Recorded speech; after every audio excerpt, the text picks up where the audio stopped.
Welcome everyone to the Julius Baer Generation Cup, where we have gathered 3 generations of chess players, the energetic youngsters led by 17-year-old Pragnananda, and then the players currently at the peak of their career led by world number 1 Magnus Carlsen, and for the first time 2 players above 50 years old, one of them the fantastic genius Ivanchuk. And to guide us through all the action in the tournament in their very best age, we have our 3 fantastic chess experts. So let's get ready everyone for the battle of the generations, and welcome to another event in the Meltwater Champions Chess Tour.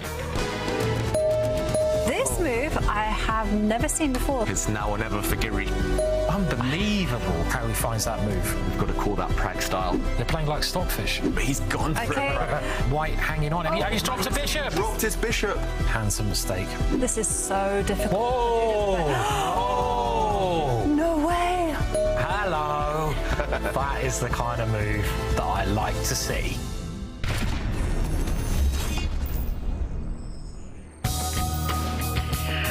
Yep, let's hope for more of those moves that we love to see in the Julius Baer Generation Cup. This is the 7th tournament in the Meltwater Champions Chess Tour 2022, which is a tour designed to decide the very best online chess player in the world. The 2 players making it all the way to the final in this tournament will be guaranteed a spot in the final major. Still on top of the overall standings in the tour, Magnus Carlsen, but chasing him from behind, Jan-Krzysztof and Pragnananda, both ready to play in this tournament. The winner of the Julius Baer Generations Cup will take home $25,000. And in addition, in the preliminaries, players earn money in each game. 3 points and $750 for a win, 1 point and $250 for a draw. The top 8 players from the first 4 days of preliminaries go through to the knockout stage. And Magnus Carlsen, he is ready to play in the tournament. Before it started, he met with the CEO in our tournament partner, Julius Baer, a bank which is rich in tradition.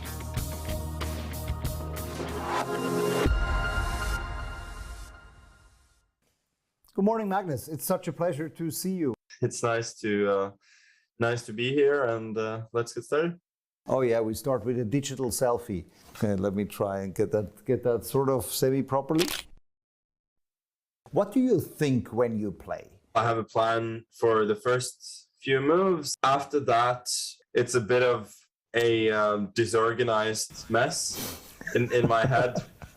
Whenever it's my move or I'm thinking about the next move, I'm guided a lot by intuition. I'm playing mostly for the joy of playing, for the curiosity of learning. That's fantastic, and what a privilege that you can do it this way. It's beautiful to be living one's own passion. How much a risk taker are you? I mean, in business you can take big risks and big bets. Are you sometimes taking big bets in playing?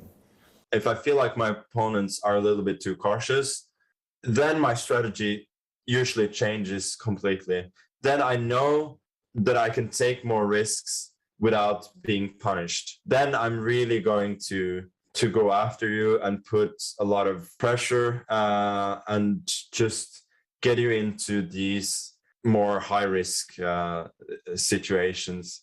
If I feel the other way, then I have to adjust and either try and get them to use that against them, or sometimes I just feel that an open battle is what's needed. So then we'll both have to risk the house in order to win. Well, Magnus Carlsen has certainly taken big risks lately. For the first time in his career, he withdrew from a tournament when he pulled out of the Sinquefield Cup 2 weeks ago. It led to a huge discussion in chess about cheating, and it is a dramatic time for chess. David, how will you describe the 2 past weeks? I think that's the word, Kaja, dramatic. There's been all sorts going on social media, all sorts of claims, theories, everything. And Magnus himself, he hasn't said that much. yeah, it's just a tough situation. It's obviously very sensitive. It's hard to draw conclusions, and yeah, I mean, the chess world, I think this is one of the biggest potential dramas there has been in a while. Yeah, it was after this game in the Sinkville Cup. Magnus Carlsen lost to Hans Nimon, and the day after he withdrew from the tournament, only posting this tweet. He hasn't said anything public, only this cryptic tweet. But the chess world has basically concluded that it was because he suspected Hans Nimon of cheating. Now, there's no evidence of Hans Nimon cheating in that game. Hans Nimon has denied all allegations of cheating, but I mean, everyone in the chess world is talking about this. On what basis are some people saying that Hans Nimon is cheating? Yeah, it's an intriguing situation because obviously Hans played a great game in that one, but we can never take one game as evidence in chess. Yeah. Anyone is capable of playing one very good game. So the internet detectives out there, they've been looking a bit deeper, looking at other games there. It was interesting watching the kind of scenes in St. Louis where there were these kind of anti-cheat kind of measures being put in place on all the players, we should mention, not just Hans, but yeah, I guess it's because Hans himself, he did admit in one of those interviews that he has cheated online in the past. Mm-hmm. He openly confessed that. Maybe that's why people have come to this conclusion, whether that's for good reason or not. He was very young at the time. Another reason is he's had this massive recent rise. Yeah. I think it's unparalleled. I mean, rising from 2,500 rating, suddenly kind of breaking into that elite within a year or two. Mm-hmm. 2,700 now, Hans, beating the best player in the world.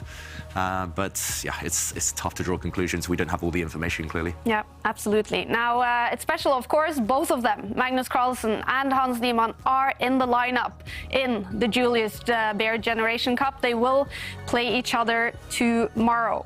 But there are some other great names on this lineup as well. As mentioned, it is a clash of generations, the teenagers, the players in their 20s and 30s, and two players above 50 years old, Vasil Ivanchuk and Boris Gelfand. And these are the games coming up in round one. Gelfand is going to start off against Hans Nimon, Magnus Carlsen against the Indian super talent Arjun Ergaisi. And we're going to follow the first game between Ivanchuk and Pragnananda. And first, David, what chances do you give these two 50-year-olds? I mean, I would love to see them do well, Kaja. I've been a huge fan of Gelfand and Ivanchuk since I was a kid. I grew up when they were at their peak of their powers. I mean, in the early 90s, they were just beating everyone, and they were at the top of world chess, and they're still going strong, clearly. Gelfand recently won a very strong rapid tournament. Ivanchuk, known as a character, a legend, he can beat anyone in his day. Yeah. I just can't wait to see them play. It's going to be so much fun to follow both of them in this tournament. Game one, as mentioned, Ivanchuk against Frag. And after that first game, we're going to be joined by another legend in chess. Judith Polgar is joining us live to talk about generations in chess. She's actually beaten 11 world champions. We're going to talk to her about that, and also about the drama with allegations of cheating in chess. After that, we're going to follow the game between Anish Giri and Magnus Carlsen. And in the fourth and final round today, we're going to follow the game between Hans Nimon and Vincent Keimer, two youngsters who both recently broke into 2700s. But as mentioned, first game, we're going to follow Vasil Ivanchuk. He is known to be one of the greatest players in chess, a fantastic genius, but also known to sometimes stay on his very own planet Chucky. When she chose French game, okay, so knight c3 is too aggressive, so knight d2 more solid, and then she took with that queen, okay, I started to think, okay, main theory, knight b5.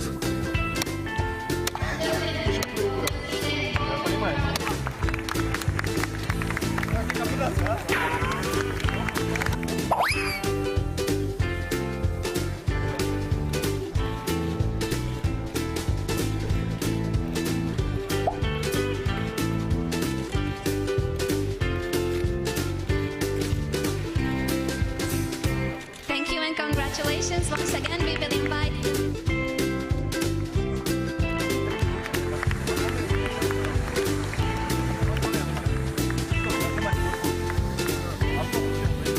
Very smart move. I won't take on d4 and take on e7. And another threat is c3, and black cannot defend. About queen a5, also maybe queen a4 is possible, I don't know.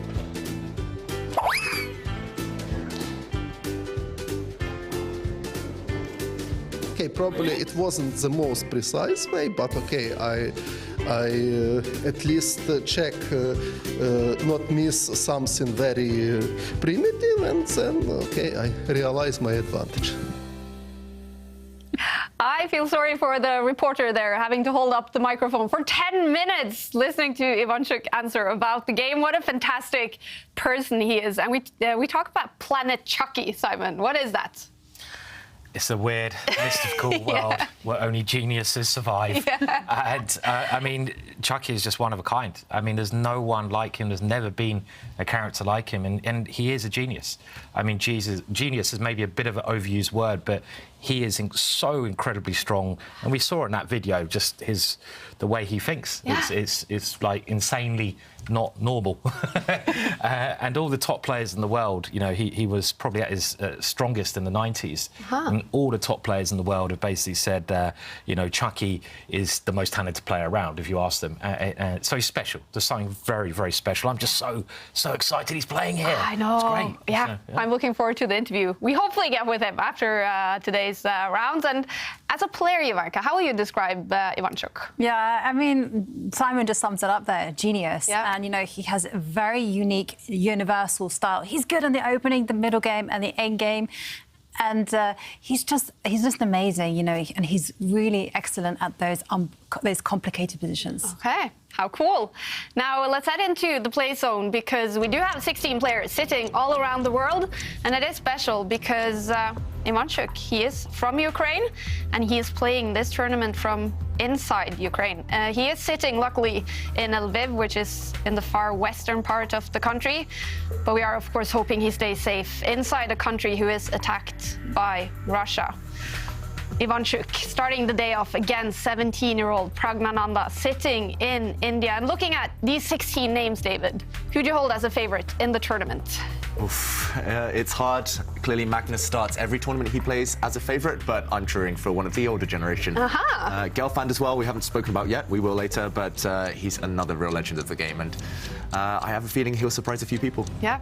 It's going to be so interesting to follow these two players, both over 50 years old, two legends in chess. Ivanchuk today starting off against 17-year-old Pragnananda. And it's very interesting if you look at their head-to-head scores, because in classical chess, David, they're almost equal. Yeah. 36 years separating them. Yeah. But rating-wise, equal. Almost identical ratings there. And we should mention Ivanchuk hasn't had the opportunity to play over-the-board classical chess for a long time, a mix of the ongoing war and the pandemic. But yeah, his rating is very high. He's been much higher as well. He's been high in the 2700s. So peak Chucky is a scary player to face. Yeah. And Pragnananda, we have talked so much about him this season, an incredible talent in chess. And since this is the Generation Cup, we're going to focus a lot about generations and these young players. And we do have some stats. These are the highest ratings ever achieved at or before the age of 12. And Pragnananda is on top of that table. So already at 12 years old, was he someone that the chess world was talking about, Jovanka? Yeah, definitely. And I have to say, you know, Pragnananda really fought hard to try to get the Grandmaster title and to break that record set by Sergei Karyakin. And yeah, everyone was talking about him. They're also talking about Vincent Keimer, a name that we saw at the bottom of the table, who's also playing today. He is. The German 17-year-old is also in the tournament. And if we look at the same kind of ratings, but for age 14. This is actually the first time we see Magnus Carlsen on the list. He is on top. Magnus Carlsen is the highest rated player ever at or before the age of 14, already getting close to 2,600 at that date. But Pragnananda, he is in second. So can we say already at this age, David, when we see players reach these ratings, that they will be top 10 players in the world? Yeah, there's no guarantee. There's obviously other distractions. Sometimes life gets in the way, but if they show potential that young, they can go far, as we've seen with Magnus, as we're seeing now with Prag, growing day by day, beating all the top players in the world at such a young age. And yeah, it's normally a good sign if you show talent that young. And Prag is ready in his secret lab chair for game one against Ivanchuk. Ivanchuk will have the white pieces. What kind of opening can we expect with Ivanchuk, Simon? It's impossible to take. Absolutely impossible. I expected that answer. The guy, you know, even in recent-ish tournaments, he carries around a big suitcase with chess books. You know, he still does that. I don't think he has a computer. Well, he does now, clearly, because he's playing on one, but he plays so many different openings. And David, I think we just can't tell, can we, what he's going to go for on move one. Here, it's just really hard. I mean, Jovanka, I mean, OK, I'll go d4. Let me just start the guessing going. Okay, I'm going to predict an English, which is to open up with the c-pawn. Okay, and I'll go e4, the king's pawn. We'll mix it up. And I've only played... OK, yeah, I got lucky there, guys. I've only played Ivanchuk once over the board in 2009, and I remember preparing for him. I spent 4 hours trying to predict his opening, and he played something he's never played before. Wow. So, yeah, he plays every opening under the sun, and he knows them really well. He knows all the ideas. Yeah, and look at those books behind him. I just love the way we're talking about the old books. Those books looks ancient. Yeah. They're like really old chess books just sitting behind him there. 53-year-old Vasil Ivanchuk in his very first tournament in the Meltwater Champions Chess Tour against a player 36 years younger than him, Pragnananda. Moves are coming out. What kind of an opening are we looking at? Yeah, so it's the Spanish opening, and it's a branch of the Spanish opening we call the Archangel, and that means Black's kind of bringing out his bishop early. This is a very ambitious choice of square for Black's bishop, this last move. Black's bishop, of course, is on a great diagonal now, but it's likely to get hit, and once the white pawn starts stepping forward, first on the edge of the board and then maybe later in the centre, we'll see Ivanchuk decide how direct he wants to be. Black's rook now just getting out of the way. The A file is about to become open potentially, and this is all very standard stuff. I think this is a decent choice by Prag, but Ivanchuk clearly has a lot of experience here. This opening's been around for many, many years. There's been a lot of recent developments, however, and Ivanchuk decides to put his knight on the edge of the board. The target is the b5 square, the b5 pawn. And, OK, Black castles. This does involve a temporary pawn sacrifice. There we go, White wins a pawn, but Black creates a pin, and I remember playing through these lines when I was young, when I was younger than Prag even, and I was just so confused. It was very difficult to evaluate the positions because often Black stays a pawn down for a long time, but he does have very active pieces. Yeah. What do you guys think? Decent opening choice? I'm surprised by this opening choice. You know, it's a courageous one because, of course, you know, you are gambiting a pawn. It's the sharpest possible response to opening up with the king's pawn, and this is the reason why it's so sharp, because take a look at White's king. It's totally open, and Pragnananda, he's not pulling any punches here, because look at, he's going straight for the king, and we are probably still in mainstream theory, because I'm just checking the database. Yep. Lots of games been played before. Yeah, and just a few years ago, there were some opening books, some kind of opening works on this exact position, on this line, and as far as I remember, computers thought that this is just all a forced draw, but Black has to know his stuff. Black has to know a lot of tricks later, and we see the players both over 16 minutes. They've gained time from when they started the game. That's because they're so confident, and they've clearly studied this. Prag was just looking off to the side there. He knows what to do. He brings his queen out, very near the white king. Looks a bit scary if you're new to this position. That white king is about to get attacked by the black queen and knight, but at the moment, no direct threats. I'm expecting White to just capture a pawn in the centre. At some point, White's king will try and find safety just in the corner. It will shuffle across one square to the light square, and everything to play for. Any predictions at this early stage? Yeah, I mean, I think it's pretty well known, the position. You can see the speed they're moving at as well. I mean, it's already moved, I can't see on my screen, but it's getting into the game 15. I mean, you have to be a bit careful, I think, with both sides, don't you, in this kind of structure, because White is a pawn up, so Black needs to prove the compensation, but White's king is very weak, and the queen and knight, which are just hovering around the white king, they work really well together, those two pieces. So you've got to be very careful. If a third black piece is opened up, I'd be very, very scared. Let's say the black bishop, if that can open up on the diagonal, or if a black rook, well, I love the swingers, don't I? I'm always going on about the swingers. If a rook can swing round, something like that, I'd be very scared. But saying all that, I'm assuming they both know what they're doing. Chucky now slowing down a little bit, so could he be out of theory now, possibly? possibly, because I'm just checking this database and there's only 6 games, but the position is so sharp that I find it difficult to believe that both players have not looked at this before. And I have to say, the stats are in White's favour. Sorry, not White's favour, Black's favour, as you can imagine, because White is playing with fire here. Yeah, no matter what the computer says as well. I mean, the stakes are higher for White, as you mentioned there, Jovanka. If you make one bad move with White, you probably just get checkmated. If you make one bad move with Black, maybe you're just a pawn down and you'll live to fight another day. So we'll see what Prag has up his sleeve now. He looks very energetic. This is the difference between the generations. The older generation, you see more stoic, Ivanchuk. OK, he's got certain mannerisms, but in general, he'd just be thinking, focusing. Prag needs that adrenaline. Yeah. Yeah. It's interesting. Really fascinating position. And David, you mentioned having something up your sleeve. Well, we have the coolest surprise for everyone, which we will reveal at the end of the show. But in order to reveal it, we do need your help. So we're asking you to send us your coolest pictures.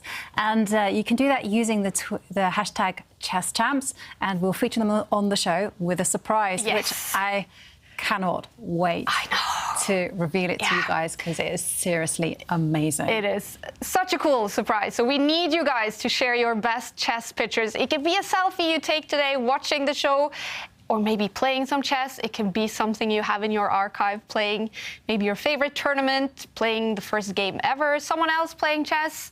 I don't know, but share your pictures on Twitter. Oh, I'm looking forward to that surprise. Yeah. I think we're going to have many surprises this tournament, both on and off the board. Yeah. But, meanwhile, Prag now thinking, and maybe we can dive a bit deeper, see what is going through the young prodigy's mind. Because there's definitely a lot of pieces so left the board already. Yeah, a lot of pieces have left the board, but if we kind of focus on what's left on the board, I mean, this queen, this knight, very near this white king, and the white king doesn't have any defenders, as Simon mentioned. So Prag, he wants to bring a third piece into the attack. That's something I learned from Jovanka. 3 is the magic number when it comes to attacking pieces. So you need to get this piece in somehow, or this piece, but they're both blocked by White's pawn center. Maybe he's also thinking at some point of trying to get this rook in the game. You can do that, as Simon mentioned, by kind of lifting it and swinging it across, but it takes a few moves, a bit slow there. Maybe you could kind of push a pawn forward at some point to open up a line for this rook. There's so much to calculate. You could also decide when to flick in a capture of pawns in the center. I'm not sure who this favors, this kind of trade of pawns. These guys look very strong, but they are potential targets for the black pieces.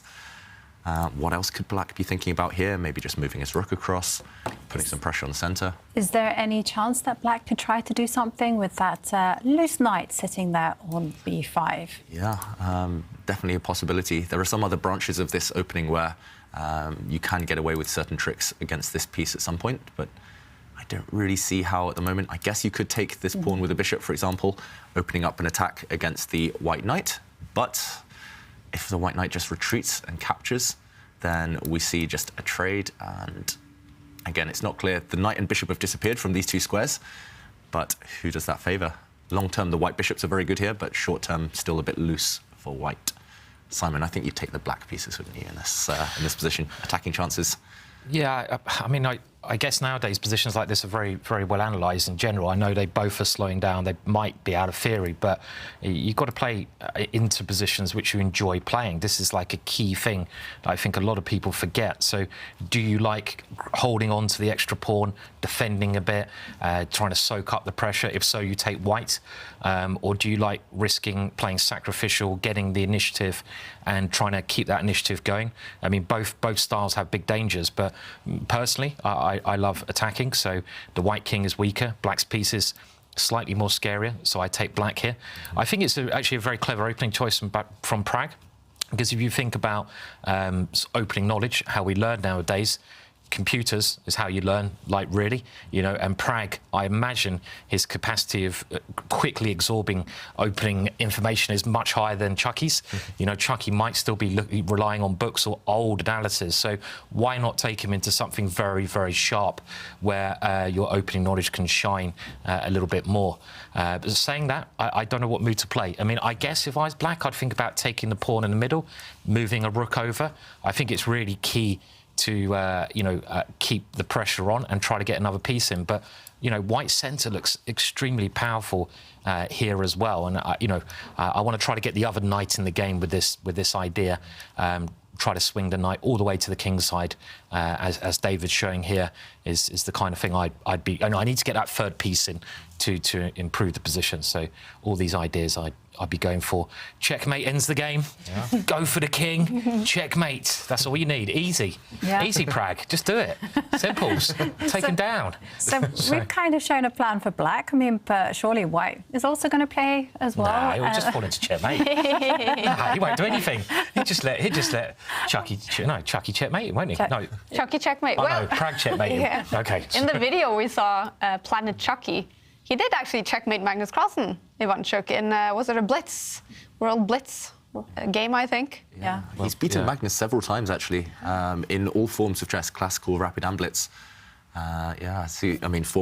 We saw actually him receiving the gold medal, I think, in the World Rapid Championship, former world champion there, Ivanchuk. So this format, rapid chess, is it the perfect format for Ivanchuk? I'm not sure because, Ivanchuk also has a tendency to lose on time. And we've seen this happen several times. He gets so absorbed into the position and kind of just analysing out all those intricacies that he just forgets the clock. And we did see situations in the past where he just let the clock run out. And we were all saying, I remember Simon and me at one point were just going, move. And he didn't move. And we were like, no way.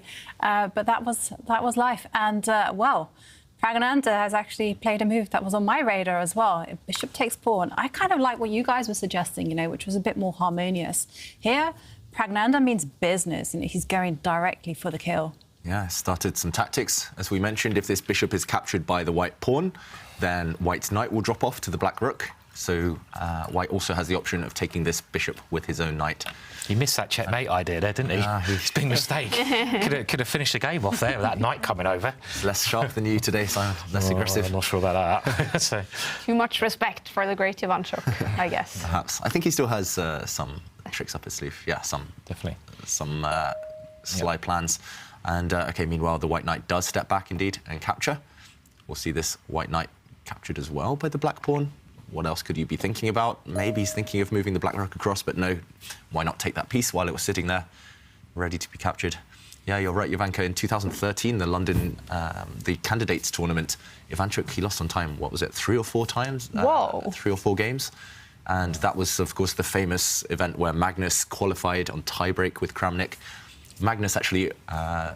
he owes a lot to Ivanchuk because in the final round, Ivanchuk beat Kramnik.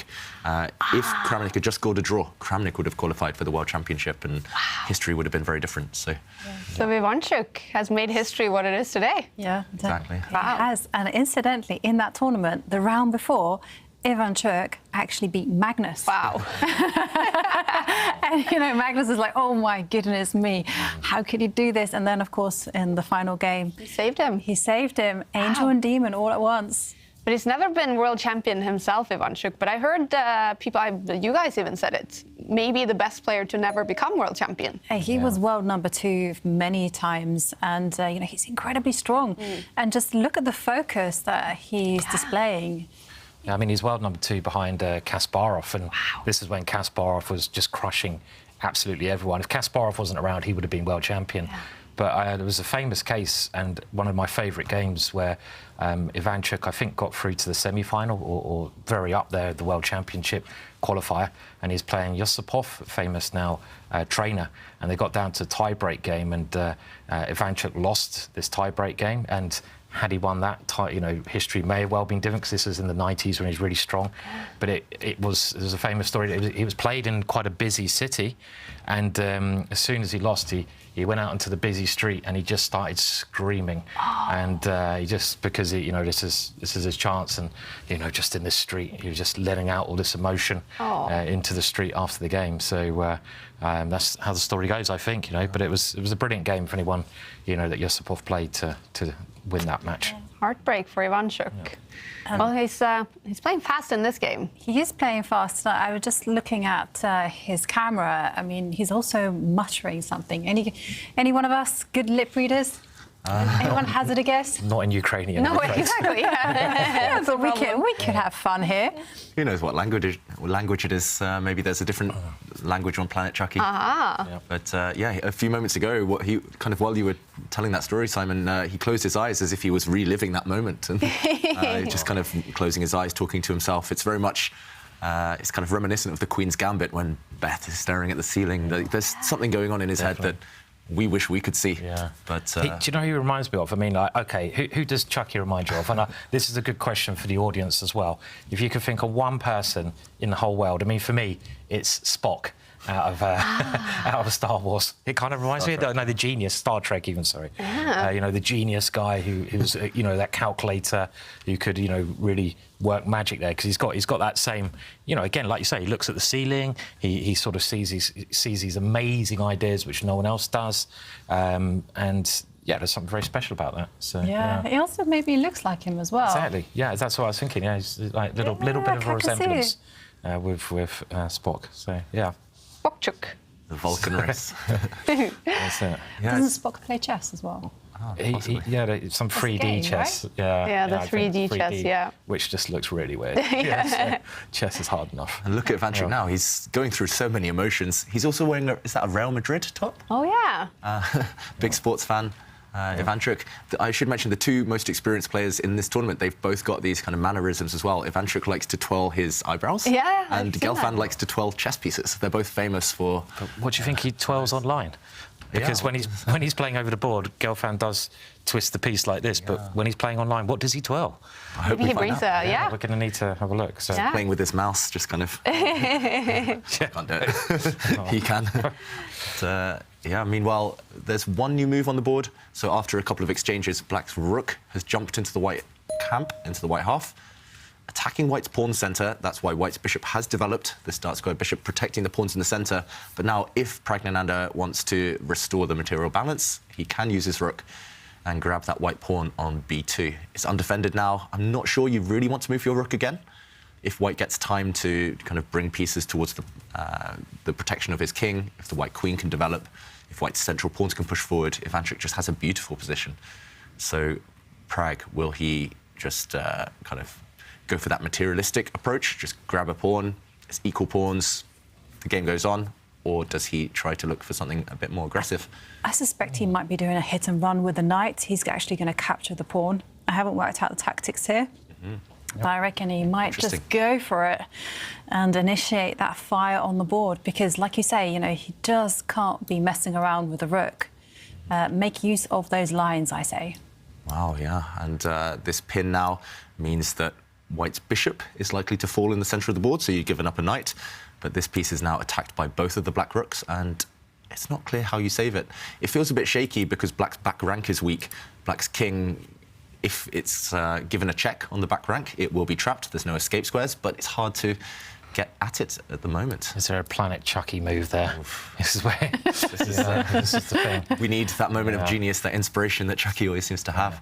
I'm not sure if we can trust the evaluation bar, by the way, at the moment as well. I'm not sure if that's moved. So I think it seems like it's been on 0.4 for a while. So I don't know. Maybe. Where would you place it? I'm not sure. I mean, it's a very tactical position. White's got all the sort of positional pluses at the moment: 2 bishops, pawn centre, extra pawn.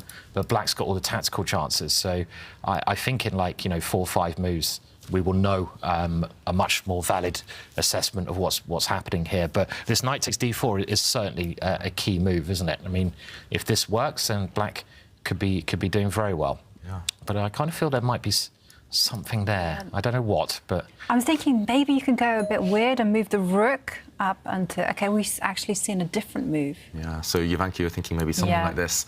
Yeah, this would be very, very complicated. Prag decides to go the kind of simple approach, materialistic, I called it earlier, but it makes sense. You put your rook on a very nice active square, you take a pawn back, and it does look beautiful, as you guys mentioned, these 2 bishops. They do look quite well placed, the pawn centre, but what next for White?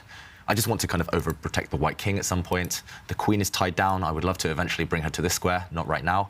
Maybe the rook can just slide across one square. Just kind of, I don't think you can ever trap the black queen, but you can hint, for example, that you'll attack her with the bishop or with the rook. At least now with the white rook on this square, I feel a bit safer. Okay, Chucky does go for that. Very sensible. And again, the question for Prag is what next? How does he justify the kind of temporary activity of his pieces before white gets organised? Not so easy anymore. No, not easy at all. And I was just going to highlight one thing that is on the board that Magnus really loves. He loves those adjacent pair of bishops. Just look at them on those diagonals next to each other. Yeah. Beautiful. If they ever open up, they can start to attack the black king. So, yeah, the bishops have all the potential. It's all about what black can do in the short term. Yeah. All right, well, it seems to be a slow start to the Julius Baer Generation Cup. Look at the bars at the bottom of the screen. Most of them roughly to the middle, except for in the first game for Magnus Carlsen. He is playing that Indian super talent, Arjun Erigaisi, and the bars all the way over to Magnus's side with the black pieces after only 20 minutes in that game. So is it going to be an explosive start to the tournament for Magnus, who often has a slow start to the tournaments? But maybe starting off with a win here today. I was a bit worried, though, because I just had a look, and Magnus is playing the same opening that he played against me on Friday night. So, not a good sign. Did you play against Magnus on Friday? Twice, yeah. Really? I did, yeah. How did it go? Oh, well, let's just say I was clearly winning both games. Of course. I will stop there. We'll just leave it quickly. Move on. You're a fast starter, Simon. Just a slow finisher. No, he crushed me in both. So at the end, yeah. I wouldn't say crushed. I was lucky enough to be watching, kibitzing that game, and Simon was on the brink of winning both of them. But I was, yeah. Unfortunately, Carlson's a bit of a tricky customer, isn't he? He's very good at swindling his way out of trouble. Was this bullet chess or blitz? It was blitz, 3 minutes. Okay. So so we had time to, drink hot beer as well. What a way to warm up to commentating on the tournament, Simon. Yeah, I mean, it's beating the world champion. Yeah, well, it would have been great, and obviously you've got this great chess pub in Norway called the Good Night, which is one of the only ones in the world, which is a fantastic venue as well. So. And speaking of the Good Night, next Saturday, on the first day of the final in this tournament, Simon will be at the Good Night. There's going to be a meetup, watch party chess event at the Good Night. So if you are in Oslo, keep your eyes up for that event. We'll talk some more about it. We do have a move. The queen is moving. Yeah, the queen is moving, and she's slightly closer to the white king. There's potential now that as soon as the white queen is distracted, the black queen's going to jump in with some checks on the diagonal. That's the only way the white king is vulnerable right now, on the light square diagonal. Also, it's not possible to attack the black queen anymore. I mentioned a couple of ways white was trying to do that, maybe with a rook or bishop. Now the black queen is relatively safe. You can't attack her because the black knight covers some key squares. So this is the type of move that I love in blitz chess. It's not clear what it actually does, but it's annoying for the opponent. It's kind of you stick something just in their face. The queen now is just sitting right there next to your king, and you try and scare your opponent and bluff some tricks. But look at Ivanchuk. What's going through that mind? He doesn't want to look at the queen. The first thing that jumps to my mind is to line a rook up against that queen, which is quite a subtle little move. I'm trying to think what Ivanchuk would think like. Then I'm thinking, no, hang a minute. I can't get into Chucky's mind here. Maybe we can keep an eye on Chucky. I want to keep an eye on those facial expressions. But your idea, Simon, bringing the rook up 2 squares, hinting at a discovered attack against this queen. I'm hinting at some long bishop move with, like you said, discovered attack there. Something like that could be logical, but I'm kind of also, that last move from Prag, maybe a good move, but I'm thinking if you have to play a move like this, which doesn't create any threats, it doesn't, it just sort of is a lurker, I'd say. I'm starting to really like White's position. I mean, OK, White has given his pawn advantage away, but he's got the centre, he's got the 2 bishops, he's got an open line. I think it could be White who ends up attacking the black king. So that'd be my gut reaction here, that White should be comfortable here. Maybe you can even bring the light square bishop around to defend. There's many sort of ideas that he can go for here, really, I guess. I mean, I don't know, Jovanka, would you take White or black here? White every time. I mean, I just rethink that White's position is pretty safe. I mean, you need to keep an eye on the king, but that's about it. And I was thinking of moving the bishop, maybe even attacking the knight, and then trying to be cynical about things and moving the rook to an open line and trading off queens. I'm going to kill your fun. Queen trader. Probably a very good idea because you've got all the positional advantages. Why not simplify the game? And I mean, opposite approach to me, but a good approach. So, yeah, definitely. I guess once the queens are off, it's an endgame and White's king is never in danger. Makes sense. Probably a very, very good plan. Yeah.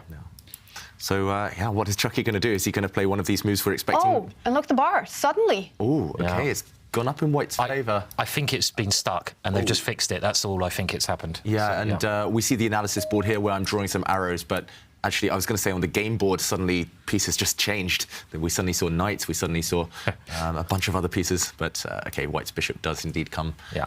This is one of your ideas, Simon, just to nudge this queen away. The queen is actually stuck defending her knight, so you have to be a bit careful. Would you say Ivanchuk is winning this game? Yeah. It's possible. Well, I mean, now we can see the bar. Yeah, definitely. I wasn't sure before, but yeah, I reckon. I wouldn't say it's clearly winning. I mean, I think there's still a lot of scope to go wrong. And, of course, it's just two humans playing.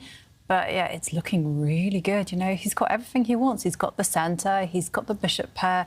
He's got those open lines for the rooks. It's just a dream. I just can't stop admiring his position. We talk about controlling the centre in chess. Look at what White has done with his formation there. It's just kind of everything protected, everything controlled. It's perfect and a big threat. So again, if Black does nothing, if Black just moves the king to the side, then this bishop move is really stretching Black's defences. The queen is attacked. Remember, the queen has to stay defending her knight on the edge of the board, so she has to step back one square. White's rook will now probably step up. There are also ideas of sliding the queen across later on, kind of with a double attack. Maybe this was a threat in the position as well. But yeah, once the queen is kicked out of the white half of the board, it's all about White. And Ivanchuk looks very happy with himself right now. Yeah. After this bishop move, yeah, I love this threat. And actually this secondary threat that might appear on the board. Maybe over the next few moves, double attack here and hitting the knight.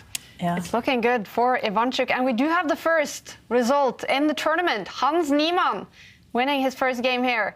And it is against the oldest player in the tournament, Boris Gelfand. So Hans Nimon takes the lead in the tournament. He could be joined by Ivanchuk, by Magnus Carlsen. Looking good for him as well. And Ivanchuk here fighting for the win. I don't think Prag looks too worried, though. Yeah. If there are still fighting chances. This is Prag's temperament. You know, when he's winning, he doesn't look like he's winning. When he's losing, look at him. No emotion whatsoever. I mean, hang on, I say that, and he's kind of given the game away a little bit. That he's not entirely happy with his position because he breathed a big sigh. But, you know, it's just a mark of a great chess player. You know, he's able to keep calm in those situations of stress. And this is a very stressful situation, I have to say, for Praggnanandhaa, because he is fighting for his life here, in terms of chess, that is. Yeah. And it's just all a bit loose suddenly. Like Black's pieces, they look very active. The queen, the rook, the two knights, but they're not really defended.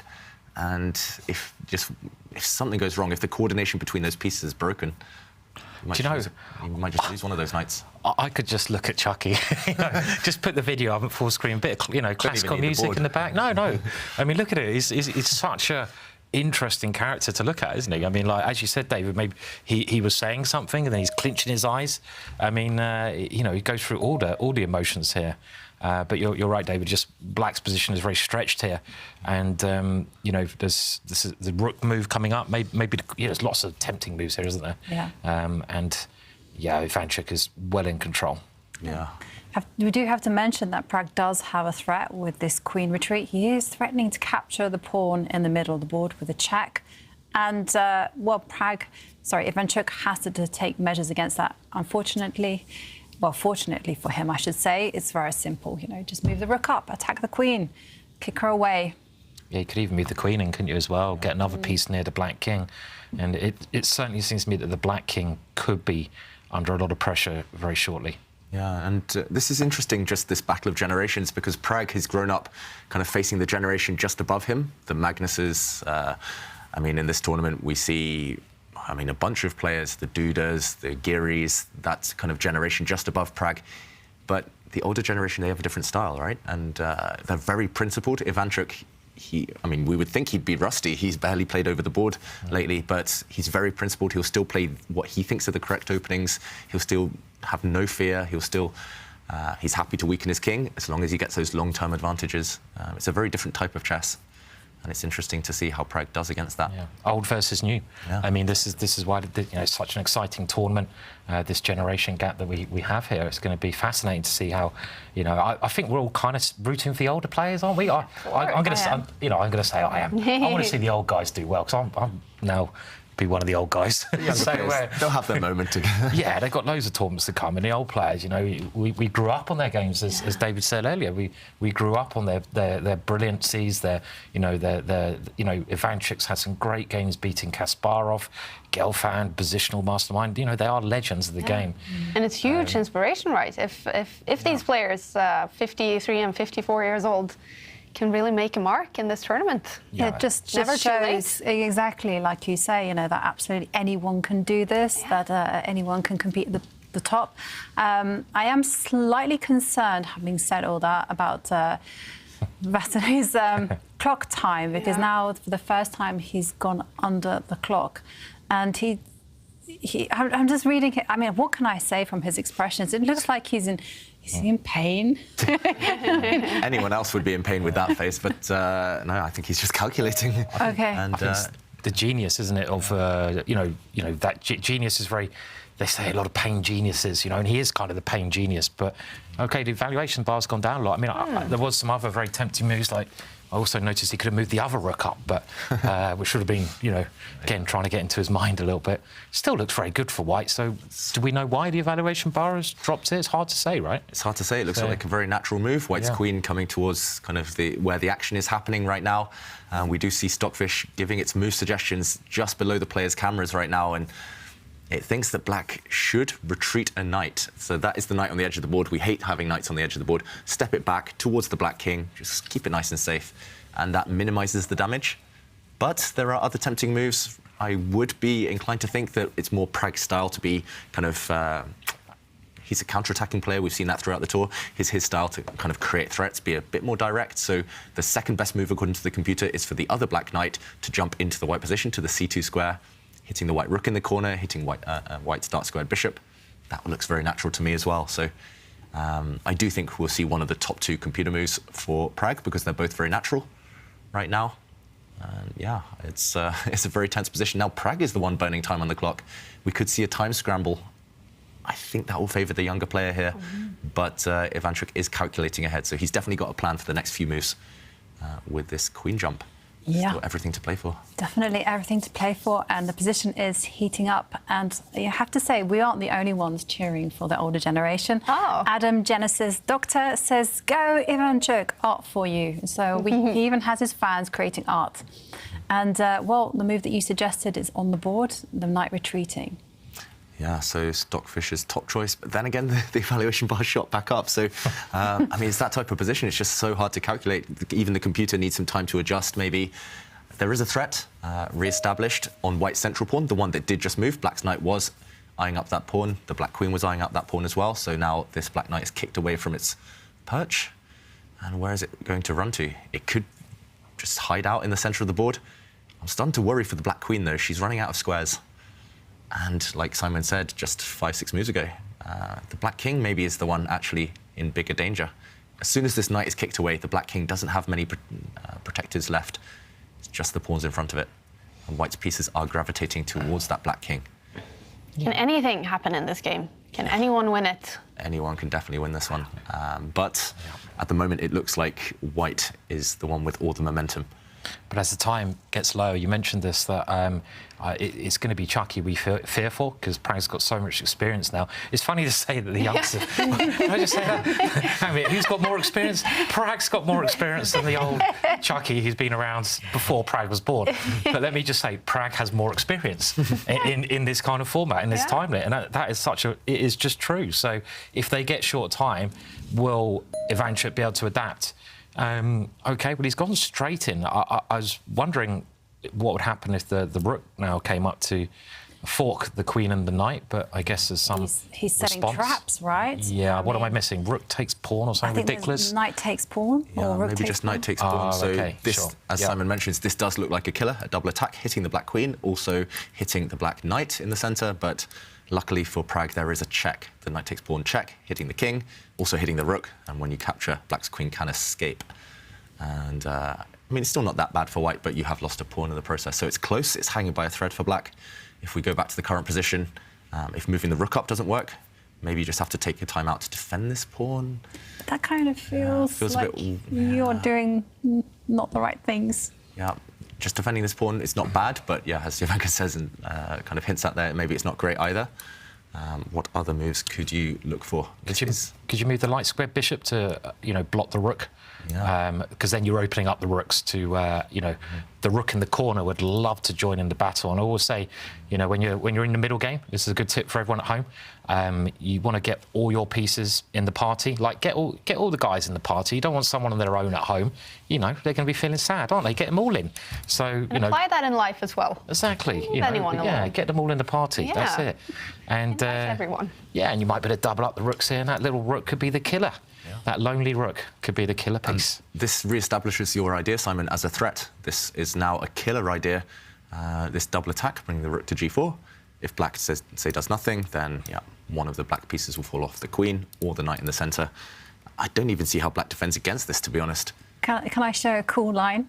Go for it, Jovanka. Yeah, it's just, I can't resist. It's a checkmating chucky. So if the knight moves, because after all, the knight is potentially under attack, the bishop can actually move 2 squares forward. And then if you're like, no. Oh, no, okay. the light square bishop that's under attack moves to, And if the knight just moves back, because after all, black is saying this, repeat the position, I'm attacking the pawn again. White will simply go, no, absolutely not, and capture the pawn with the queen. Boom. Yeah, and after rook takes, we've got an old back ranker checkmate. Oh, I wasn't even looking at that side of the board. That's like, I was only looking at the king on the other file. You totally switched my eyes over there. I need to look at the ceiling more like that. I need to stop getting obsessed with one area. Well, you said it, Simon, this rook, this lonely rook that was kind of waiting outside the party, it was still queuing up, but it's going to get into the party and going to join the attack. Yeah, it's going to be the start of the party. Very nice line. Might well be. And he's played what we think is the best move. Chucky just bringing his bishop to this square, blocking the black rook's attack on this pawn. And suddenly, Prague, only with 1 minute now, how does he deal against this monster threat and those checkmating ideas that Jovanka showed? Oof. I mean, I think he's a big favourite now, Ivanchuk. Yeah, black's pieces are just like, especially the knight and queen, which we said was strong. Yeah. They're kind of they're just like really unsure of themselves, hanging around there. And that rook move, I don't know how you can stop it. I mean, if you have to play a move like h5, then you're just really like, you know what you might as well do? You might as well resign. So we won't see that. Simon, you can't do that. Never quit. No, never quit. I mean, he's under a minute though. Yeah. Oh, Chucky's only got 1 minute 30. That's my main concern for Chucky. If he forgets about his clock, which, as you said, Jovanka, he's done before. He's got a history of, looking at the ceiling too much and forgetting about the clock. And he has played h5, and yeah, OK, he hasn't resigned quite yet then. So it does look very bad. You've just weakened your own king, essentially.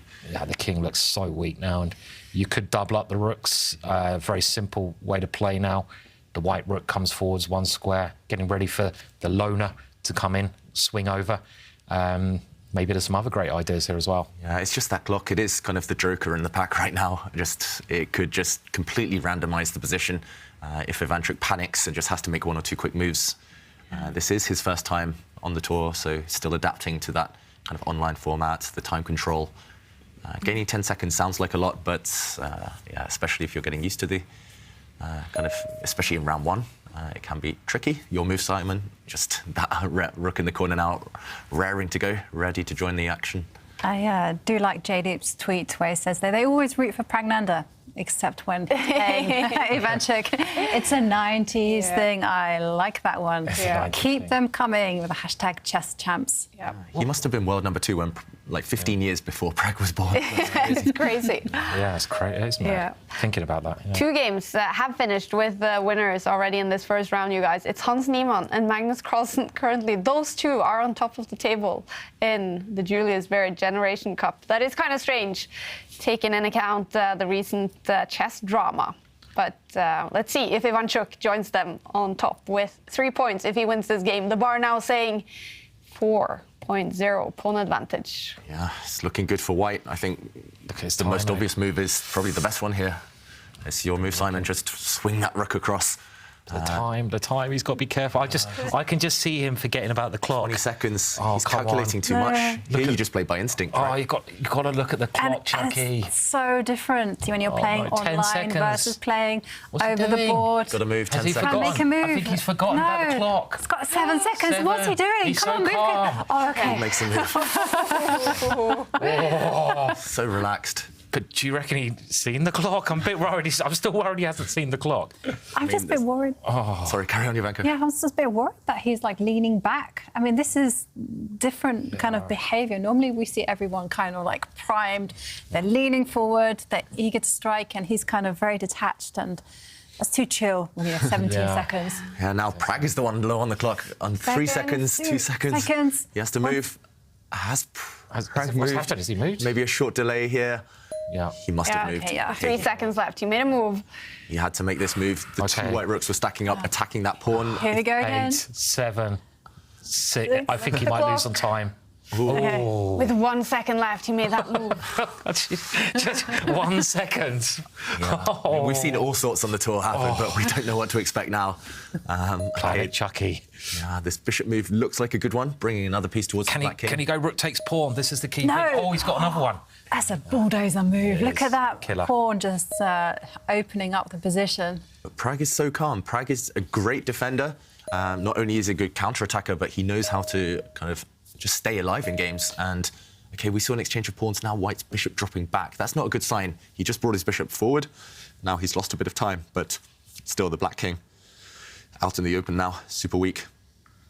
Yeah, if Chucky had 5 minutes here, it's a guaranteed white win, but it's seconds left on the clock for both parties. I think he has realised about his clock, though, because he has speed up. I was just worried that he didn't know that his time was getting short. And, OK, another move from Prag, the pawn coming forwards.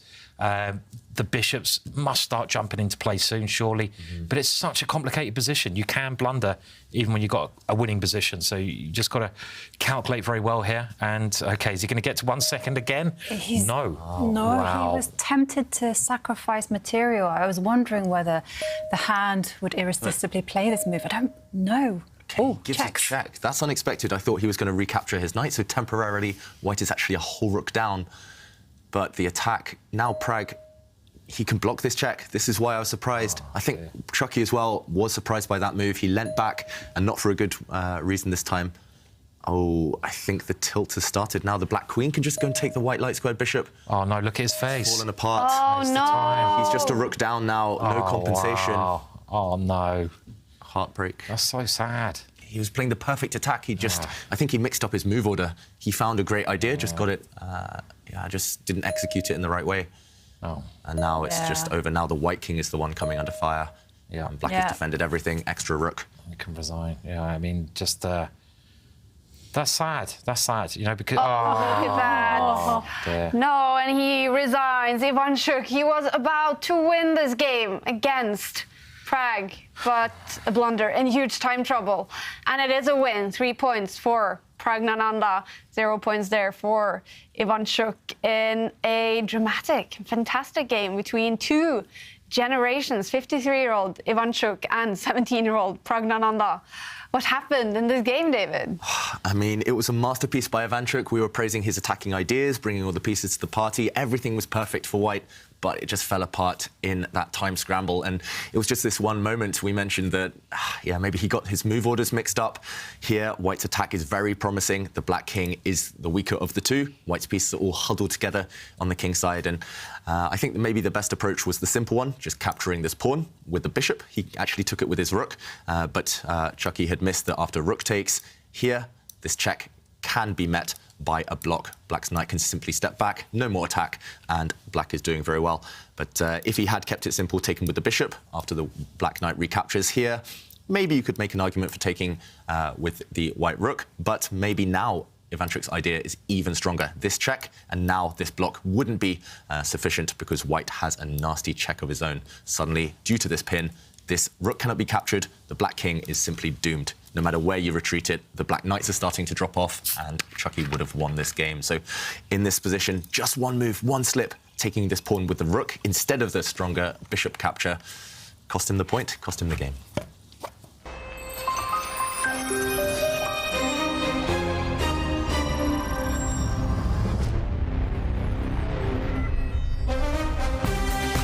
Round two, we're going to follow world number one, Magnus Carlsen. He is up against a player in his same generation, Anish Giri. Two big rivals up against each other in round two in the Julius Baer Generation Cup. In the final round today, we're going to follow a very cool matchup between Hans Nimon and Vincent Keimer, both in their teens, and they both recently broke into 2,700 on the ratings. Before that game, because it is Hans Nimon playing, we will be joined in the studio by tour director Arne Horvei to address the issues of Nimon playing in the tournament after allegations of cheating. But right now, we are talking about legends in chess in this tournament, and we're now joined by a big legend in chess, Judith Polgar. Welcome to our chess show. Hi, how are you, Judith? Hi, I'm fine, thank you. How are you? We're good, and we just saw an amazing game between 17-year-old Pragnananda and 53-year-old Ivanchuk. Eventually, a win for Prague. What did you think about that dramatic game? Was it really Prague won on time, or what happened? No, it was not. Well, it was in time trouble. A blunder by Ivanchuk made possibilities to win for Prague eventually.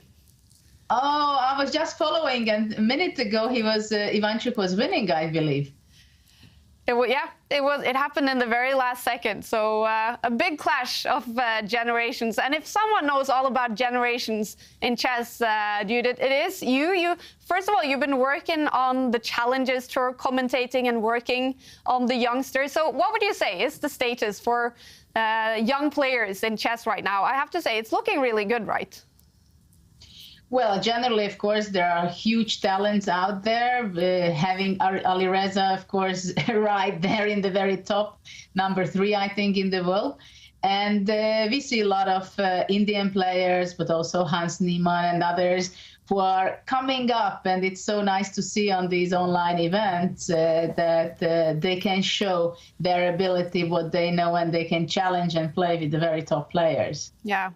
And so working with these youngsters, and also, I said this at the start of the show, you have actually beaten 11 world champions, all the way back to Smyslow, who was a world champion in 1957, all the way up to current world champion Magnus Carlsen. So is it possible to compare the generations in chess? Are they stronger now than they used to be, or is the level kind of similar throughout the generations? Generally, I think, first of all, it's very difficult to compare one generation to another. But of course, when it's changing or the transition is going from the older generation and new generation comes, of course, the easiest is to compare those. In different generations, I think you have different measures of preparation. And of course, there was a huge change generally when the engines and computers came into the platform for the players as a preparational tool. And that was like about 2 decades ago, I must say, maybe a little more. But this generation who we are seeing and witnessing now, they think very differently than I was thinking when I was a teenager. Just to say a very simple idea, I was still having my chess pieces in front of me, playing it out, the variations and analysis. And most of the youngsters, they are not even having a chess set sometimes. Of course, it's a little exaggeration, but a lot of kids are making their preparation online. For example, they're practicing their opening preparation online games. I was practicing with my trainer or my sisters, playing it out on a specific position. And those youngsters, they are just using the internet and all these opportunities in a much easier way. But of course, everybody has this equal chances, but they do think differently, and they also have to be, they have to play differently, and they have to know a lot more, but maybe more superficial than before, because I was playing one system myself. They have to be playing many different systems because surprise element is much bigger now. Very interesting. And of course, Judith, you're not only the highest rated woman of all time, you're also actually the highest rated chess player of all time under the age of 13. You reached 25, 55 before you turned 13. No one has ever been able to beat that rating record. So how was that possible at that young age to reach that high of a rating? We can see that only 10 players in history have made it above 2,500? Well, I think, of course, rating in those times, it meant much more in one sense. Of course, it was much higher ranking in the world when I had 25.55. Rating is something very important, but I believe that there are many talents out there who were reaching 25 or 2,600 in a later stage of their career, maybe 13 or 14 years, but actually they are going to be reaching really, really high. But of course, it is possible. It depends on several things. It does not depend only about how talented you are, but also it depends a lot how many opportunities you have to, wherever you want to travel. Do you have the money, the opportunity, invitations to go to the tournament to make your norms and increase your rating? It's much more important at this level for the kids that they have an incredible good foundation of the game and they have the real dedication. And also that the surrounding, the mentorship, the trainers, the family, if it's behind them, it's not going to matter that much that if they reach 25.55 already at age. So, and well, on that list as well, Judith, we do see Magnus is in 20th place, but also top 10 before turning 13 is Hui Fan. So 2 girls inside this top 10 list. How? I mean, because when we get into higher ages, the names of the girls tend to disappear. So is it typical that girls will be better than boys at a very early age? Well, I think with girls, it's even more important to reach a good level in chess because it seems like that girls, when they are 16, 17, they are really dropping out. Probably because they have other interests and they start to think about more serious things in life, about their future, about their studies. So this is why I think it's even more important for girls to become as high as possible already at a very young age. And yeah, of course, Hui Fan was a great talent and he was extremely focused and dedicated to chess. And you can see it on her results as well. Yeah, definitely. Most of those names on that list did make it into the world elite in chess. And Judith, we did talk about the generation, the world champions that you have beaten in your career. We have a picture of when, I think this is actually from the game, you beat the great Boris Spassky, a very young age there for you, Judith. And looking back at all these great chess players that you won games against, who is the most prestigious for you?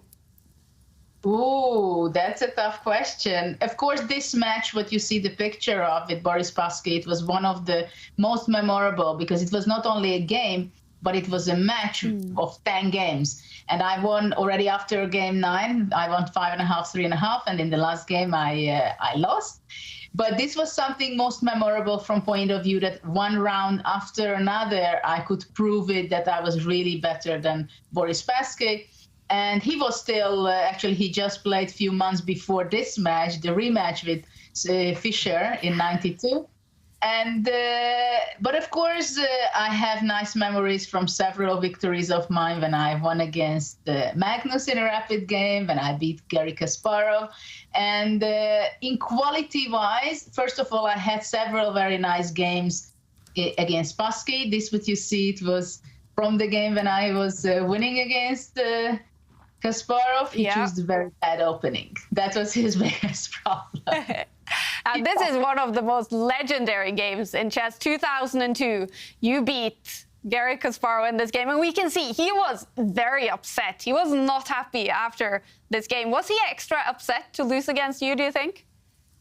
I think generally he was upset for several reasons. First of all, he was very angry to himself why he chose the opening he chose. Secondly, of course, losing is never fun. And mostly the problem was that it was a big event played between Russia and the rest of the world. And rest of the world, I was playing this game representing the team, and this was a very key game of the whole match and the whole event, because after this, practically Kasparov was out of the event. And of course, it shaken up also the whole Russian team at the time. Yeah, absolutely. And well, most recently, I think many people have seen you also beat Magnus Carlsen in a park in Madrid in what was a very fun game. So no doubt, Judith, you are still on top of your game. Could you have competed here in the Julius Baer Generation Cup? Well, I think it's not exactly the right timing for me. Already, this is going to be the 8th year that I retired from competitive chess. And of course, when you compete from round to round, you have to be in shape from every aspect, not only physically also, but also obviously the focus, the dedication, the training sessions, and of course, exactly in 10, 15, 30 minutes of your game, you have to be very, very sharp, and not to talk about the opening preparation, which takes a lot of time to be ready and to follow all these hundreds and thousands of games played daily almost. So maybe one day I will be competing again, but for now I think it's not my piece of bread. Absolutely. And we definitely do enjoy having you join us to hear your thoughts, Judith. And finally, there is one topic more I wanted to talk to you about, because the whole chess world is talking about it these days, cheating in chess after Magnus Carlsen resigned from the Sinquefield Cup. Now, I can imagine being a woman in chess, there must have been men who was tempted to cheat against you, or maybe even did cheat against you, because they just couldn't imagine losing to a girl. Did you ever have suspicions or even reveal players cheating against you? Actually, I have to tell you that I don't have a bad experience really in this, that they were attacking me.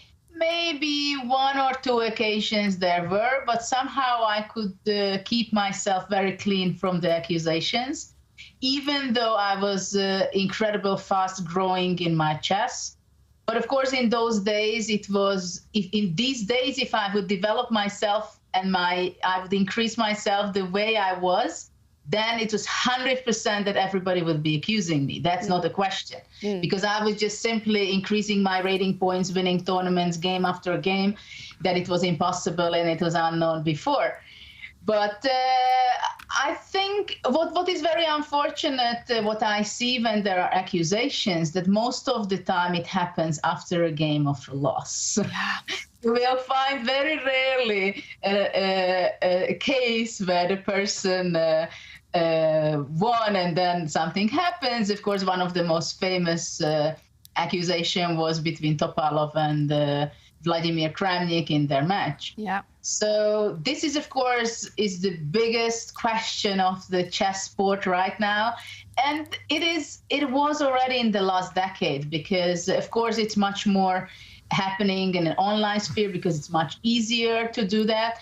Over the board, it's a lot different. But, of course, technology is developing, so many things is possible. Yeah. Can I ask you, Judith, what do you think about this situation with Hans Nieman's allegations against him? What do you think? To tell you the truth, I'm shocked even now, because it is so strange that there are some hints, comments, and how it escalates from amateurs to the media, from all the way up to the organizers and the players.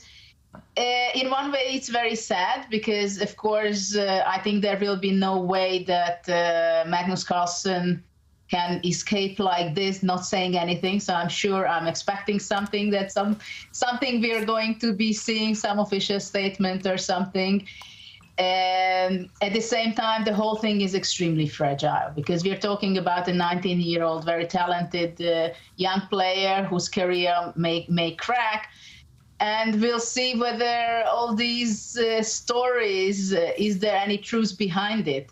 But of course, it's an extremely sensitive situation in the chess world, and we can say that it was never happening before. It was a very strong statement to withdraw from the tournament by Magnus. Absolutely. Judith, really appreciate hearing your thoughts on all of this. Thank you so much for joining us.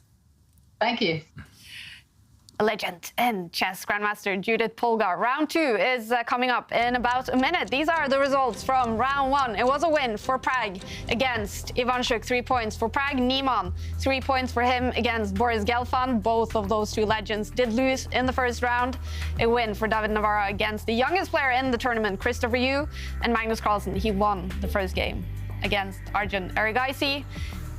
So we do have 4 players on top of the table, all with 3 points. Magnus Carlsen, Pragnananda, David Navarra, and Hans Nimon. Coming up in round 2, these are the games. All-Indian battle between Adiban, the B3 phenomenon, against Arjun Erigaisi. But we will follow Anish Giri against Magnus Carlsen. 2 big rivals. Also noticing Levon Aronian against Boris Gelfand. Levon is turning 40 next month. But Anish Giri now ready to play against Magnus Carlsen. He did play a draw in the first game, and he's going to have the white pieces. Magnus Carlsen not on camera yet. But Anish with the white pieces against Magnus. So what should we...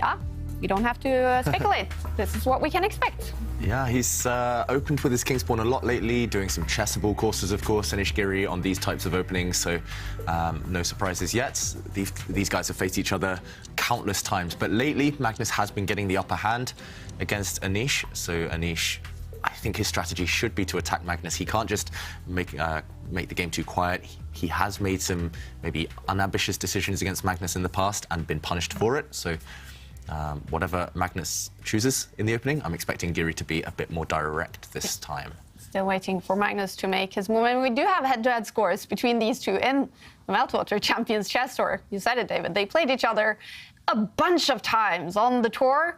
And Magnus, he has won 5 games. Anish has only won 1 game. Magnus, obviously, a big favorite. 22 draws, though. Yeah, it's a close one. Yeah. 22 draws, that's a lot of equal games there. But Anish, I think his score could be better. It's just at a critical moments, maybe giving Magnus a bit too much respect. That's my only, my small criticism of Anish. But of course, with the white pieces, he's one of the best prepared players out there. Yeah. And I remember from Miami, these two played each other on day 1 in the FTX Crypto Cup a month ago. And Anish played a really good match, I remember, but he did lose eventually 2 games and lost the match. Yeah, I mean, the kind of their game seemed to follow like a formula almost. You know, Anish will play a very sharp opening. He puts pressure on Magnus. And then, you know, just when things get really critical, the tension gets a bit too much and it fizzles out into a draw or there's a perpetual or something like that. And like as David referenced, I do think the score could have been more in Anish's favour if he just managed to sort out those small moments in those very complicated positions. Yeah. Meanwhile, what's up with Magnus? He started fast today.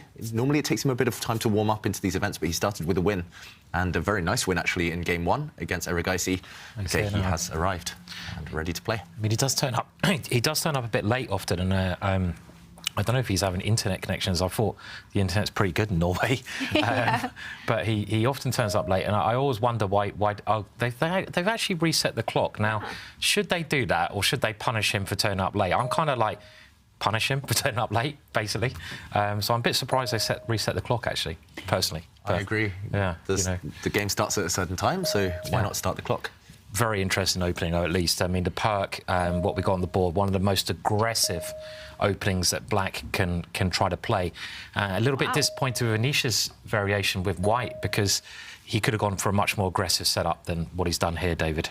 Yeah, I agree. Don't say that, Simon. I've played this line with White myself. Oh, OK, sorry. It's so ambitious. But can I ask, David, why, so Magnus, with the black pieces, moving 2 pawns, only 1 square, when he can move them 2 squares, why, what is the thought behind that? Maybe he's forgotten how the pawns move, Kaja. I guess the idea is Black just wants to stay nice and solid. You want to let White come to you. And look at what Magnus has done. He actually just brought this knight out.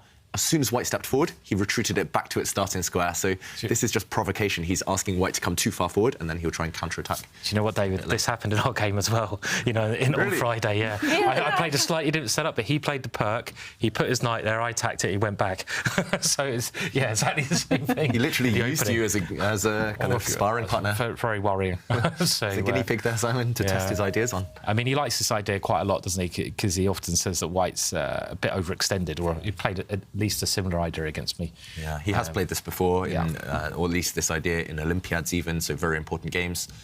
And as Kaja mentions, it's maybe not the most intuitive opening for Black, losing a couple of moves and not developing kind of the most to the most active squares, but you are very solid. No weaknesses. Now white's pawn, the d pawn that has advanced very far, you can chip away at it, you can try and trade it off. And black's pieces, they won't lack for squares anytime soon, so you're not really suffering in terms of space. Yeah, it's interesting. It's definitely, I think, a tailored strategy against certain opponents. Against you, I would never have done this, Simon, because you love to come forward anyway. I would never let you kind of come forward free of charge, giving you several moves. But maybe against Anish, he's thinking he doesn't really want to come at me, so I'm going to force him to. Yeah, and this is kind of key already. That, you know, if you're in Anish's position, the reason he stumbled in the past against Magnus, he hasn't been aggressive enough. You know, he gets to the point where he gets a lovely position, and then he kind of eases off. So he needs to play super aggressive in this position with a space advantage here. You know, go for the king, you know, move them, you know, just play natural attacking moves here, I think is the right way to go about this. Yeah. Yeah. And, meanwhile, an exchange of pawns. Yeah, and the thing is, though, in this type of position, natural attacking moves are not necessarily kind of going gung-ho with your pawns. It's just really about, you know, protecting your some squares, for instance, the g4 square, push a pawn forward, connect the rooks, take control of that D line. Yeah. Well, we see Anish do that. Magnus, meanwhile, redevelops his knight. This knight's gone on a bit of a journey. It has already moved twice, came back. It came, it went back to its starting square, and now it finally does sit on c6. And here, Jovanka, maybe talk us through. So the rook move, you think, is the most natural for Anish? Yeah, but also potentially, I'm a big fan of swapping off dark square bishops. I don't know why, but I love doing it. It might not be necessarily great here, but swap off dark square bishop, put a rook in the centre, although, and then... Yeah, and then just see. Yeah, exactly. Wait and see for something to happen. Yeah, the rooks will come. Eventually, you need to find a good space for this bishop. This bishop is often a problem piece. It's not 100% clear its best square. The other pieces, it's clear where they want to be. And yeah, I like this as well, Jovanka. This is a very Anish move. I've seen him do this several times against this modern kind of perk setup in the opening. Just swap off black's best defender, black's kind of nicest placed minor piece, the dark squared bishop, and then the game will continue. I don't think it's kind of the most ambitious, as you mentioned, Simon. It's a bit timid what White's been doing. I mean, again, it's just Anish maybe against Magnus showing too much respect. Yeah, I mean, maybe swapping these bishops, all right. I mean, I would love to throw the f-pawn forwards, but again, this is a very calm move, right? I mean, just, it's not a bad move, is it, David? But it's just like, you know, just, I want to see him really go at Magnus. You know, he can still do that in this position. Yeah. And one of the ideas you mentioned there, Simon, for example, if Magnus centralizes his rook, just move this knight out the way. Ideally, you want to use this square, but you don't want to trade pieces off because black is slightly cramped. But if you could move this knight out the way somehow, I don't see a good square, but at some point start throwing this pawn forward. This is one idea. Maybe you can just preface this by bringing, oh, sorry, not the knight back, but the rook across first. Centralize, improve all your pieces. The problem is now you don't have the opportunity to kind of force the exchange of dark squared bishops. If you try to get rid of this defender, at least now it can retreat because there's now no rook hit on the f8 square. This is quite a common pattern where white tries to insist on an exchange, black says no. But yeah, I don't like it either, Simon, this kind of slightly kind of scaredy pawn move. It's the type of move I would play, to be honest, but I wouldn't be proud of myself for playing it. It's just like against Magnus, you know, you got this position, and white is slightly better in this type of structure normally. Black's very solid, though. And just historically, you know, when Anish has gone for it against Magnus, and also Magnus doesn't really like to be attacked. I'd say the only weakness really in Magnus's game, it's not really a weakness because he's so good around, but the only thing you could say is that when he gets attacked, he sometimes, you know, he doesn't like that situation. So it's just like, you know, you've got to go for it here. You can still go for it. I still hope he does, you know, a combination of what Jovanka suggested, getting rid of the bishops, maybe moving that knight, as you suggested, David, and just start flowing those pawns up the board at the right moment. Just, you know, so there's still time. And Magnus has got to find some counterplay here as well, I suppose. Or is he just going to sit here and wait? Or is the reason Magnus is thinking for so long now, is it because he's tempted to just completely blow open the centre, push his pawn forward? If he can exchange everything off, for example, if we see a mass trade here, capture, a capture, okay, he does play it. Another capture, we could see a situation where it's just completely symmetrical, the pawn structure, not much going on, just equality. This would be a real anticlimax, but Magnus, he has initiated this. I guess with black it's a success. You've equalized solved all your opening problems, but it does maybe punish Anish for... we're going to see it, aren't we? Just everything getting hoovered off. That's an evil laugh, Jovanka. That's the Jovanka's evil laugh. Here it comes. The Hoover's coming out. You know, the one game we picked for commentary and they swapping them all off.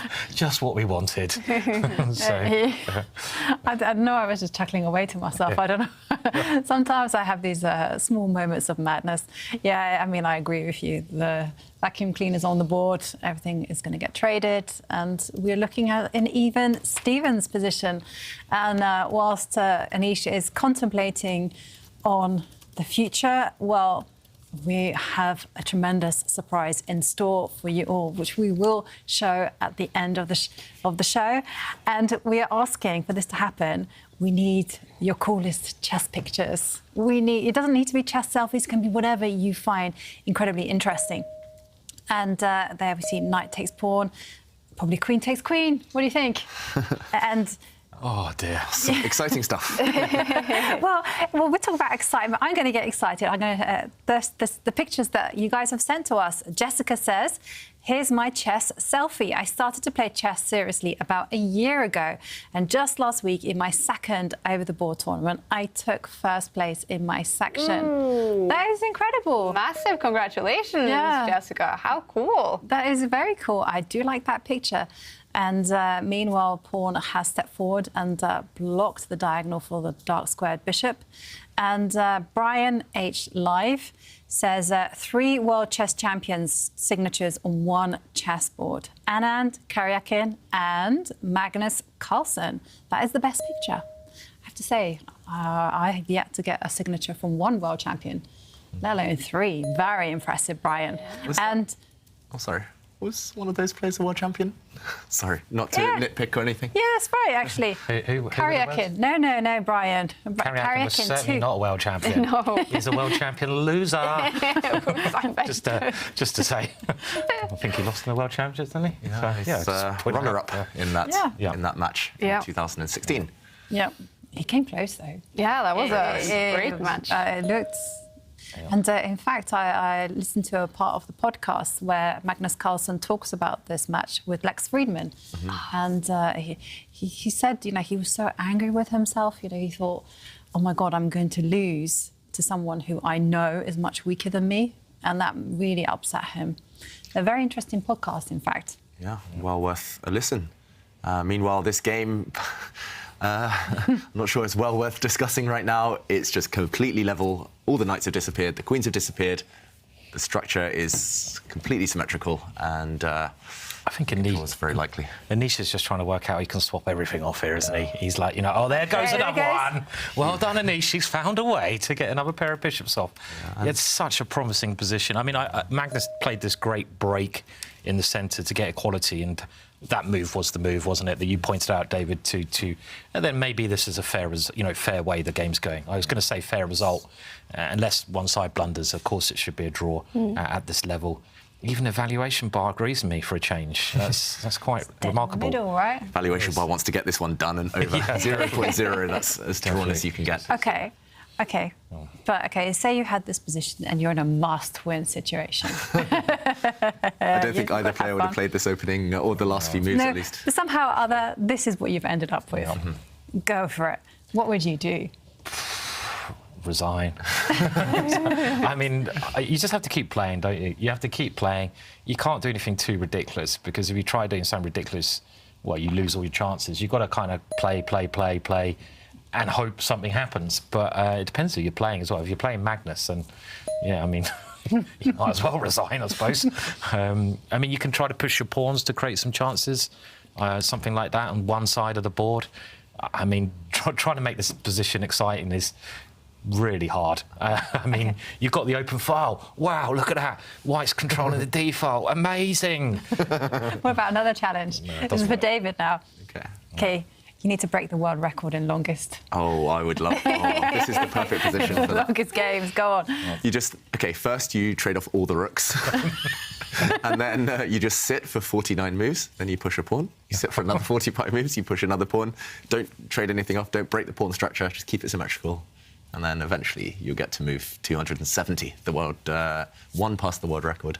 God, you were so close to getting the world record, David. One day, and it'll probably be against me. Don't do that. Don't do that and then beat me. I'll just block it all up and then I'll bore you to death, Simon. Oh, that would be horrible. But, I mean, how would you feel if like you're defending this position for like 269 Sick.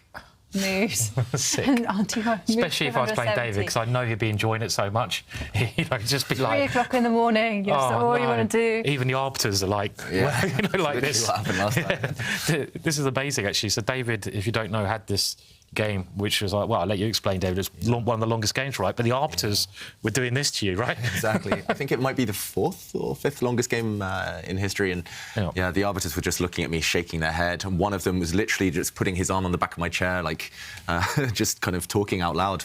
And then, the game went on and on and on. It was eventually a draw. And he said, you knew that was a draw, right? And I was like, yeah, but I was trying. I was trying to make some progress. Just enjoying the game. And he was like, yeah, but I had an arbiters party to go to.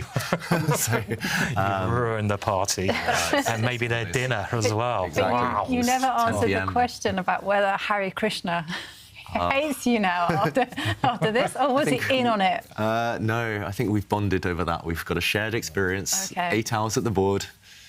What else can bring you closer to another? But you know what I mean? Like your course, Grind Like a Grandmaster, your chessball course, which you've done with the world champion himself. So you can get this on chessball if you're at home. You know, great course by 2 brilliant players. But it is a strategy to win. You know, to actually play equal positions like this. You know, and just play until the death. Really to kind of frustrate your opponent, but just try to get blood out the stone. And it is a very valid way to play chess. Why not? Yeah. Why can't you do that? I mean, people do. Magnus does it. So it's a strategy that if you like doing it, then obviously you're clearly mental, but, you know, some people do it, and it does work, right? Yeah, so you enjoy sitting at the board and just kind of looking for tiny little advantages. And, I mean, Magnus himself, when we were filming that course together, he was saying he finds the joy in that. I mean, this type of position, he doesn't look too excited right now, Magnus, but if he had this position as black and was playing someone 200 points lower, 300 points lower, he would just be sitting there thinking, OK, I'll push a pawn here, I'll just kind of create a tiny threat later on, I'll just look to imbalance it slightly, and it's just kind of, you can play without any risk, really, and I think that's the kind of beauty of the course. It's playing with minimal risk, and it's just finding these kind of small nuggets, these kind of small things to get excited about, but they do exist. Small nuggets. I like that sentence. But meanwhile, Anish thinking. Yeah, and talking about Anish and Magnus, obviously their opponents. I do have to ask you, David, do your opponents ever get upset with you? Yeah. Especially when it's just a draw. They look at you and they're like, right. Happened a few times. Has anyone said anything? I mean, once at the English League, the Fornacial, I think the game was 189 moves, and my opponent afterwards, he was just looking, I mean, even during the game, he was just looking at me like, ugh. And then I finished the game. It was actually for Cheddleton, our team at the time, and afterwards I came out and his teammates were sitting in the bar looking at me, just because they'd missed their dinner reservation. Because the other thing is, like, at these team events, the whole team goes for like an Indian meal, so they're always waiting for the last person to finish. We were probably waiting for you, David. I think you were definitely waiting for you to finish so we could go and get our lovely Indian meal with our team and lots of nice wine. Thank you for making us wait there, David. Sorry. I had to try and win, though. We were 1 point down in the match, so I needed to try everything, and I actually got opportunities there. But as Magnus said in that course in the intro, he was joking, I hope. He's like, David, beloved commentator, but hated chess player, hated opponent. But it's a very valid way to play, and I've never seen anyone as determined as you, and I think that determination, chess is a mental sport. You've got to be in the right shape of mind, and just having that attitude that you'll play every game to the death, you don't want to take draws, will immediately make you a stronger player. I mean, no doubt about it. You know, if you're like me, you just want to resign every position, then what you're doing, you know, become a commentator instead. So, you know, you criticise all those moves. Yeah. That sounds really bad, doesn't it? You know, I can't play, so I just criticise them instead. Things are happening here, though. Things are suddenly... Things are changing. Yeah, I mean, this is you know, the pawn formation has changed. It's as exciting as it's going to get. So over to you, David. I mean, 0.1. yeah. Oh, my words. The point one has gone up. You know, God. this is something, actually, you know.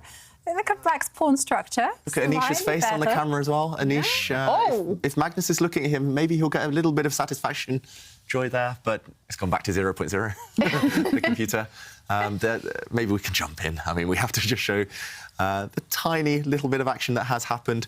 So Black did actually start pushing the A-pawn down the board. This is one way, Simon, Jovanka, right, to just annoy your opponent slightly, to start pushing pawns on the side of the board, just gain a bit of space. And here, there's an actual threat. This pawn is under fire. White actually captured this black pawn. I was surprised. I thought Anish would maybe just try to be cynical and, I mean, he already has traded off a bunch of pieces. He could have done the same. Instead, he captured this pawn. And now the small imbalance is that these are isolated and weak. Black has the better pawn structure, but White has maybe the better rooks. And there is a weakness to attack. It's hard to get excited. Even for me, it's hard to get excited here. You could go after this black pawn. OK, he doesn't do that. Now he tries to trade the bishops. He's gone for the exchange. No, but How do we predict that? There's a trap, though. There is a trap. There is a trap where we have to, you know, stay calm. I mean, if you're a baby, you might fall for this. But like, even then. You can grab a pawn. It's for free.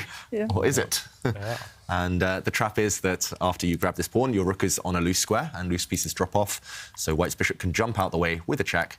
And this is also a discovered attack. Once the bishop is captured, the black rook will fall. And it's just about OK here. You can actually create a fork. So, wait, if we go back... Sorry, I've just realised. The baby pounces. Yeah, if you take this pawn, we see a capture. If I don't take with the king, if I take with the bishop, then rook takes rook. I could double attack your two rooks and, OK, I'll win some material back. It still will be a draw, but at least you had some fun on the way. Instead, Magnus doesn't worry about this. Here, the white rook would move. We'd see him. He's gone for it. Well, hang on a second. He's gone for it. He's gone for it. Wow. OK, so he's going to go for the same thing. So if we go back to the game position now after rook takes pawn, he's blundered into this baby trap that we talked about. Bishop takes pawn, discovered attack. Black's bishop recaptured, and now the double attack on the white rooks. Can't believe he's blundered into another draw. Yeah, and this one is still likely to be a draw. But he's changed it a little bit, hasn't he? And I also think when I don't know if Anish is playing for a draw so much, but in these kind of games, I kind of like hope the person who's playing so much the draw gets punished. Here, that's Anish, right? Yeah, I kind of think it's also a natural way the game's gone because Magnus played this break. Exchanges are very natural, and I think Anish had to sort of back down from trying to get the advantage. Here, it is a draw, David and Jovanka, but it's you know, which side would you take, Jovanka, here if you I kind of like the black side, just because, you know, the black rook can get behind the pawn. But maybe it's just going to fizzle out into a draw because Anish has played this pot very accurately. Yeah, if we jump forward to the current position, Black has temporarily sacrificed a pawn, but Black will win this one. And, yeah, it's just a draw. Unfortunately, the rook is the wrong side for Black. This rook is passive. It's actually stuck in front of its pawn. It wants to be behind the pawn, supporting it, propelling it forward. But, yeah, I mean, the Black king now is cut off. The Black king can never really help the advance of its own pawn, and we'll just see a way for the players to repeat. Nothing much to be done. It's going to be hard for White to create a passed pawn. It's going to be hard for Black to push this one to the end. The white rook is perfectly placed behind it. So I probably would choose Black right now, but it's just a draw. It's just a draw, and I think we'll see that draw happen any moment, actually. The rook attacks the pawn, the Black king will move, another check, and a repetition over the next few turns. Let's go back to the players. It's about to end. Not the most exciting game. Yeah. And a decent result for both players in the prelims, but for us spectators, slightly disappointing. Yeah. 39 moves, still so much time on the clock. Magnus Carlsen, 14 minutes left on the clock. This game about to end in a draw, which means 1 point and $250 for each player. We're going to jump into another game when this one finishes here in round 2 in the Julius Baer Generation Cup. Any second. It's a draw, doesn't it? Yeah, now. Position repeats itself and a draw. Yep. It is a draw. Anish Giri with the white pieces. 2 draws for him so far today. It's a win and a draw for Magnus Carlsen. They now have more than half an hour to rest and prepare for round 3. We're jumping into this one. Levon Aronian against the legend Boris Gelfand. And the bar is all the way over to Levon's side. Boris Gelfand, he also lost in the first round. Is he losing another one? It's looking difficult for him.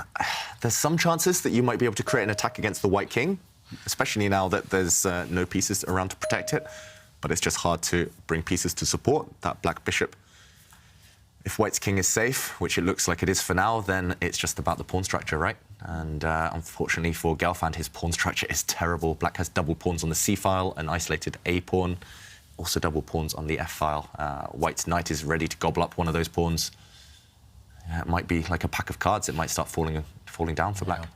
I think what Gelfand's biggest mistake is, I mean, we can't see for sure, but we know that when he's playing over the board, we mentioned this already, he does have a piece in his hand. Maybe he needs to get a pawn in his hand just to give him that little bit of extra. Do you reckon he's doing it under the table now? Sorry, that looks a bit wrong, but, you know, pawn power, you need something to fill with. A pawn, yeah, that's it, David, a pawn, I meant, yeah, clearly. And but he's such a legend, Gelfand, and he's brought out these books recently as well, which I do have, but like a lot of chess books, they actually on my mantelpiece, and I haven't got around to reading them yet. Got to get around to reading them, but I've heard they're great. Anyone else? They're really good, yeah. So he's got this brilliant knowledge, and he's great explaining them in those books I've heard as well. So it's about positional decision-making, tactics, strategy, everything. For every level, or for more you guys? Probably a bit advanced for some levels, but there's lots to learn. I mean, he actually tells some stories about his games, his mentality, his decision-making, which I think is universal. So. Yeah, it's maybe a bit highbrow, but in general, it's a great book. And of course, great coach now, Gelfand, and he's also someone that myself and Magnus talked about in that Grind Like a Grandmaster course, because he's known as just a great positional player. Got lots of energy, hasn't he? Yeah. Lots of can energy. Keep pushing and pushing. Yeah, great stamina. He'll grind his opponents down. He's very patient. And 10 years ago, I think it was in 2012, he was a tie-break game away from becoming the world champion, from winning the world championship match against Vishy Anand at 44 years old. And what an inspiration that must be to Levon Aronian. In a few weeks, he is turning 40 years old, and everyone's wondering, has Levon Aronian already peaked? Will he ever be able to play a world championship match? Well, Gelfand did at 44. It's definitely possible. Well, Anand as well. I mean, Anand famously won 2 candidates right, you know, when people thought he was going to retire, and he got right back into World Championships. So, you know, people say it's a young man's game, but I don't really see why it should be. I don't know if there's any real scientific proof. Yes, you get a bit slower or whatever, but you can make up for it in other ways. I think it's more social things that happen, right, that probably slow you down more. Life you have commitments. Family and, you know, other things go on in your life that can slow it down. But I really don't see why, if you're 50 years old, even if you're there and you've just taken up chess and you're watching this, you can have some really high ambitions if you work very hard. Why not? Yeah, definitely. Yeah. And the great thing about chess is that it's for any situation. It can be social, it can be a pastime, it can be a hobby, and it can be a sport. And there we see Gelfand. Well, he's kind of making some active moves. He's traded off he's moved his queen to capture the pawn. And now the big question is, can Aronian actually step a pawn forward and grab material, or is that just asking for trouble? Oh, yeah. Big moment. I do think there might be a couple of ways for Black to get out of this, but if Levon Aronian does get greedy and try to win a piece with a double attack, at the very minimum, Black's queen could slide back, and there's still a pin along this diagonal, so White doesn't have time to capture the Black rook in the middle of the board. Instead, jumping back to the game, we saw a very sensible decision from Aronian. He just traded off the queens because long-term he has the advantage, and he did indeed grab a pawn. So White is 1 pawn up right now. Black tried to relocate his bishop, maybe aiming to capture the White knight, but Aronian has stopped this one too. Yeah, it's difficult. If we see a trade of rooks, then White is simply a pawn up. White's knight will eventually find a better square, and it's a matter of technique, as they say. So Gelfand decides to drop his rook back. More pieces on the board, the better, but long term, I mean, there's already 1 passed pawn. This will start marching forward. White's knight is ready to join the action. I think it's going to be one-way traffic, unfortunately for Gelfand. Yeah, it certainly looks that way. I mean, all that White needs to do is just activate the team, get it ready, get it mobilised, and he pushes his H-pawn forward. I didn't necessarily think that was necessary. I thought that the king would step up and let the centre pawns start rolling, but... I guess there's no rush. That's the art of grinding. You just keep everything controlled. White is defending everything. I don't think a bishop for knight trade is going to help too much, because White just has too many pawns. This is also attacked. White is going to get more active with his rooks. If you don't really want to exchange off these pieces, then what else simply? It's hard to even find a plan for Black. If you attack White's central pawns, as Jovanka mentioned, the White king is happily going to protect them, and they are ready to step forward eventually. Yeah, the only plan that I can see for Black is he needs to generate some activity somewhere. So maybe, you know, he does have a pawn majority on the right side of the board.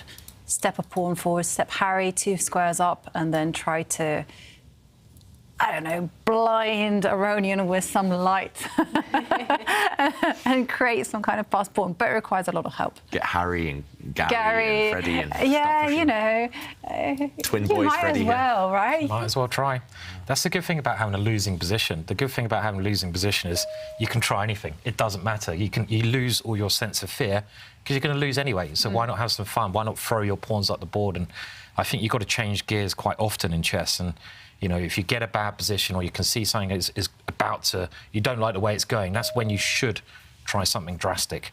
OK, he's moved his rook to the other side of the board. The white knight has jumped into a lovely square, dominating the bishop. That knight seems much stronger than the bishop. And there's basically loads of things wrong with Black's position here. Maybe he should have traded off the bishop for knight, because they do say rook endgames, they're all drawn. Yeah. So maybe that's the best chance. As you mentioned, Simon, the white knight now is just far superior. That black rook is almost trapped as well.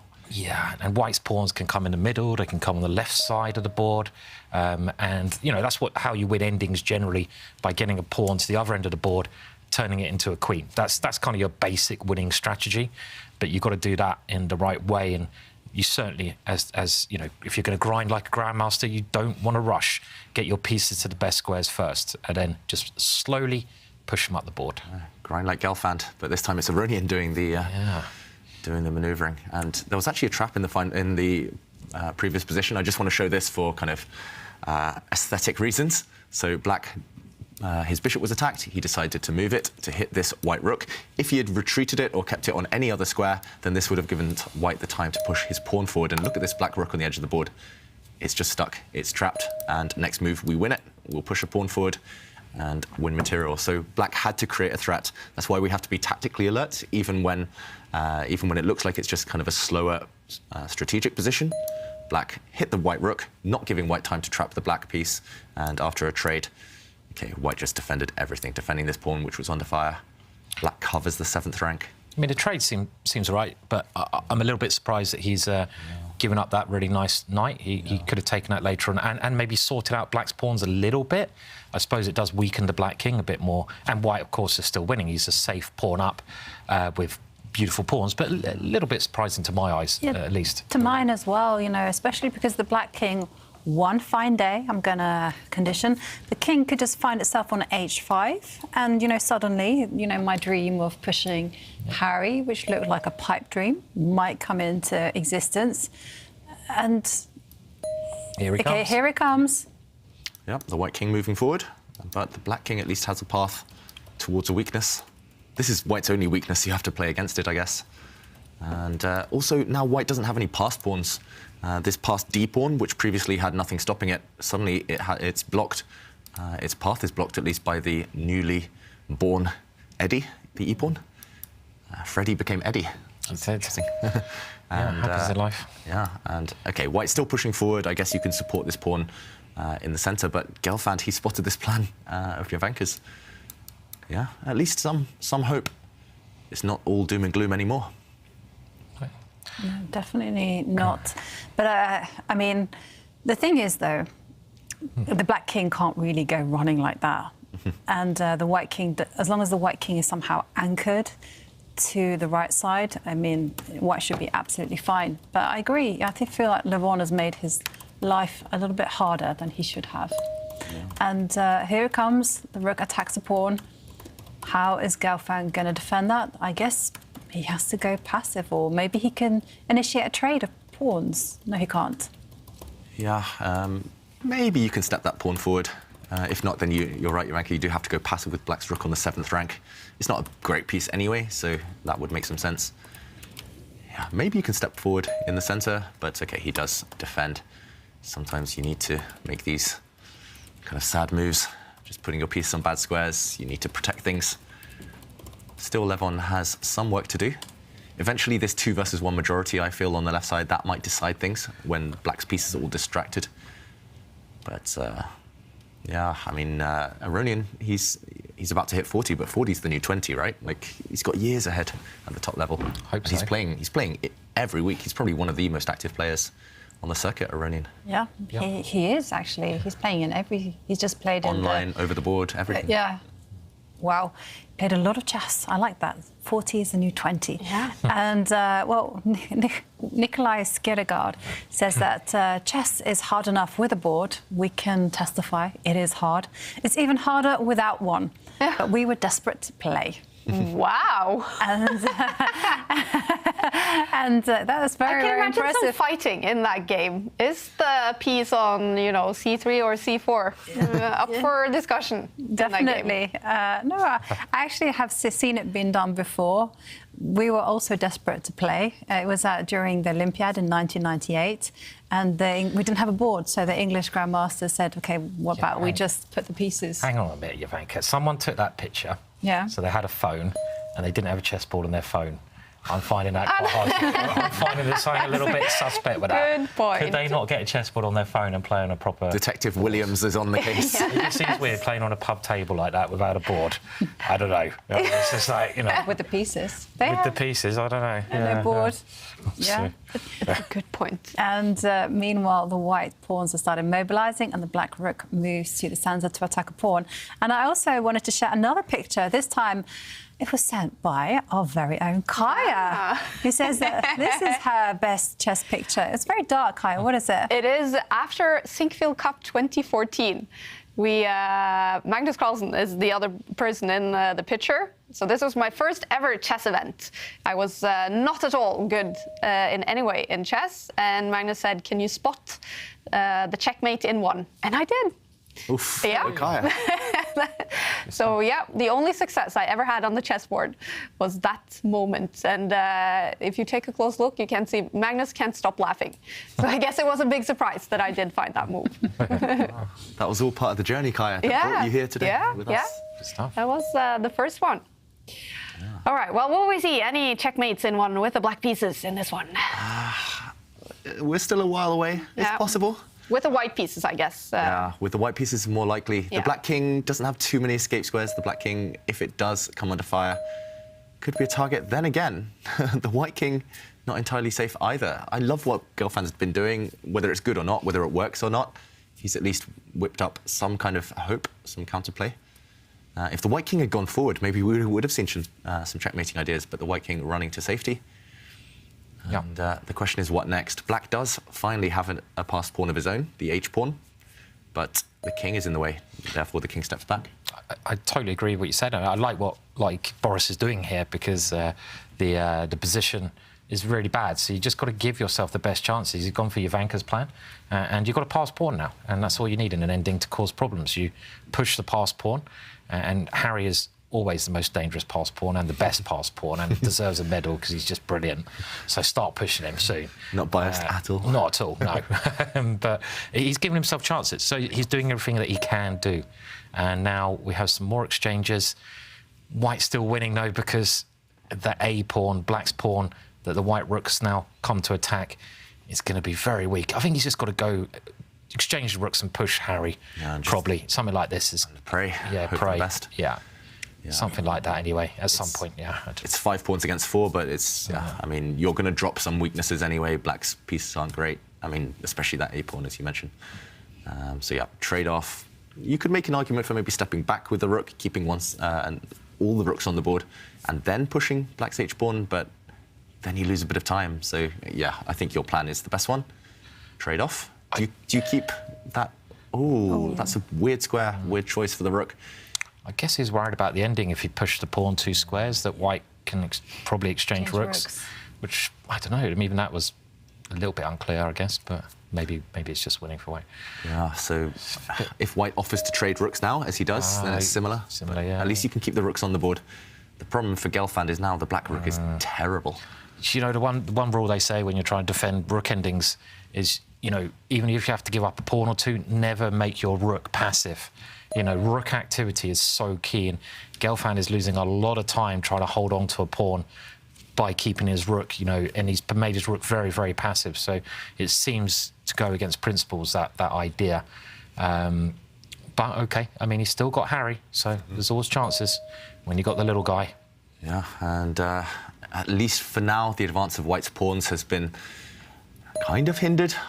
White will step forward at some point on that left side and create a pass pawn, that precious commodity in endgames, in rook endgames. But for now, Levon is just happy to slowly improve. This is good endgame strategy. Now, the advance of black's h-pawn, far less scary. I think he should have just gone for it earlier. I mean, just hoped for the best, because now it's just a kind of slow death. And also, Gelfand, 1 minute on the clock. It's going to be hard to put up much more resistance. Yeah. I agree, and the last tweet that we saw by Swapnil made me smile. Did you see that, Simon? I mean, Hagrid or Gandalf? What am I more? David, do you think I'm more of Hagrid or more of a Gandalf?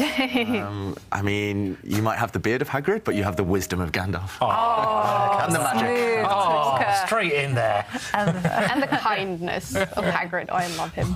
Yeah. Oh, I'm liking this. So, yeah, keep going, guys and girls. Meanwhile, I don't know if this game is going to keep going, unfortunately. One more black pawn has dropped. It's 2 passed pawns now, and that is enough to win the game. I think Gelfand might resign any moment.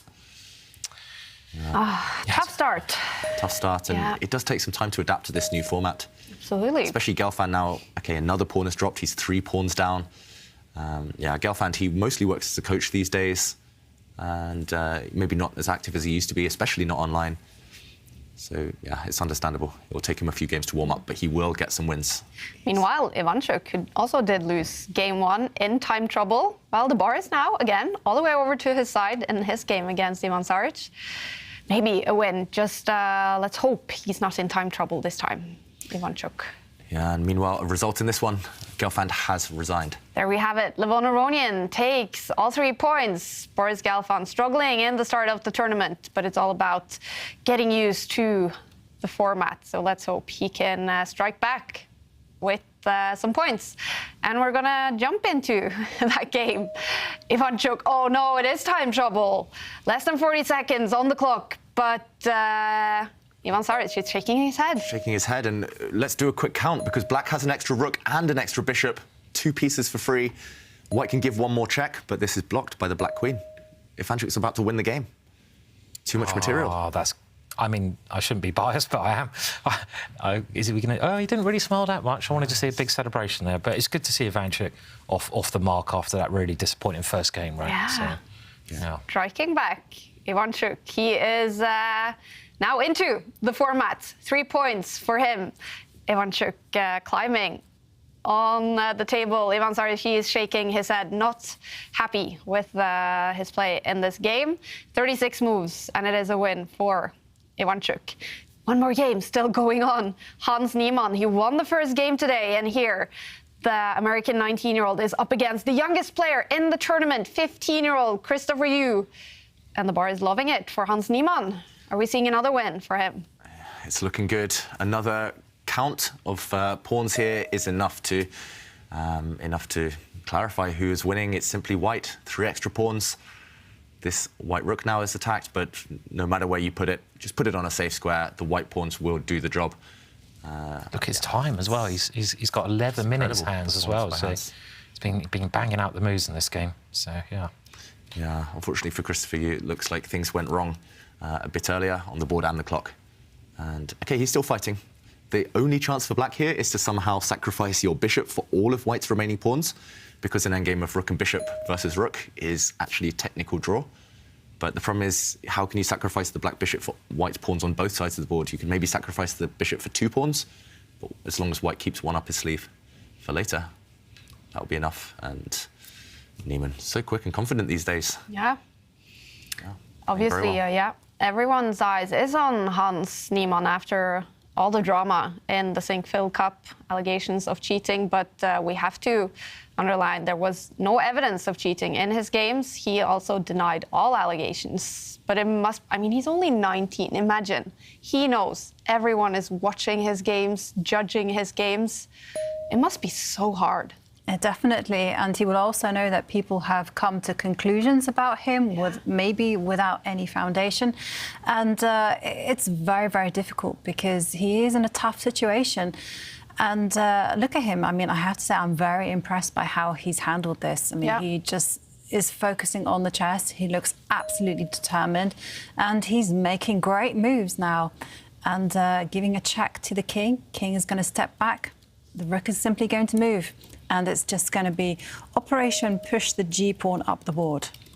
Yeah, and Christopher Yu, great talent himself. These two are the future of American chess. He once beat me in a blitz game when he was 10 years old. Really? He flagged me. I'm still bitter.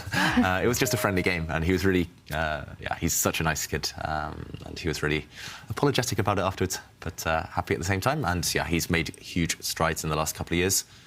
Grandmaster now, and yeah, this one is not going to go in his favour, but he will, again, get a couple of wins here. He will cause some surprises. Very aggressive player. Loves to attack. And meanwhile, still holding firm. White's bishop now under fire from the black king. He's not making it easy for Hans. But look at the clocks. I mean, something must have gone very wrong for Christopher in this game. Spent almost all his time, but Hans, still 10 minutes on the clock. 76 moves and 10 minutes on the clock. Yeah.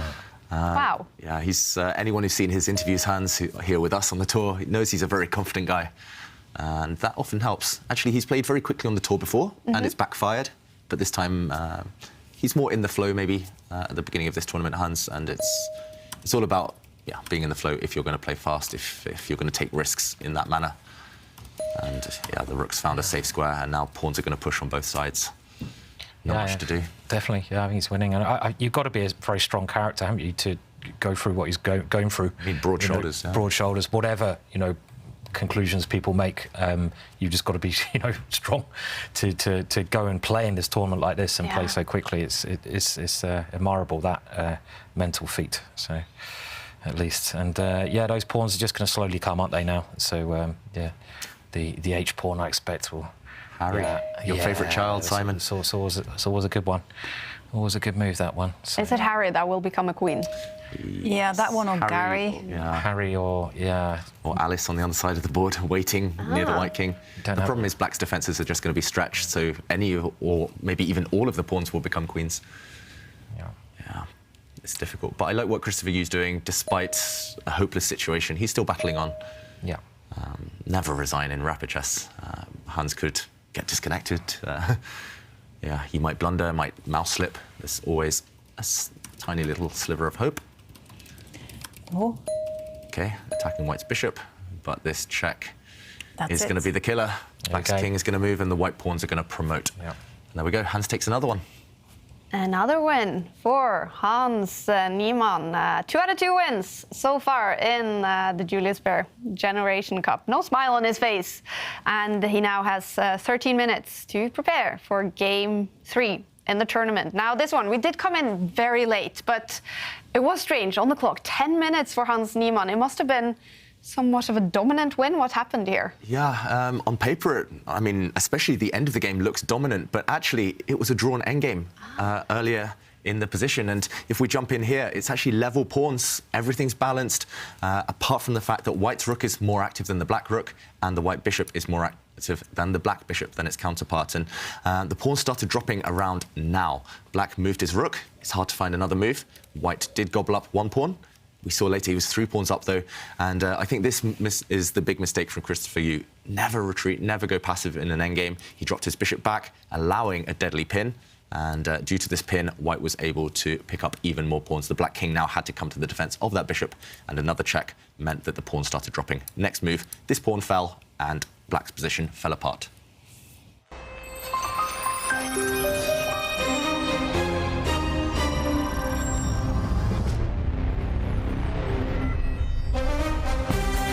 In round 3, Coming up in 11 minutes, we're going to follow the youngest player in the tournament, Christopher Yu, against what I bet is one of his big idols, Levon Aronian. Both Americans, but two different generations up against each other in round 3. That's going to be an interesting one. And in round 4, we're going to follow, again, Hans Nimon, who is on fire. 2 wins so far today. And in that last round, he is up against another teenager, Vincent Keimer. They both broke into the prestigious 2700 rating group recently. So that's going to be an interesting battle as well. And before that, tour director Arne will join us in the studio to address the issues of Hans playing in the tournament after allegations of cheating. Right now, we're going to take a quick commercial break, but when we come back, we're going to build up to Christopher Yu against Levon Aronian.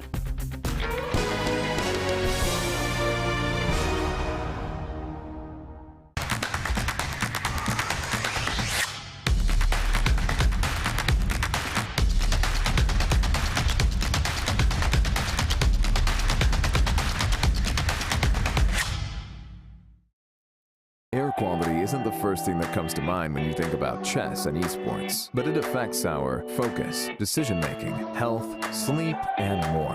What's in the air you breathe? Find out with Air Things.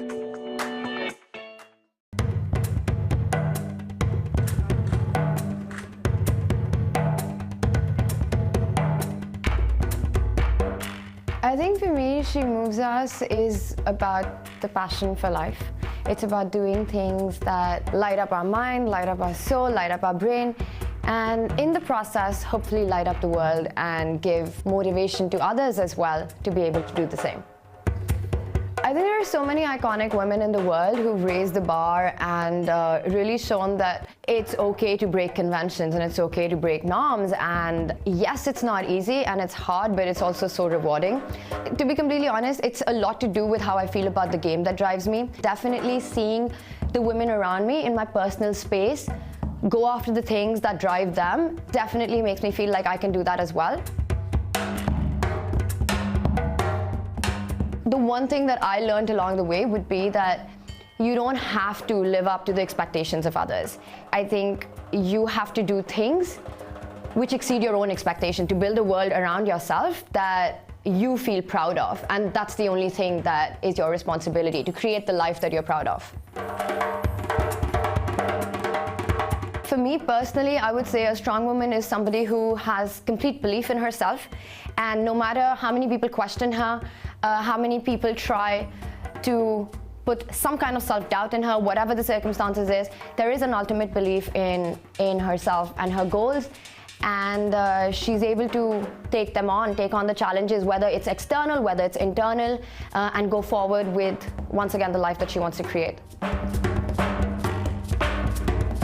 If I had to talk to my younger self, I would probably go and give her a big hug and tell her that it's going to be amazing in the most difficult times and just keep going. The only thing that I would like to say to people who have a passion for something which is not what the society or the general norm or the general structure is or what people expect out of you, and you have a path that you want to take because it makes you happy, just keep going on it and believe in yourself. It's going to get tough. It's definitely going to get hard. It's not going to be easy. But in the end, it's going to be 100% rewarding.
just race to the line? Yeah.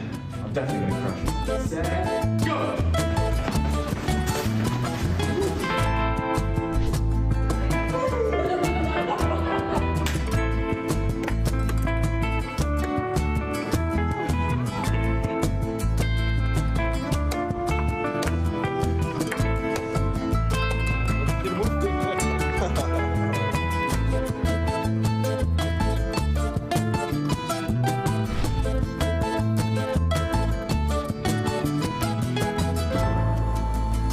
When someone asks me how my chess game is going, sometimes maybe good, sometimes maybe shit.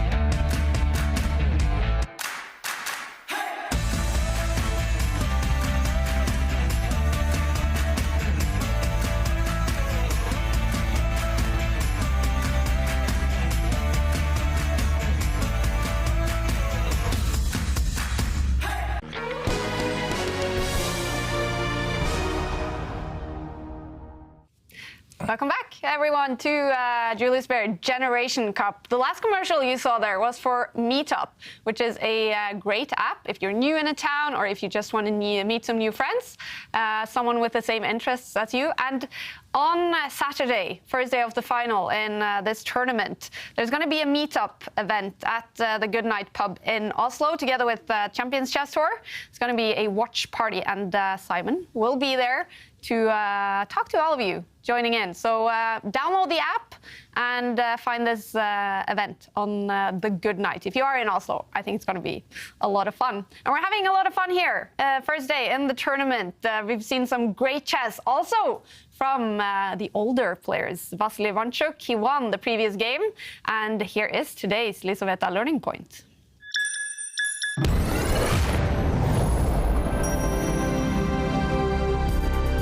Today we're learning from one of the legends of the game, Ivanchuk, and this is his victory against Ivan Saric, a former European champion himself, a very strong grandmaster. And this one is all about double attacks, all about tactics. Double attacks are the most common tactic in chess, and here Ivan Saric overlooked a very strong resource for black.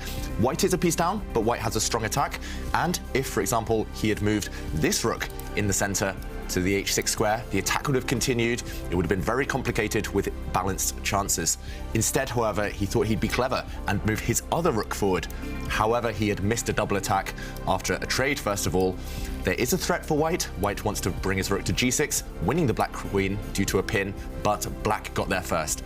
Knight to g5, attacking the rook, but also the more dangerous threat of capturing on this square with a royal fork, hitting the white king and hitting the white queen. This won even more material for Ivanchuk. If white now had fulfilled his threat, for example, then knight takes pawn, check, the white king has to move, and after black takes the white queen, he will emerge with a decisive material advantage. So Ivanchuk, tactically sharp at the beginning of the Julius Baer Generation Cup. A win for Ivanchuk in that game, and we did have a bunch of decided games in round two. Ivanchuk, one of the players who got 3 points in his game. Arjun Erigaisi taking all 3 points against fellow Indian Adiban.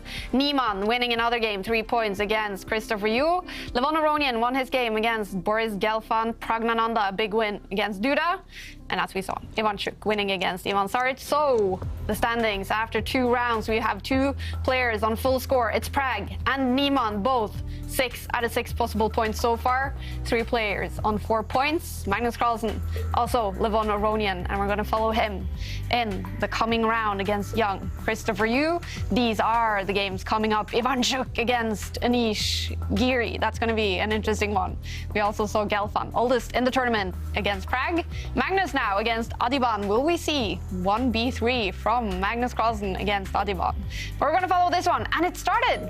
Christopher Yu with the white pieces. What are we looking at? Wow, a very aggressive opening, and one I Oh, until this last move. But I was going to say one of my favourites, especially in speed chess, it was the Scotch opening. It has transposed into what we call the Scotch 4 knights, which is actually very solid for white. There has been a trade of one set of pieces. Now black often just challenges white's pawn centre. Okay, first Levon Aronian castles the king. And he does play his pet move, actually something he's played many times before. Instead of pushing black pawns in the centre, trying to exchange pawns, trying to exchange pieces, trying to equalise, he's playing a bit more provocatively. Look at this. He's weakened the black king, but he's going to grab a pawn in the process, and this comes with huge danger. Black has won this pawn in the middle of the board, but look at the black king.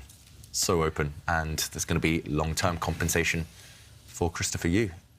Did he want to play solid Yu and provoke Levon Aronian? Maybe it's worked out, a decent strategy. Full-blooded fight now. Yeah, there's lots of different strategies you can try when you're playing players are higher rated than you. One is to, go a bit crazy. The other one's play your normal game. And the third choice is to go really solid and hope that they're going to take risks because they really want to beat you.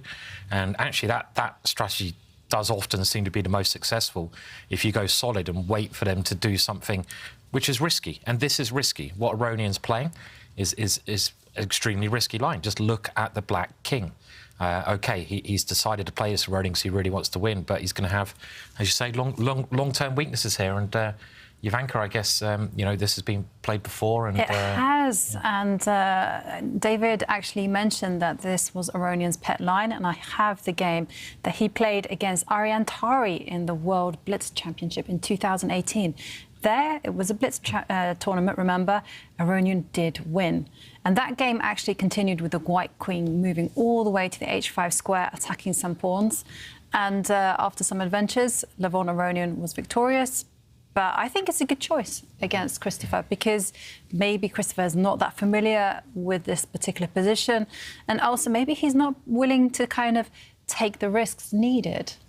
Because if you don't know, you don't know, right? You maybe might make a more cautious choice.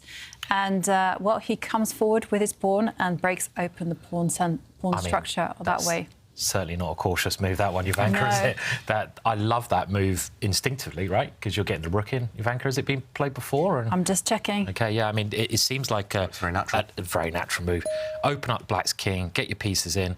And Aronian must have looked at this variation a lot. Just if you're going to play one of these lines, David, you must have done your homework right, because otherwise you can get completely smashed off the board. So it's one of those lines you need to be really well prepared in. Yeah, and I think Anand has also played this line as black. I'm not sure if he faced this last white pawn move, but yeah, I mean, the top players, they're willing to take these risks, but only if they've done the homework, as you mentioned, because one slip as black here, and it's just game over. You will get checkmated. And yeah, Christopher Yu, I mean, I'm maybe not as familiar with his games as some of the others, but from what I have seen, very aggressive player, very dynamic, loves to take risks. He doesn't really like these slow manoeuvring games. That's why I'm slightly surprised that Levon he's kind of baiting him. He's trying to say, OK, I know this is your strength, but you do it. You attack me. I'm going to be a pawn up. And meanwhile, Levon reacts with a bishop move, developing his piece. I have seen this last move before, so I'm not sure if it's transposition from the white queen coming out earlier, but either way, I've seen this position. I remember analysing it, and it looks scary for black. It looks like you can survive. You often give back a pawn, just to try and get the queens off at some point.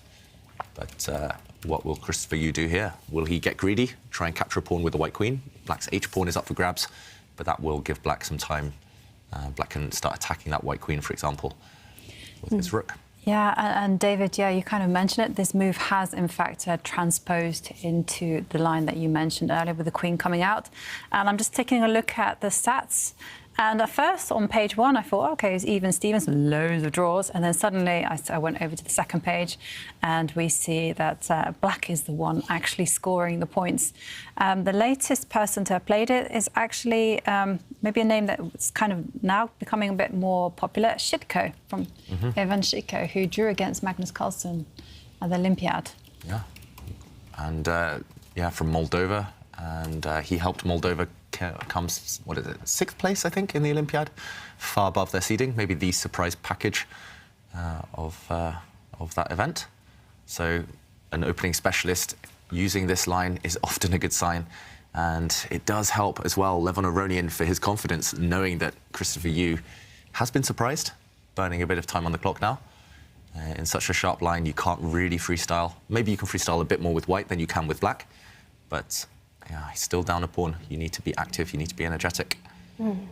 Spending 2 minutes on this move, Christopher Yu, 15 years old. All right. Moving his bishop backwards, is that a bad sign? I just said active and energetic, that he retreats the bishop back. It's not just about a retreating move. You've also cut the connection between the white rooks. It's going to be harder for the white rooks to activate later. Yeah. But then again, you're preserving the bishop pair. You're stopping any exchanges. Maybe the black knight was going to go and take that bishop. So it's got a good intention behind it. He wants to keep pieces on the board. Well, he is number 341 in classical chess in the world. This young American Levon Aronian, number 8 in the world. So no doubt Levon, at 39 years old, is the big favorite in this one. But Christopher Yu, he is one of those prodigies that we really have to pay attention to in the future. Our stats guy, Typer Zimmerman, has actually made a prodigy watch list. This is super interesting. These are the current prodigies in the world that he says we have to keep a close eye on. So, for example, we see Gukesh. He is 16 years old, and he is the second highest rated player ever, I think, at 16, and someone to keep a close eye on. And we see Christopher Yu. He is also on this list at 15 years old, number 34 at 15, and someone to keep a close eye on. And I can imagine, David, being on this list, that must be an indication of maybe what the top 20 list in chess will look like in 10, 20 years. Yeah, exactly. And I mean, if we rewind 30, 40 years ago, we would have seen Ivanchuk, Gelfand on that list at the time. Now, a few years back, we saw Carlson, Karyakin, Nepomniachtchi, Vasil Ivanchuk all coming through. They made it to the top of world chess. So, yeah, this is definitely a glimpse into the future. It's quite interesting, isn't it, David? Sorry, David. I was going to say the list you're saying is quite interesting. Isn't it just America, Uzbekistan and India, the only players? Only 3? Is it only 3 countries? But isn't I don't know. Am I missing? I'm missing maybe. I don't know. I have to say I don't know the top guys. Like top players, Turkish, right? Okay, so it's quite a small mix, though, right? So and only at 11. So the player on top of that list is 11 years old, and someone to really keep an eye. Have you heard about him? I have, but only recently. I can't say who, but I've been coaching some younger players, and therefore I know some younger names. Maybe the biggest celebrity on this whole list is the bottom right.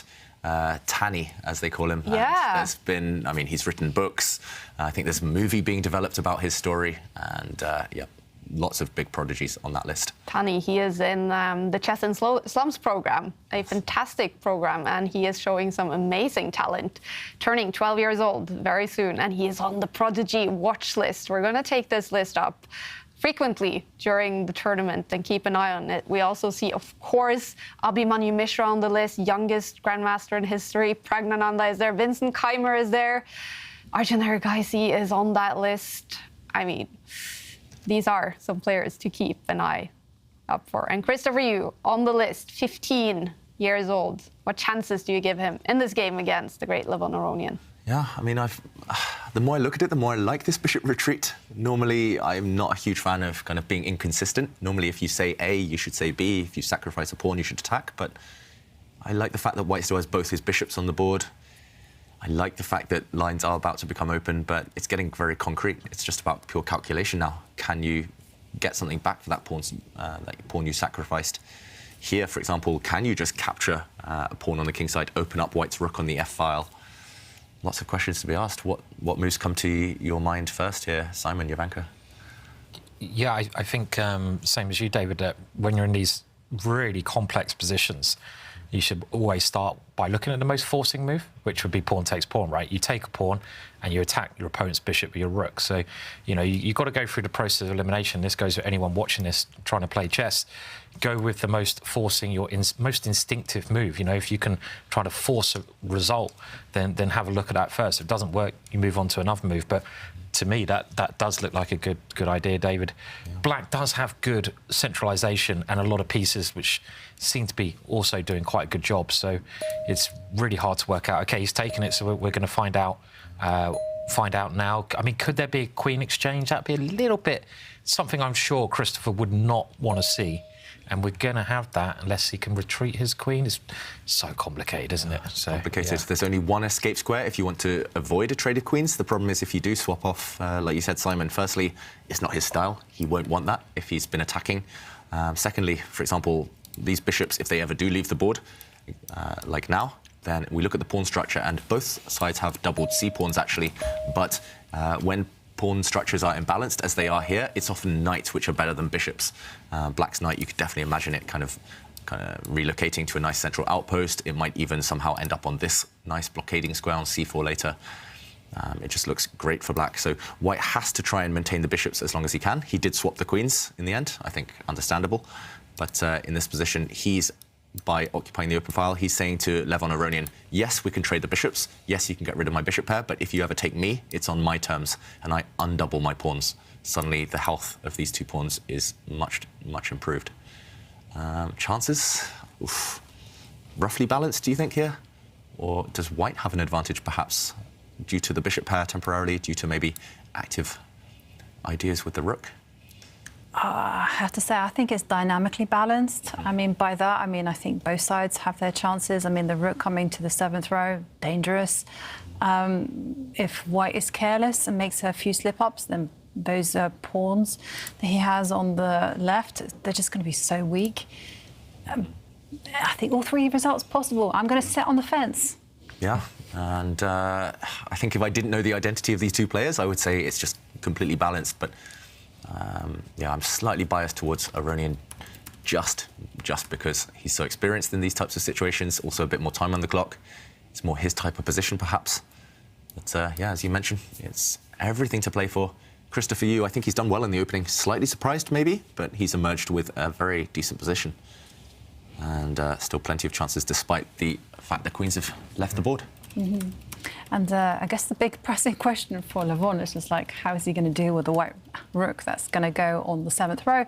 Well, he will have to think, and he'll have to find an answer. And while he's contemplating what to do, well, everyone in the world is enjoying chess, and I love that. And GM Arsim says the final is sharing with us their cool chess picture and the closed tournament.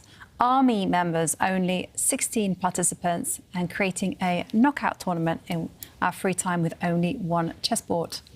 Oh, I want to see that picture. I want to see that picture too. A closed tournament with only one board. Have you seen that? No. Have you ever done that? No. Nobody likes their chessboards today. Earlier there was, you know, just a bunch of pieces, no boards. Yeah, now only one chessboard amongst so many players. All about online chess. Didn't Magnus famously say he doesn't actually own a chessboard when he was world champion? Yeah. He said he just, you know, which is, we have it. There we have it. How cool. That is so cool. Yeah. And yeah, no, I have to say, I confession, I recently bought a chessboard. Way. Nice. Yeah. You know, I have many chessboards at home, but I was like, you know what? I saw one in the shop, and I'm a bit embarrassed to say how much I paid for it, but I'm not. It's really expensive. Ooh. But it's so beautiful. Yeah. I was like a firefly to their light. I was like, I gotta have it. Yeah. I also love beautiful chess sets. Okay. It's yeah, it's a piece of interior. It's a travel chess set as well. Ooh. That's even. Oh, that's cool. And it's, so it's not even on display. No, I mean you roll it up and it makes like these two scrolls, and it's so fancy. How cool! How cool! Well, practical investment, Jovanka. Yeah, many ways to play chess, and keep sharing your best chess pictures, everyone. Coming up after this game, we do have a big surprise for everyone, but it will take your best chess pictures to actually show you that surprise. Ooh, so please keep sharing using #ChessChamps on Twitter. This one. Yeah. Meanwhile, yeah, Christopher Yu, he is creating threats. I like what he's doing. His moves have clear, defined reasons behind them, and that's often a good start. He's not playing with any kind of murky, kind of blurry plan here. First, he brought his rook across. He wants to enter the black position with that white rook on the b file. He wants to bring it up to the 7th rank. We mentioned that idea. He couldn't do that because temporarily his rook was stuck defending his bishop at the bottom of the board. So his bishop moved, creating a threat against the black knight, forcing, or at least encouraging Levon Aronian to go for this exchange of bishops. Now, when the black knight moves or is defended, then the white rook might start to jump in. Yeah, it feels like Levon is the one fighting for equality here. It feels like White is the one trying to make things happen. Do you know what I'm most interested in? What that is behind Christopher. I think it might be a metal detector on the wall. We've had a Hoover before, so I don't know. What do we think that is, you know, against the wall? I reckon it's a metal detector. That is quite a random thought there. Oh. But I'm going metal detector. It seems like one of those things you put on your arm and you go around. So maybe he's a part-time metal detectorist.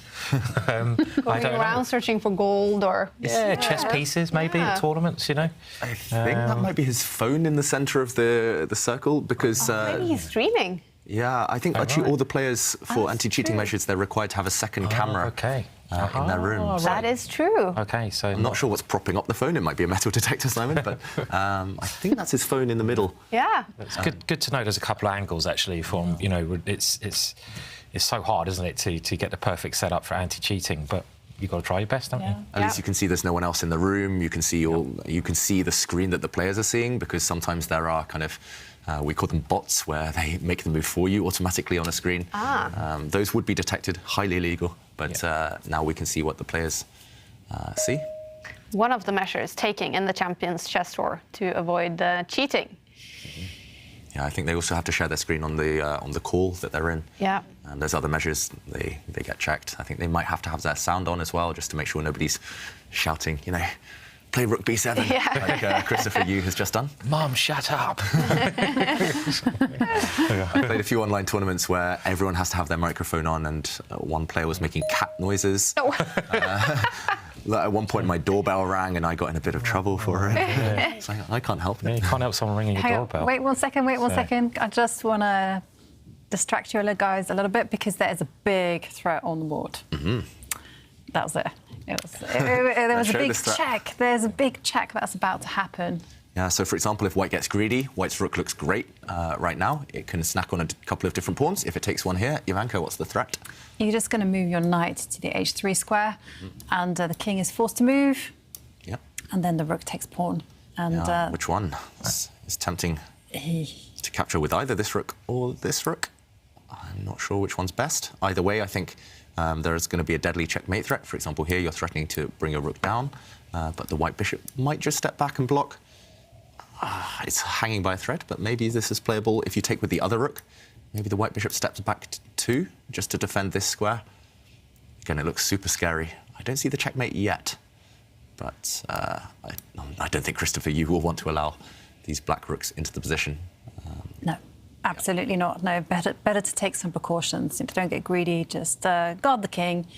Make life easy for yourself. So how do we guard the king in this position if we don't get greedy and capture a pawn? Do we move the king into the corner, perhaps? Yep, that would be potentially one move. Also, you could step the bishop back. Yeah, I mean, you could step the bishop back, block this this g file. That's why the previous check worked, because this white pawn is pinned now. So yeah, one of those two moves look very natural, dropping the bishop back or moving the king into the corner. Yeah, Christopher Yu, he's played actually at a decent speed so far, but Levon Aronian just so quick. Yeah, it's rare to see a player get so much faster with age, and I think he's really blossoming, Levon Aronian. Do you guys think he will ever play for the World Championship title? You know, we mentioned Gelfand did at 44, and Levon turning 40 next month. Anything is possible. Yeah, anything is possible. I really believe that. You know, he himself, you know, he believes that he's capable of doing that. Wow. And yeah, I'm just going to go back to the position, Kaja, because I was like, you got to guard against that check. But Christopher Yu is like, no, don't need to. I really like it. I mean, this is surely a sign of modern players, isn't it? That they're not scared of ghosts. If you don't see the combination, you play the most aggressive move, and you know, you are allowing the black pieces in, but you're creating a lot of counterplay yourself as well, right here, David? Yeah, you're creating counterplay. For example, that variation we showed, knight check, hitting the white king, only one legal move. You have to shuffle into the corner. Say the black rook jumps in, you drop back and defend. I mean, you're holding the fort for now. You also have threats of this rook taking 3 different pawns. You're attacking this one, you're attacking this one, you're also attacking this guy. And if black can't checkmate you, why not go for this? Like you said, Simon, it's a trait of modern players. I mean, actually, the first thing that came to my mind as well, I was like, OK, I'm not scared. This just looks like a bit of a bluff. Let's get greedy. And it goes back to that thing you mentioned earlier as well. Just calculate the forcing moves first. So the move white wants to play is a capture of a pawn. Checks, captures and threats. Those are the forcing moves. You calculate it. If you don't see any reason not to go for it, then you play it. Wow, what a move though by Levon Aronian, sacrificing a rook temporarily. Rook takes pawn. He's hoping for king takes rook, and the knight will drop back. A check, and next move you pick up this white rook. I must say I was just carried away with the other variation. I forgot that this one was possible. I mean, it's a nice trick here, David, isn't there? Because I guess if the king goes in the corner, you can go for what is called the Arabian checkmate. I know Jovanka loves the names of the checkmates here. So do you, Simon. I know. I think we both did some stuff on it, but this didn't happen, and we're seeing some pieces coming off. But this one, we should show the Arabian checkmate, for example, now if white blocks with his bishop. Then we can play a rook takes bishop, get rid of the defender, and this is the Arabian checkmate, right? Yep. The oldest ever documented checkmate. Oh, is it? It is, yeah. Ah. From the 7th century. Okay. Yes. Good knowledge. I didn't know that. Yeah, this knowledge is going to win us. Who wants to be a millionaire, right? I have to get through the other questions first, which I might struggle with. Maybe a pub quiz in Norway. Yeah. They're ridiculously hard. They are. They really are. Yeah. And meanwhile, this was not allowed the checkmate. It's check instead, and black is going to win this white knight.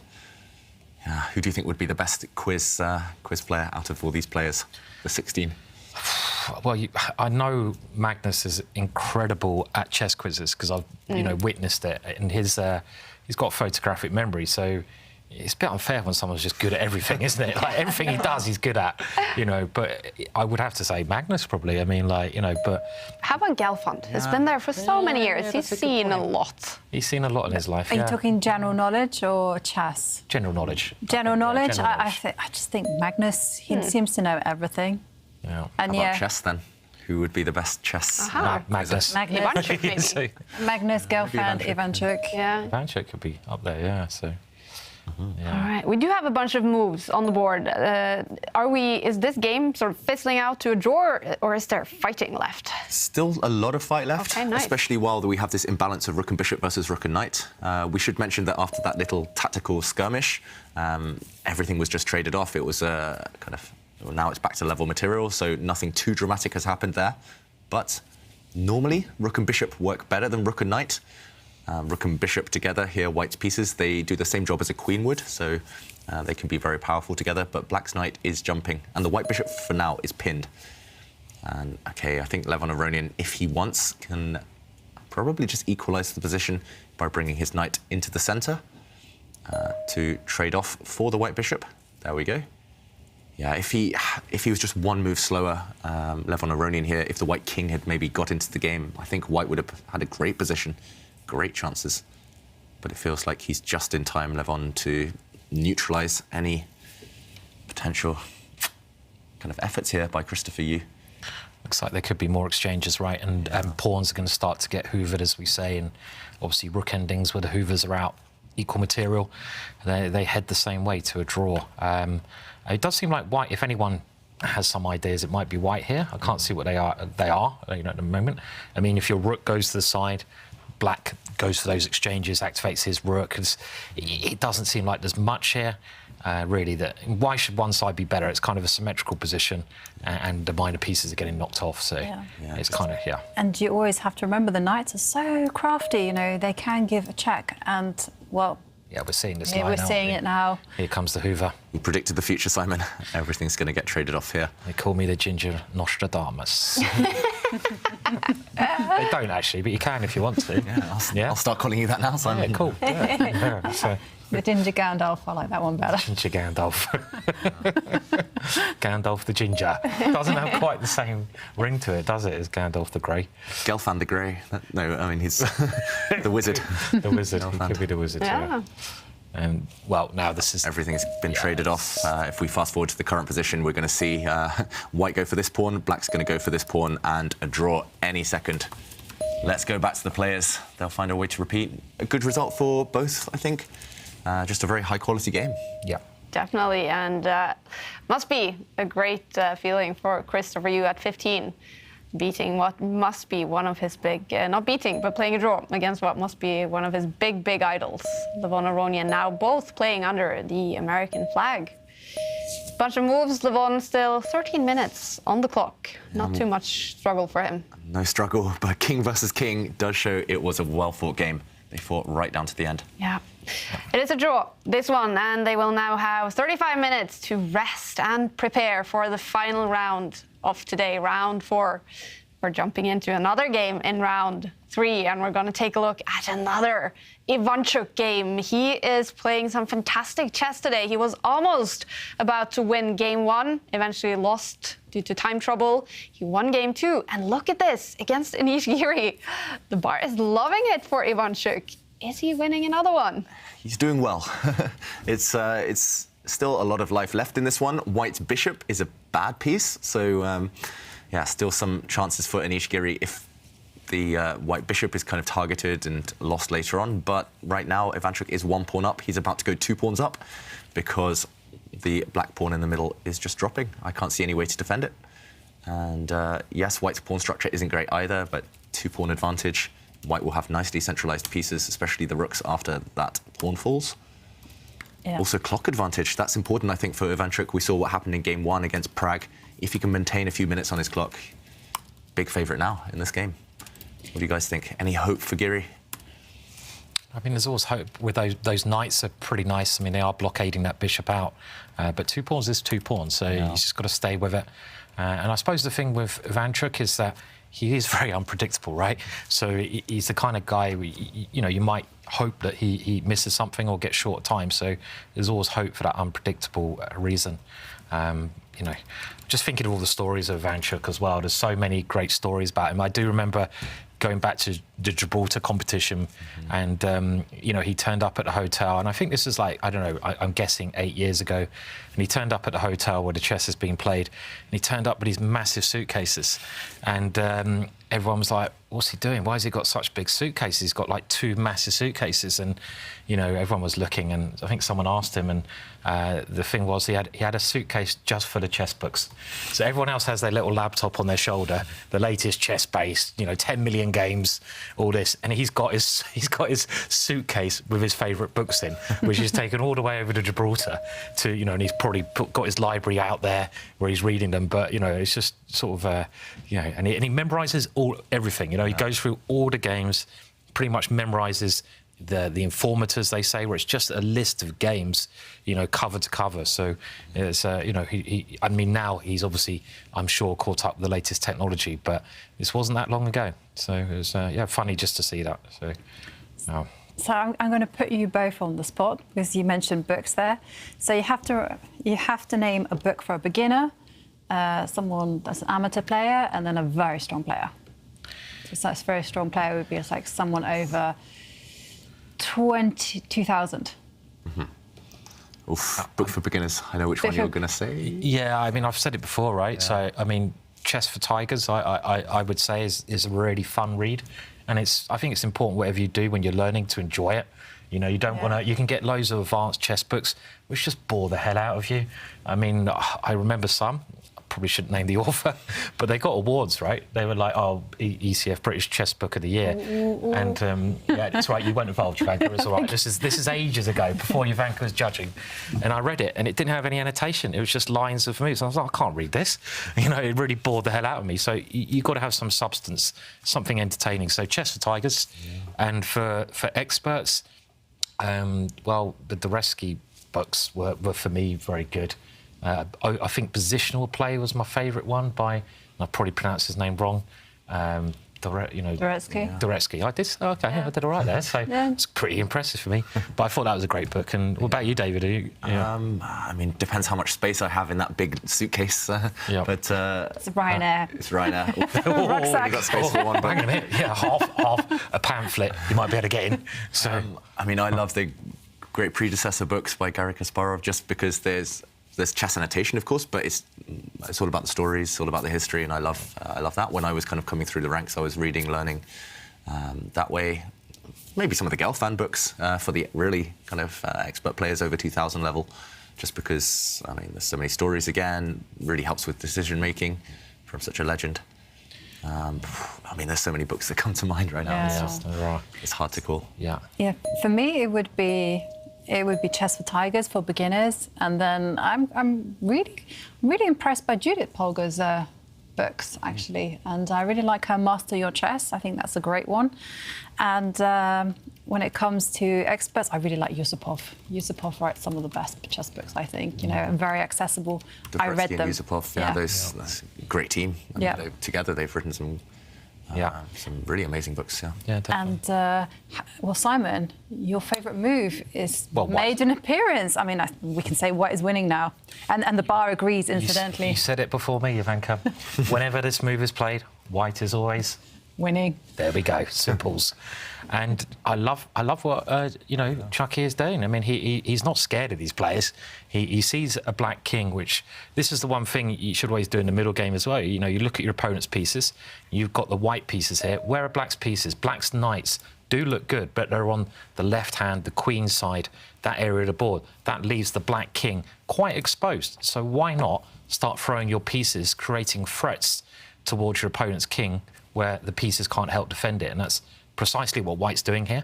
And I really like this. I mean, if he can beat Giri, this would be an amazing result, and really big. Yeah, and there was a big threat on the board. Actually, if we rewind just a couple of moves, there was a massive threat on the board. This is where Simon's kind of talking about the black king. Looks okay, looks safe with a few pawns in front of it, but suddenly the threats appear. The white knight combining with the queen to threaten checkmate using this square initially. Black blocks this diagonal with his pawn. White supports his knight, freeing up this rook from the defense, no longer tied down to the knight. Next move, this is the threat. So every move creating a threat, gaining momentum. And Black's rook had to stop this idea. You cannot let White infiltrate on the 7th rank. Too many targets there. So offering a trade, and okay, he took a timeout. So this bishop is the only problem piece for White. It's the problem child. And it's blocked behind its own pawns. It's also vulnerable. The white queen is tied down defending it, so you might as well just reroute it. Sneaky idea as well. White is 2 pawns up, and if black does nothing, say pushes a pawn on this side of the board, then white is ready to push forward in the center. Suddenly this bishop, which was a dead piece, is ready to join the action, ready to spring forward. It's all about now, though. After this last move, can Vasil Ivanchuk find a killer blow? Can he keep attacking? I guess worst comes to the worst, you just retreat your knight. Now black's softened up his king position even more, some real weaknesses around here. And this white bishop is actually ready in a couple of moves to attack as well. Yeah, it does look like he's just doing everything perfectly. Again, Ivanchuk, he just has to keep some time on his clock. Maybe this is kind of the practical moment. His knight is attack, just keep things simple, retreat. I don't think that spoils anything. He could be looking at some sacrifices, for example, on this square. That's the first move that popped into my mind. But do you need to get carried away calculating, wasting time when you're already 2 pawns up? Keep things simple, and he has done so. A rook trade, and Giri is just trying to eliminate some danger, but it just looks like white is ready to push this pawn forward soon and start getting his bishop active. Actually, that's why Giri blocks and offers a queen exchange. Still some hope. If the queens disappear, black's knights are still very strong, but Ivanchuk still in control. Yeah. It's a win for Jan-Krzysztof Duda here in round 3 against Ivan Saric, and first loss in the tournament for Hans Nimon, losing here in round 3 to Radoslav Wojtacek. Good round for the 2 Polish players in the tournament. Arjun Erigaisi as well has won his game against Liam Le, the young Indian player. And in this one, it would be a huge result if Ivanchuk won this game against one of the best players in the world currently, Anish Giri.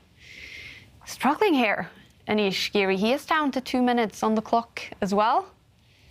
But Ivanchuk's catching up. Yeah, that's also true. Now under 3 minutes. Danger. And what do you guys think? Trade the queens or keep them on the board? I think whip them off, right? I mean, I don't normally whip off the queens. I like keeping them on for the attack, but if you have material up, you should swap off, because the more pieces you swap off, the easier, the simpler it becomes to making your advantage in material count, i.e. getting a passed pawn and queen in it, and he has. And I'd even try to swap the rooks off here, but this is also a very nice square. The only downside to this is you give up a pawn, but white's got lovely centralisation right with that last move, and It looks fantastic for Ivanchuk at the moment. And just watch the clock, right? Yeah, definitely watch the clock.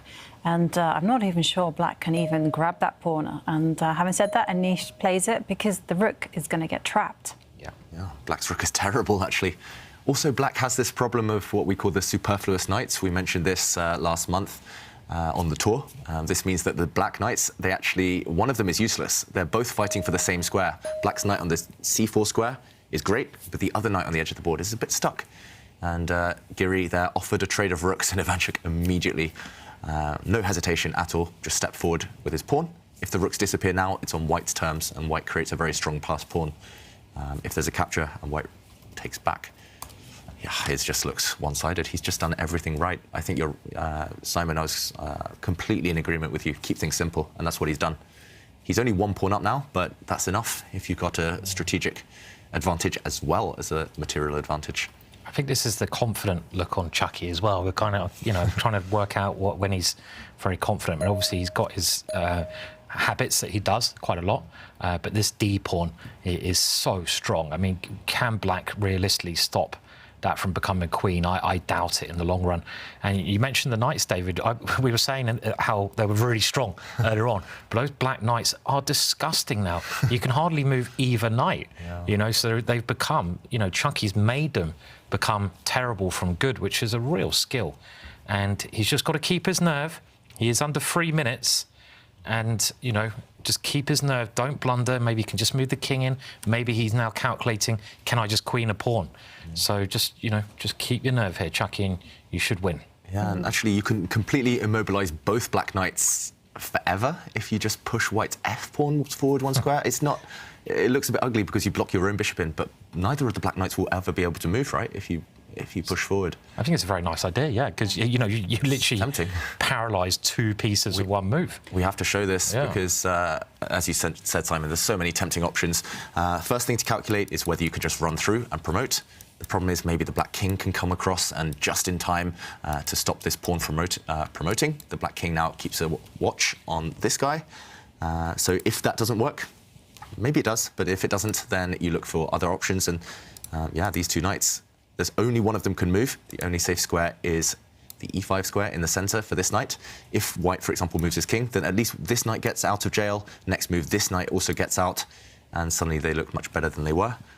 So maybe here, I'm not sure whether it's a good move or not, but I would be very tempted to push this pawn forward, and they're both stuck. Do you know what? I think this is a fantastic move, and I think this comes to one of the biggest improvements that a lot of players can make, maybe who are watching this, and that is trying to understand what your opponent's trying to do and stopping it. Because in chess, lower rated players who just started chess, they're only kind of concentrating their own moves. This is especially true when you're teaching children at schools. They only do their plans, they don't look at their opponent's moves. And you get this even higher up. And as soon as you start considering what can my opponent do, he can only move one knight. OK, I'll stop that. Then he can't move either of his knights. As soon as you start thinking in that way, your chess standard will improve quite drastically. And this is I think, and he's played it. There you go. Well done, David. Welcome to Planet Chucky. I mean, it's easy to see when you kind of take a step back when you don't have kind of time pressure. But Chucky, he found it with 1 minute on his clock, and now, I mean, black is completely paralysed with these 2 great pieces, so white can just play around it. And I was going to say, bring the king. Next step. I'm not sure even which direction you go. You can go towards the black knights, or you can even maybe try and sneak your way in into the black position. You kind of have a free hand now. Yeah. It's one-way traffic. Can you also get the king, to maybe replace that pawn on f4 and just, move it to the e4 square, and then that way the king does the gardening of that square, and then the white pawn can kind of push forward. Yeah, and then you push forward and you break your bishop out. Yeah, right now. Normally we talk about this kind of setup the other way round, where it's like the knight stable, where the knight is trapped. Here it's like the bishop stable, the white bishop is trapped, but also the knight. I mean, it's like a mutual. Oof! This last move looks ugly. I mean, he's desperate to get his knight out. I mean, I guess that's the only justification. But you're giving white 2 connected pass pawns. I mean, you're going to try to blockade him. Very risky, though, David. Yeah. Risky. Yeah. I mean, these 2 pawns are surely going to win the game for white now. The only justification, as you said, Simon, the black knight, at least one of them could step back and blockade. But I mean, here you can still keep improving the king. Eventually, you can kind of, I'm not sure exactly how, but you improve this bishop either by stepping this pawn forward, opening up a diagonal, maybe step this pawn forward, opening up a diagonal here later. Yeah, it just looks beautiful. Yeah. Beautiful for white.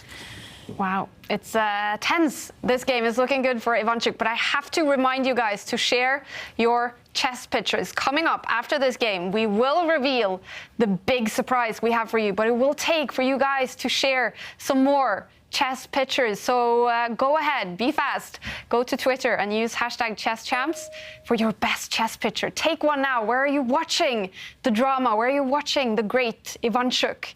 Or maybe you have something on your computer, on your phone. Share them right now. And the big surprise is coming up. And this one, would it be a big surprise for Ivanchuk to win against Anish Giri? Yeah, I mean, you know, he is one of the older players. Anish is so experienced, one of the best players. I mean, it's kind of, you know, not being harsh, but I want to see the old guys do well, the older players, and especially Chucky. And maybe now he pushes his A pawn, okay, or does this idea as well. I think he's going to win this one, right? So yeah. Bishop's coming out now. Yeah, definitely good. The bishop is coming out. So. The white king has roots to munch on the pawns on the right. He's doing everything perfectly. And he has 42 seconds on the clock, which doesn't sound like a lot, but then the position is relatively clear for him. He just has to be aware of the checking power of the black knights. If you have that under control, you know, you just do a quick blunder scan before every move. That's also a reminder to myself. And white should be fine. Yeah, and there's a big threat in the position. Black's knight wants to jump into the d3 square, checking the white king and attacking the white bishop at the same time. The white bishop does move. The one thing that makes me fearful here is that Chucky, he lost in round 1 against Prague because he forgot that the knight could retreat and block. And knights being so tricky in blitz and speed chess, as you said there, Jovanka, that's a potential critical hazard. Wow. Critical What a move. What a move by Ivanchuk. Beautiful. Bang. That wins the game. Now the black king is distracted, deflected away, and the white c-pawn is going to push and make a new queen. I saw him mumble, "Put that in your pipe and smoke it in each." I'm sure he just mumbled that. Oh, that's a move to be proud of. I can't believe, I mean, that wasn't on my radar, I've got to admit. I mean, there were other moves there, but there we go. He takes the win, Ivanchuk. Stylish and brutal victory in the end. Incredible stuff. Ivanchuk wins another game, and this one against one of the very top players in the world, Anish Giri, shaking his head. He got struck by some Ivanchuk genius in this game. And Anish is just looking at this. It took 34 moves for Ivanchuk to win another one. Wow. He is doing some impressive stuff here. The 53-year-old in the tournament, and we have to take a look at this game. Where did he get that win, David? Yeah, I just want to show the closing moments because it happened so suddenly. We knew that Ivanchuk was winning. We knew he'd played a perfect game, but the clocks were ticking. We thought there might be some nervy moments ahead, but he secured it here with white. And it's all to do with this bishop now, which has actually been the worst piece for white throughout the entire game. Suddenly it came to life, and it came to life with power. Black's king here is just about in time to stop all of the white pawns we mentioned, so it's time to distract that king. First, he gave a check. The king, if it moves, for example, if it steps forward, it will get checked away even further, and once the king is out of the distance of the white pawns, we simply make a new queen on the next turn. But Ivanchuk found an even flashier way to show this. This check was blocked in the end by Black's pawn, but this is why we look at checks, captures and threats, first of all, in every position, the forcing moves, because after a bishop capture, Giri resigned. The black king has to take this bishop back, otherwise this knight in the middle does drop, and if it does take, then no way now to stop the white pawn from promoting. The black knights are powerless, they're not in time to jump back, and Ivanchuk with that last killer blow, bishop takes pawn check, beautiful move, forced resignation.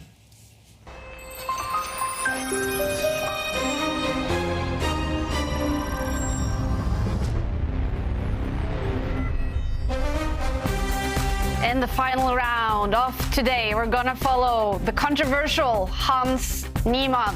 He's 19 years old, and in this round 4, he's gonna play 17-year-old Vincent Keimer from Germany. They both recently broke into the prestigious 2700 rating group. And this will be a big fight. Will one of them win it? Or will we see a draw? That's coming up in 16 minutes. Before that, we're going to be joined by the tour director to talk about the recent allegations of Hans Nimon cheating. And that's going to be interesting to see what the tour director says. Before that, we'll take a commercial break and be back in a couple of minutes.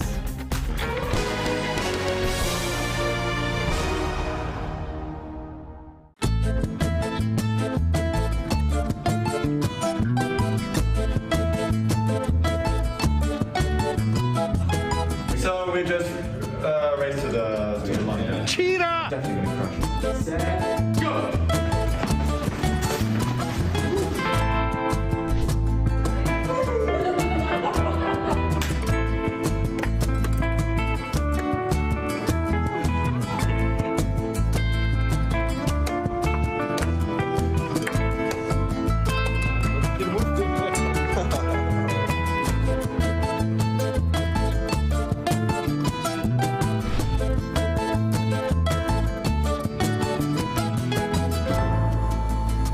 When someone asks me how my chess game is going, Sometimes maybe good, sometimes maybe shit.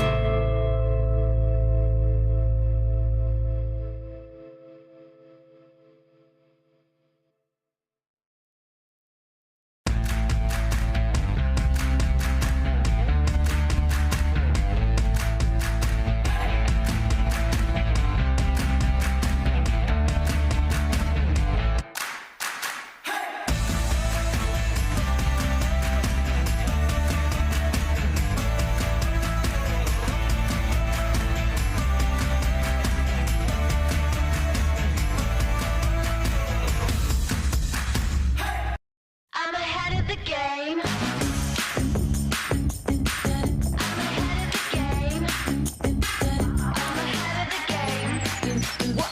Well, the phone is always ringing, I'm caught up on the line. Got a string around my finger, remember who am I? I'm a boss and I'm honestly off my rocker, but follow me, I'm ahead of the game. I'm ahead of the game. I'm only ever slinging, I'm working overtime. Got a song and I'm the singer, the melody, the vibe. I'm a prodigy, logically, I'm impossibly wanted, and they'll remember my name. They'll remember my name.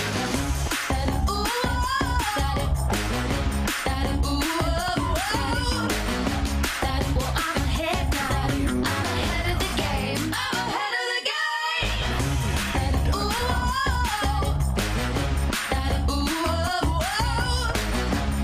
well, I'm ahead now. I'm ahead of the game. I'm ahead of the game. Well, I'm ahead now. Well, I'm ahead now. I'm ahead of the game. I'm ahead of the game. I love sports, so that's how I train. I do football. I've started playing paddle recently. I also do some exercises with a personal trainer, but he always tries to make it about competition because that is what motivates me. I do not know if it's essential to be in good shape to be a good player, but I know that I play a lot better when I do feel well and that I'm at my best physically, for sure.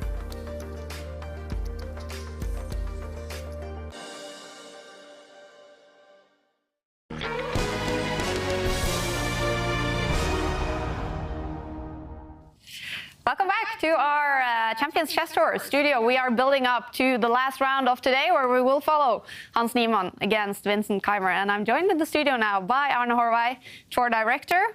And Arne, there's been a lot of chess drama lately. Magnus Carlsen, he pulled out of the Sinquefield Cup after losing a game to Hans Nimon. Now, Magnus hasn't said a word, but the chess world has basically concluded it was because he suspected Hans Nimon of cheating. So why is Hans Nimon, after all of this commotion, invited to this tournament?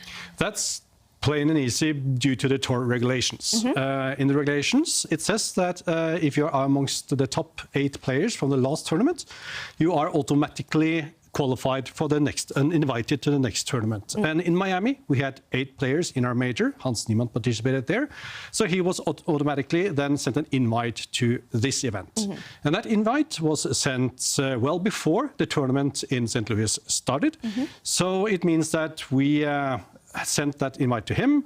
And after the commotion in the chess world, which of course we have been following closely, we saw that there has been no indication of Hans Nimon being involved in any sort of cheating in the Meltwater Champions Chess Tour. So there was no reason for us whatsoever, based on allegations back and forth, to revoke his invitation. So that invitation stood, and he is participating in this tournament. Okay. So, and that's an important one, right? So his games in the tour has been closely analyzed. There is no evidence of cheating. We have been closely analyzing many games in the tour so far, and there has been no indication, not either for him and his games, that he has been involved in any type of cheating. Okay. And in general, what kind of measures is taking in the tour to avoid cheating, anti-cheating measures? We take a lot of measures, and we are really concerned about, so we are doing this with the best players in the world. We are trying to be, I think we are probably the most important online tour in the chess world. And I think also we do very much more than a lot of other events. Of course, we start with the basics, that all players have to share the screen, all players has to be alone in the room, no players can leave the desk while they're playing, and we have cameras pointing from the back to the desk so that we can see the entire area that the player is playing from. The sound has to be on. We have arbiters following each games, either at home with the players or digitally. The players have to show their ears into the arbiter cameras. And also we have some of the best analytics tools that can do analysis after the rounds. And also we have some elements that, addition to this, that we want to keep for ourselves, so that we have tools that is not known to the world as well.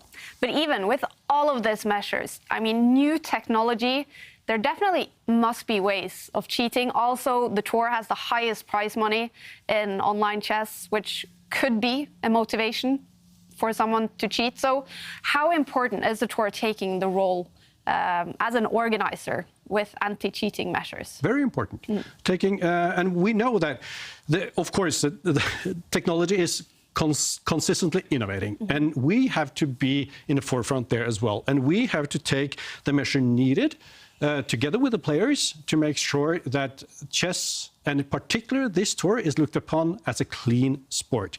It is our responsibility, together with the players, that everybody who plays and watches and follows our tour and chess in general, they should feel safe that this is a fair sport and it's the best chess player that actually win each game. And that is something we take very seriously. Of course. And of course, we do now have both Magnus and Hans Nimon playing in the tournament. It's only been 2 weeks since Magnus pulled out. So has there been some reactions from these two players in playing in the same tournament now? We have had dialogue with all players leading up to this event, and of course there has been a lot of there's a lot of emotions, a lot of meanings, a lot of opinions, a lot of statements in the chess world, also amongst the players as well. And of course there has been feedback to us leading up to this, but all players were informed about the lineup before it was made public, and everybody is playing. All right. We're going to make a quite rapid theme shift here. This is a very serious topic, but now we're going to do some fun. Arne, are you a Dire Straits fan? I'm a fan of the band, not the concept, but the band. Okay, he's a fan of the band. And we have been promising you guys a huge surprise, and it's coming right now. So we do have a viewer. His name is David Knopfler. You will recognize the name. He is one of the founders of Dire Straits, and a tournament a while ago. We kind of said in the studio that we were hoping he could make a chess song, and that's exactly what he's done. So now for the world premiere of his chess song, which is called The Pawn's Lament, here is the song together with your fantastic chess pictures.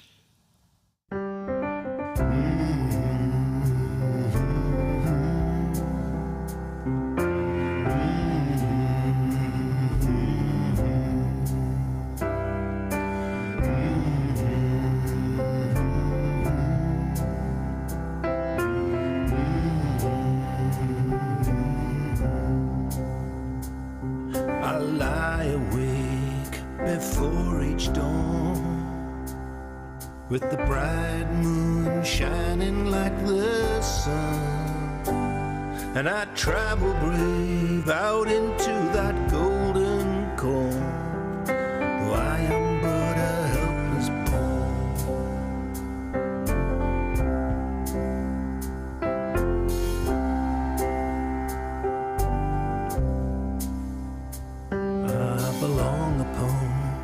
these blackened squares, to endure these bracken fields and these whips and snares. In corrupted flesh, these clerics sneer and stare, and the queens of death await us there.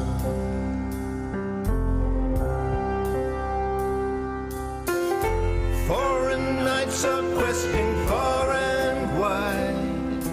The rooks are descending now, bound by their sides. The en passant have found a simple prayer. May the Grand Wazir not find us there.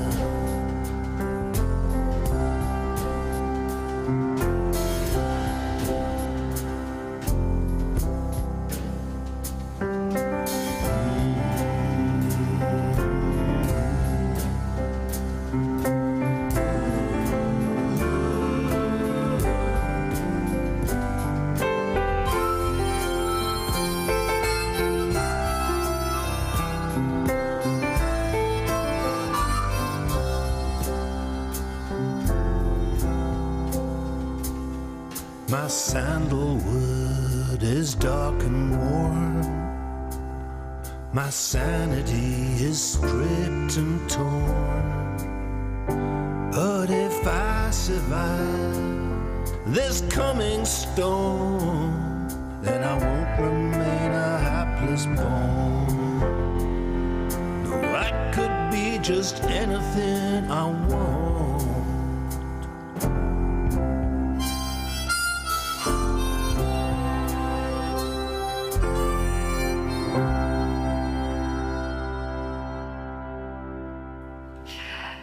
Then I won't remain a hapless pawn. Beautiful lyrics by David Knopfler. What is the verdict on the chess song?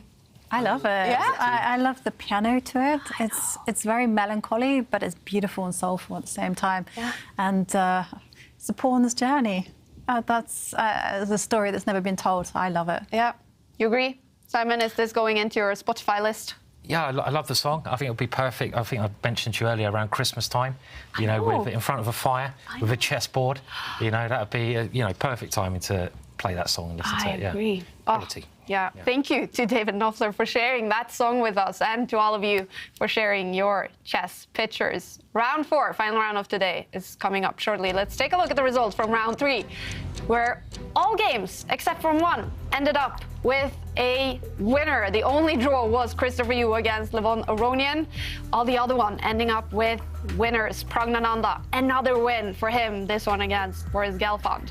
So I think that means we have one player in sole lead in the tournament. That is Prag, with 9 out of 9 points.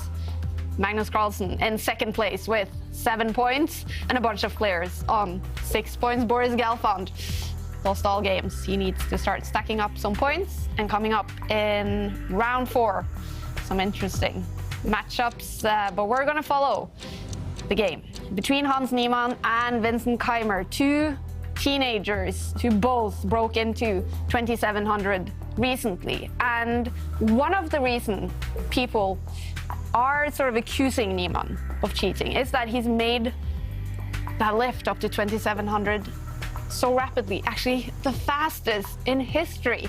638 days it took him to go from 25 to 2700. How fast is that? That's incredibly fast. It gets progressively harder to make these big jumps the higher up the rating list you go. So, for example, between 2200 and 2300, it's a big jump. It's even harder to get up to 2400, harder even then to 2500. To make this jump in such a short space of time, it's just another level. But he's done it 100 days faster than anyone else in history, pretty much. It took Magnus Carlsen more than 1,200 days to do the same. Vladimir Kramnik did it in 1992. He is in second place on that list. But of course, there's been COVID, there's been a pandemic, and Hans has said he's been working on chess a lot. So there could, of course, be a reasonable explanation as well. He's just improved so much. Yeah, definitely. You know, Hans himself said in interviews, you know, he just works full time on chess. He does nothing other than chess and order himself some food. And people that he's worked with have come out and said, you know, he is just insanely talented. You know, he just works incredibly hard. He's got fantastic memory, and it's a well-deserved rise to the top. Yeah. And here he is, with the white pieces against Vincent Keimer, 19-year-old against a 17-year-old. Who would you hold as a favorite in this game, Simon? Well, Hans has the advantage of the white pieces, so we're going to see, you know, if that he can use that advantage. So I would say I'll go for Hans in this one. Yeah. But then again, Vincent, he's another prodigy, of course. He's a bit younger than Hans, and he's shown potential from a very young age. He won this huge tournament in Grenka. I think he was 12 years old, head of several grandmasters, stormed to victory there. And he's a bit older now, more experienced, and his level's steadily increasing. He's got a decent coach as well, hasn't he, Very David? good coach. I mean, if you want to get one coach in the world, that's a good question. If you could pick one guy to be your coach, obviously David is like my top one with Jovanka. You know, we paid you to say that. So, but yeah, I mean, Peter Leko is Vincent's coach and has been for a while. So, you know, with his vast knowledge, that's got to help a lot. Yeah. So who would you go for, and you as well, Kaja, as your coach? Yeah, one person, anyone in the world to be your I think coach. it would have to be you, Simon, because then we can talk about the names of the pieces. It would be... Do you actually want to improve? And now you resign, Kaja. Yeah, yes, just resign, Kaja. Glass of wine time. Yes, exactly. Yes, I choose you, Simon, on that rhymes. every day. Resign, Perfect. Yes. Yeah, Peter Leko, people know him nowadays as commentator, great chess player, but he was also a prodigy like these two. He was very good, very young. So I think it helps to have someone that who's been on a similar journey to yourself. No matter what the level is, if someone's experienced similar things, then that must be a bonus. And meanwhile, this started as an English opening. It's kind of a mix between an English opening and a reti now. It's something we call a flank opening because white doesn't occupy the centre with pawns. Instead, it's black, Vincent Keimer here, who has a space advantage in the middle. But white is very quick to develop. White's king will castle now, or at least in the next couple of moves.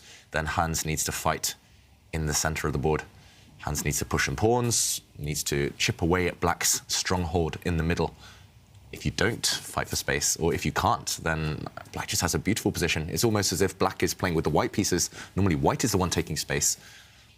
So it's very important at an early stage. It's already a critical moment too. And okay, Hans pushes this pawn. Looks a bit slow to me. I guess his idea is to develop his dark square bishop. Yeah, I agree. You know, he's going to develop the dark square bishop. And once he's castled the king, just do anything he can to get a pawn break there on the left. And if he can achieve that, then, OK, then he will stand quite well. There will be a lot of dynamic chances. So I think it's like a spring at the minute. He's going to spring back and then jump forward. It's positionally very risky, though, this way of playing with white. When you've got the white pieces, you kind of don't want to lose space normally straight away. This is one of the only openings where you give black a space advantage, and that means your play is harder, cramped positions, harder to play. And the positional problem is that that bishop could be terrible, stuck behind black's pawn. Black's pawn in the middle of the board is a real problem for white, and white hasn't done this pawn break. If white has to do something about this pawn, otherwise he's just going to be worse. So I'm actually really liking black's position and would really want to be black in this structure nearly always. It's been I don't want to say nightmare, but it's been a bad opening by white, I feel. Yeah, I mean, it's as you mentioned, Simon, it's super risky, but also just the move order he's chosen, somehow he hasn't got the pawn breaks. There's two pawns you can push with white. Maybe we can show what Hans is planning now. At least he has a clear plan on his next move, but that has been stopped. So there's only two ideas here for white, essentially. You have to push this pawn, but this square is covered 3 times by black's pieces. That's not easy. Or you push this pawn to try and chip away in the centre. The reason you have to push pawns here, exchange things off, is because you're quite cramped. Black has extra space. This black pawn is in the white camp. White has to fight against this duo. But if you push your e-pawn now after black's last developing move, then suddenly there's a problem. Black will simply capture, trade off, and say, thank you very much, I've won a pawn, hitting your queen now and hitting your rook as well. So Hans has to prepare this pawn push. He's doing that in a logical way, but a bit of a slow way again, bringing his rook across. And still no threat. I'm just wondering whether black takes a time out now to kind of just move the queen, or do you push a pawn? It's quite nice to kind of have an escape square for your bishop if you need in the future. I'm trying to look for other ideas here. Quite typical would be to relocate this knight over to this side of the board at some point, put pressure on white's weaknesses over there. It just looks like a kind of dream position. Normally you see this type of thing with colours reversed. Yeah. But black here, I think, has the advantage. Yeah, totally agree. I like your pawn move that you made with Harry. Just give the bishop a little bit of a refuge. And I'm a bit surprised. Yeah, I'm really surprised by what Hans has done. I mean, I've played this kind of position maybe on like reverse colours, and you just don't do this. I mean, you're planning for a pawn break. You're not planning to sit there with your pieces just blocked by your opponent's pawns. Sorry, Vang, I was just thinking that, as you say, if you can move both of the e-pawns, which are the ones which start in front of the king, if you can just take them off the board, then white is doing absolutely fine in those positions. But with those pawns on the board, it makes a massive difference, right? Because white can't get counterplay, well, in many areas of the board. So it's very hard for white to ever play this king's pawn push, this one in the middle of the board. He needs to play this move, but as you say, Jovanka, you can't really play it, right? Yeah. So, yeah, I totally agree with you. That's why I like this last move, just on that point. I mean, the bishop looks like it's on a blocked square, but it's kind of eyeing up indirectly any potential pawn push white wants to make. I mean, there's two problems. You just can never make this pawn push. These two bishops will just suddenly open up. And if you can't make these pawn pushes, what are you doing? I mean, the only thing I can see for white is to maybe move this knight out of the way, try to bring your knight into the center, try to trade off a set of minor pieces. If you can trade off one set of minor pieces, at least the remaining, the rest of your army won't feel as cramped as they do right now. But I'm not sure this will even work. For example, black's knight might just retreat, and if you now try to jump into the center, black will happily step back. The knights are still kind of in the way of each other. He does go for this Hans. I think it was just the only, the only sensible, logical idea here for white. But okay, if he can get this knight jump, if he can trade a set of pieces off, he's still alive. But black is the one with the advantage for sure right now. It's just the type of opening you choose if you're in a must-win situation. Just taking huge amounts of risk, kind of breaking the rules, kind of going against conventional wisdom. Also, there are ideas, now that this pawn is a bit weak, there are ideas of black just moving, attacking this pawn a couple of times. Yeah, it just looks... Okay, he does play this. And white's queen steps back. Hans had predicted this, defending this way. Oof. I mean, Vincent, he's a very classical player, just like his coach, Peter Lecko, and he's very I've analysed with him, I played him in the Grand Swiss last year. He's very condemning if his opponents do something that they shouldn't, or that he thinks they shouldn't. So he will be determined, Vincent, to try and punish this opening choice by Nimon. Is that a kind of personality strength and also weakness at the same time? If your opponent has, if someone has such definite opinions as to whether things are a mistake or something good. Yeah, I mean, you can kind of play off that character trait against them, as you mentioned, Jovanka. Like, sometimes if I know I'm playing very correct players, I'll try and provoke them. I'll try and say, okay, I'm going to be a bit kind of quirky with this move. They'll come at me, and at least then we'll get a proper fight. But it never happens when we play. Yeah. Sorry, Simon. You never provoke me. I want to be provoked by you, David. Please provoke me next time. One day, maybe. But, in the meantime, it's just about whether Hans Nimon has time to bring his knight back and trade off one set of pieces. Maybe black can... I like this knight manoeuvre you showed at some point. Yeah, maybe here. I mean, maybe you can allow that bishop to be traded. I mean, is it such a bad thing? Because positionally, I mean, if you just look at the pieces, this is also a very typical move. But just looking at pieces and positions like this, you just got to work out which pieces are you happy to exchange, which are you not happy to exchange. And if white is left with his bishop on the dark squares, then he's always going to be in some trouble, because forever that bishop is in a cage. So you just got to think, well, I can actually trade off most of the other pieces as long as that one stays there. And, well, again, we see white just trying to find some way to break and defend at the same time here. But it's just so hard to play cramped positions. That's the main issue with white structure here. And black, at some point, can build up to making a push in the centre is logical, but he can get his pieces to the best squares first. Yeah, so I like this idea, Simon. Just drop back and you're ready to push this pawn at the right moment, if necessary, to control over the e4 square. As you mentioned, I mean, as long as you never let this guy out the cage, it should be okay. So yeah, let's go back to the players right now. Still very tense. We've been a bit harsh maybe on Nimon's opening choice, but it has led to quite a unique scenario with all the pieces still on the board at move 15, and a lot of tension ahead. Some difficult decisions, I guess. With this, we've said it in the past, with great space comes great responsibility. So Vincent, he's kind of pushed all the black pieces, pawns forward. You'd still need to kind of justify that by covering all the squares behind. I wouldn't be surprised either if one of the black rooks just centralizes now. There's plenty of choice. And yeah, style-wise, maybe this will suit Nimon. He lately has kind of played this provocative style. He likes to kind of create this tension, and he's got great nerves hands. There we go. The knight does retreat, as we suggested. And there is a threat on white's knight now. The black queen has opened up a threat. I think that knight just has to step back into the center. Where else to go? Only way to justify your previous play. But is that, if you step into the center, I mean, that knight might get trapped. Might get trapped. I mean, true. There's going to be some questions being asked, and maybe the other knight can jump into the center. One of the two white knights just has to start mobilizing, right? Yeah, white has to do something, right? White just can't keep doing nothing. I mean, something has to give. You have to come forward. Has anyone ever won a game by not actually doing a pawn break?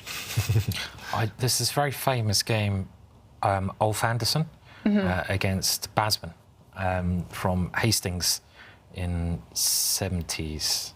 And it's amazing because Basman doesn't really do anything on his first 3 ranks. He just sits there and he waits, and he's playing like the master of positional chess. He waits, and then he wins.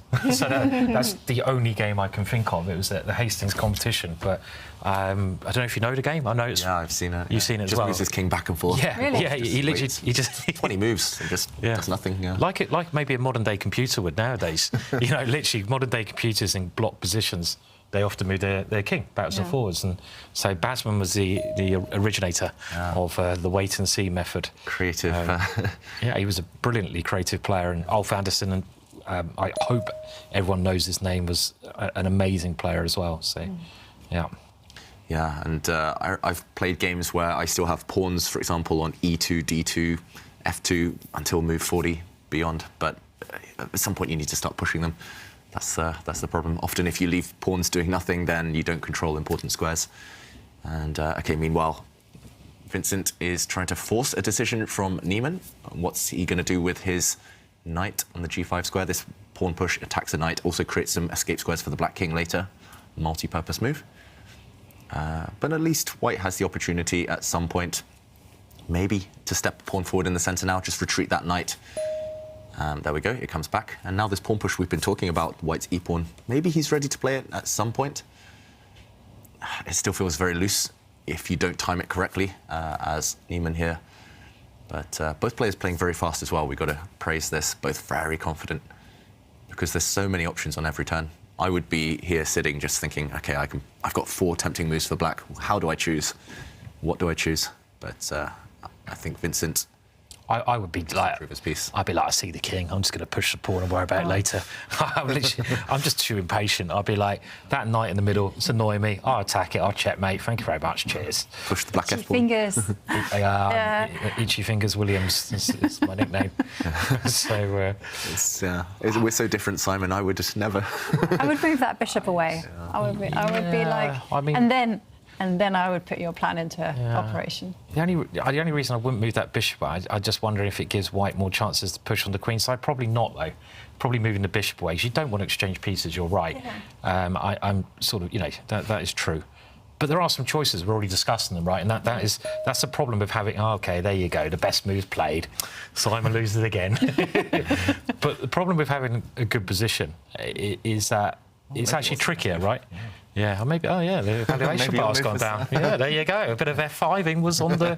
But it is hard when you've got a good position, because you've got more choice. And having more choice causes more problems, right? Especially in life as well, maybe. Yeah, so, yeah. Exactly. It can cause indecisiveness, especially with 10 minutes on the clock. You could burn 5 or 6 of those minutes easily just on deciding between 2 very good moves.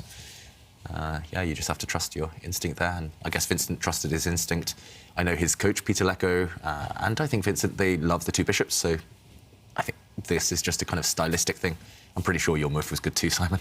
But I mean, there is, even if you've got a beautiful position, at some point you have to do something. You know, well, unless you're Basman, but you can't sit around forever. You have to change the essence of the position. If you might have the most beautiful position in the world, but you need to do something with it to win the game, and you know, you need to destroy that beautiful position to actually do something concrete. And it's you know, it's hard to do that when things look so nice. But okay, I mean, this bishop move doesn't look bad for sure. I mean, I think the more I look at it, the more I'm like, yeah, it's a good move, really good move. I kind of prefer that one. Keep the pieces on, take your time.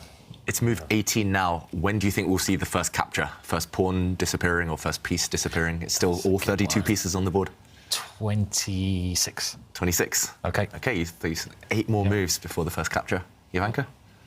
I'm going to be a little less generous. I think I'm going to say, actually, I'm going to be even more ambitious, maybe 4 moves. Okay. Kaja, when is the first exchange going to happen? 24. Okay. I'll say 20. Just in case. I So think he might in a push a couple of pawn in moves. the centre now. All right. I was trying to bluff you guys into going high, and then I'll go low. What did I say?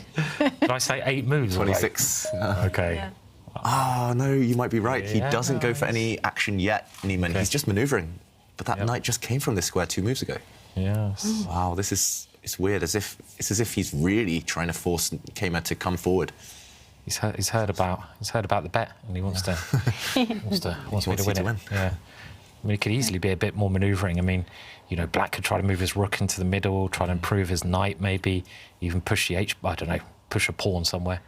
But what's White doing? You know, He's lost so much time with his pieces. I think if my opponent played a move like that, my first instinct would actually be not to go totally aggressive as I had before, but to play a move like this, because I know that my opponent's not doing anything. If my opponent's not doing anything, why I should just need to improve, you know, improve my position little by little. So I like this move, you know. I like this move. I mean, I was totally shocked by it, I'll admit, because I was just expecting the very direct approach of pushing pawns. But this one is nice because it has the plan of actually trading light squared bishops on h3. Well. What move are we on? Could be. We could see it. Could see the pawn trade. It could be to exchange or not to exchange. Oh, if there's a capture now, I don't know if I win the bet. It's move 19, not 20. It's Black's 19th move. You're pretty close, aren't you? Yeah, so, I mean, would you take it? I mean, yeah, it's a big question, right? So I think the first, I mean, we've mentioned a couple of critical moments, but the first big critical moment is now. White has just pushed forward, and en passant. It was mentioned, actually, in that song, the Pawn's Lament. En passant. Do you capture this pawn as if it just moved 1 square, or do you let it bypass you? If you just block things up, if you just move your knight, it still looks great, right? I mean, you're attacking this pawn, which is an eternal weakness. White's queen has to come and defend it. At some point, you can just build up. The black rook can come across. Maybe later you play for this pawn push yourself. That being said, it is blocked, and if White can maybe move his knight to the edge of the board and start pushing the f-pawn forward, it looks like a King's Indian defense, just with colours reversed, and we all know that how tricky those can be for both sides to play. The option is, however, to capture en passant. White will take back. And what next? I mean, this is a pin, but can you use it? I don't really see a way. Oh, the first capture has happened, guys. I think you're the winner, Dave. I got lucky. Move 20. Yeah, and look, hang a minute. Now the bar says that Hans is better. Wow. Unbelievable. So how quickly did that turn? As soon as he broke out, the bar's changed in his favour. Yeah, okay. And I guess there's some potential activity on this diagonal. If you can open up the centre, then White has some checkmating ideas. This pawn is, however, quite strong at the moment. There are also ideas of White stepping forward with his own pawn. Yeah, I don't like this decision by Black. I think you have to be patient and just allow things to block up and remaneuver.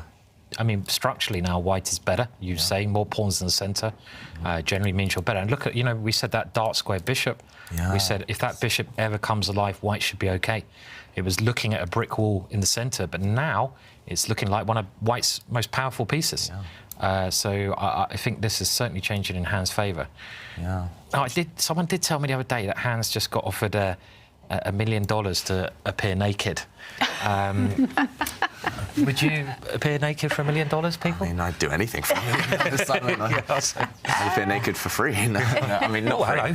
So tomorrow here, make sure you tune in because actually I should have said at least at least 10 quid. Or crowdfunding people, David to appear naked on the chats. I thought you meant play chess. Chess, not just appear. You can appear here naked if you want. I mean, might be a bit distracting.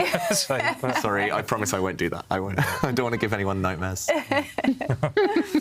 Well, yeah, that was a serious proposal from some sort of a sponsor. It was, yes. I think some sponsor had offered. I don't know the truth of it. You never know with all these things that are going on. It could be rubbish, but it seemed like it was a serious sponsor. $1 million if he plays chess naked. I mean, that's like maybe the biggest paid chess match ever, isn't it? In history. So it's especially if it's just one game. If it's one game naked, then yeah, it's incredible. Yeah. So yeah. And we can pass it off as art, right? Yeah, Ooh, yeah. Maybe it's like they're making it a 50-hour game or something. I don't know. But, Hans needs an opponent. Let me know, guys. You want to play naked with Hans? Or do you have to be naked as well, or just? Anyway, should we go back to the game? Okay? Everyone having images in their Sorry, head. David. Sorry. Yeah, right now White is breaking forward, and Hans played that move instantly without thinking. Yeah. Looking good for White. The momentum's on his side. This is a very natural move as well. It's just about those pawns. They were completely stuck. Now after a recapture, which he'll also play. There we go. Black's knight had to jump in, and it's just a bit about calculation right now. This is a fork. Black's knight now is deep in enemy territory, attacking White rook, also attacking White's dark-squared bishop. This is a very logical move if it works. Yeah, I mean, Hans is really taking control, and I love the way he you've got to take your opportunity if your position's a bit tough, and he's taken it. So, attacking the queen, but what's going on here? I can't calculate this. I mean, this is incredibly fast calculation, I must say, by Hans, because Black's queen doesn't necessarily even need to move. You could make an argument for capturing a pawn in the centre right now with Black's bishop, for example. You could make an argument for taking White's dark square bishop with the Black knight. There's a lot to calculate. He's just, I mean, his instincts are great, Hans. We've seen that in his streaming and everything. And yeah, maybe he's just trying to unsettle Vincent with the speed of his moves. Suddenly a big clock advantage as well. Yeah. I think we have to jump in and show what is happening right now. Yeah. Confident play. Yeah, confident play. And he's narrowed the path now for Vincent as well. Black has options, but they're all very sharp, all very concrete. The queen is attacked, first of all, by the White knight. If the queen moves to a bad square, if the queen loses connection with her knight, then this knight falls. For example, if you move, White will simply take that knight off the board, win a piece. So either you retreat and you go back, but then the queen looks really badly placed here. There are always going to be ideas of the bishop coming to attack her even further. Or you have to start calculating, and that's why both players have their heads in their hands right now. For example, you could take this pawn with check, hitting the king. The White queen, I guess, is going to recapture. You take back. White knight takes the queen, and everything's hanging. I mean, I have no idea what's happening. This rook is hanging. This knight is hanging. This knight is hanging. This rook is hanging. I mean, I could draw all the arrows here because everything's under fire. And how do you even start calculating this position? I mean, you just need 3 or 4 minutes here just to get to grips with things. Here, I guess the alternative would be, OK, he does go for this, Vincent. I think it was just process of elimination. Black had nothing else. I was going to say maybe you could take this bishop, but that wasn't quite working. So he does take check. The queens are going to disappear, and we're going to see this weird position with all the minor pieces very loose right now. I mean, do you take this knight? Do you take this rook? I guess you take one of them. I'm struggling here to calculate myself, I must admit. It does look like White is going to emerge quite decently. White's going to emerge with 2 nice bishops. Assuming Black doesn't win material, White will have this bishop on a great diagonal, this bishop on a great diagonal. So the stakes are high for Vincent. He needs to somehow eliminate those pieces. So complicated. Super complicated. Yeah, I mean, it's good, I can see why Vincent's using his time here. I have to say, I did just see quite a funny comment. Someone suggesting that, maybe onlyhands.com could be something that Hans could create. So, I thought that was quite a funny website. We have very creative viewers. We do. But yeah, I mean, still in the balance, this, right? I mean, you can see from the valuation bar, but that isn't a balance. But it does seem to me that this is another very powerful move that Vincent has to be more careful at the moment in this tactical position. So. Yeah, I mean, temporarily, we should also mention that black is a piece down, but black had a choice of which piece to capture there a moment ago. I think, again, Vincent's just surviving by process of elimination. The more I looked at it, the more I thought, actually, those other captures weren't quite working. So, yeah, therefore, you look for a check.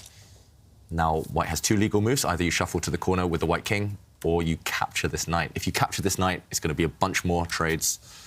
OK, what's the material balance? White gives a check. I'm trying to count here. White has two pieces for black's rook. So white is maybe marginally better if everything else was equal. But it's still so irrational, this position. OK, Hans instantly moves his rook.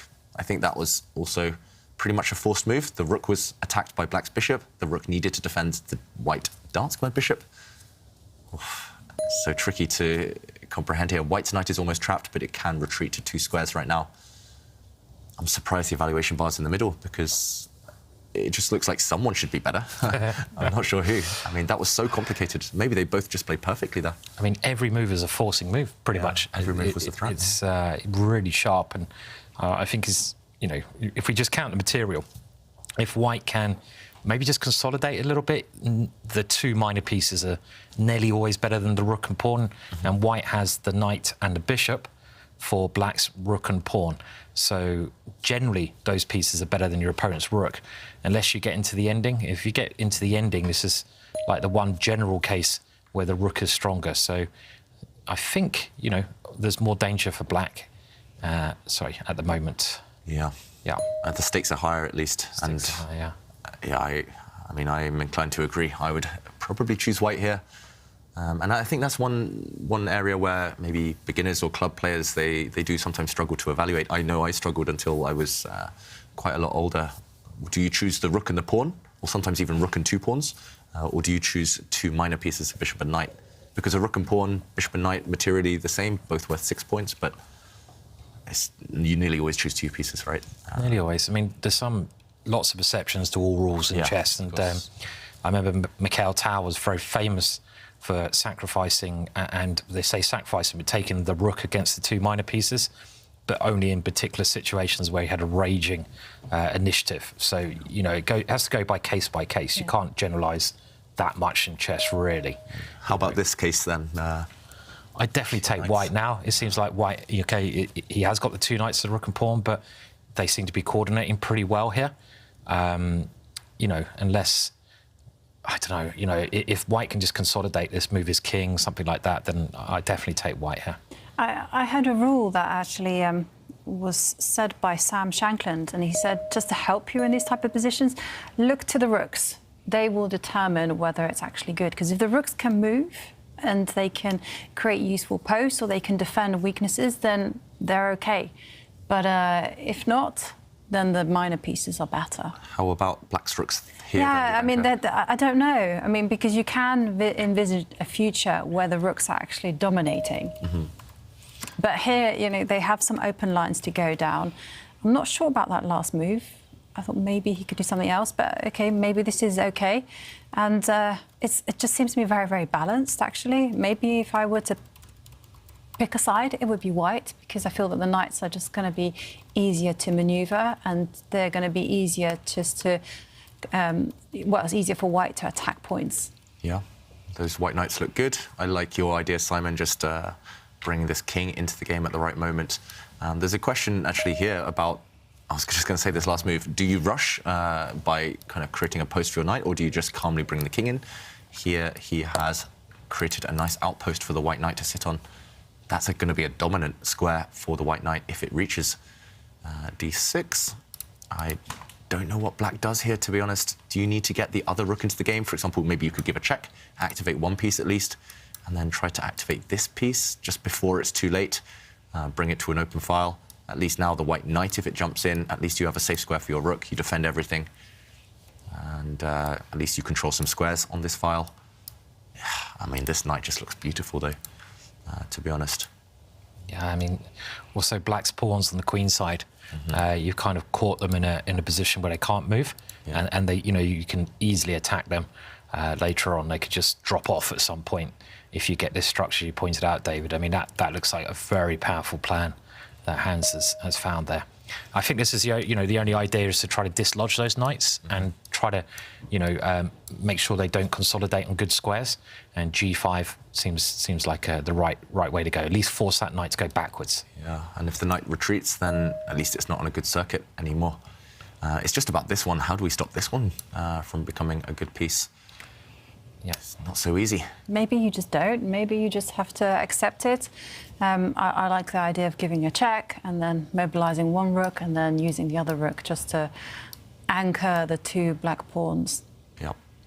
This is one idea. Maybe you could make an argument for starting to push this pawn forward now, just kind of a more aggressive, ambitious approach. But either way, Vincent is low on the clock now, 5 minutes down, and he's facing the prospect of the white knight jumping into this dream outpost. One game is finished. 2 players are finished for the day. And it's another great game by Magnus Carlsen. A win, 3 points against Liam Le, who's been a top player in the tour this season. So Magnus winning 3 games today, 1 draw. It's been a fantastic first day for the world number 1. We are calling him right now, hoping for a comment from the world number 1. Yeah, I mean, he's really started on fire. Normally, we're not used to seeing him kind of this sharp so soon in tournaments. Normally, he steps up the gears as the days go on. But impressive stuff. Scary for the rest of the field, maybe.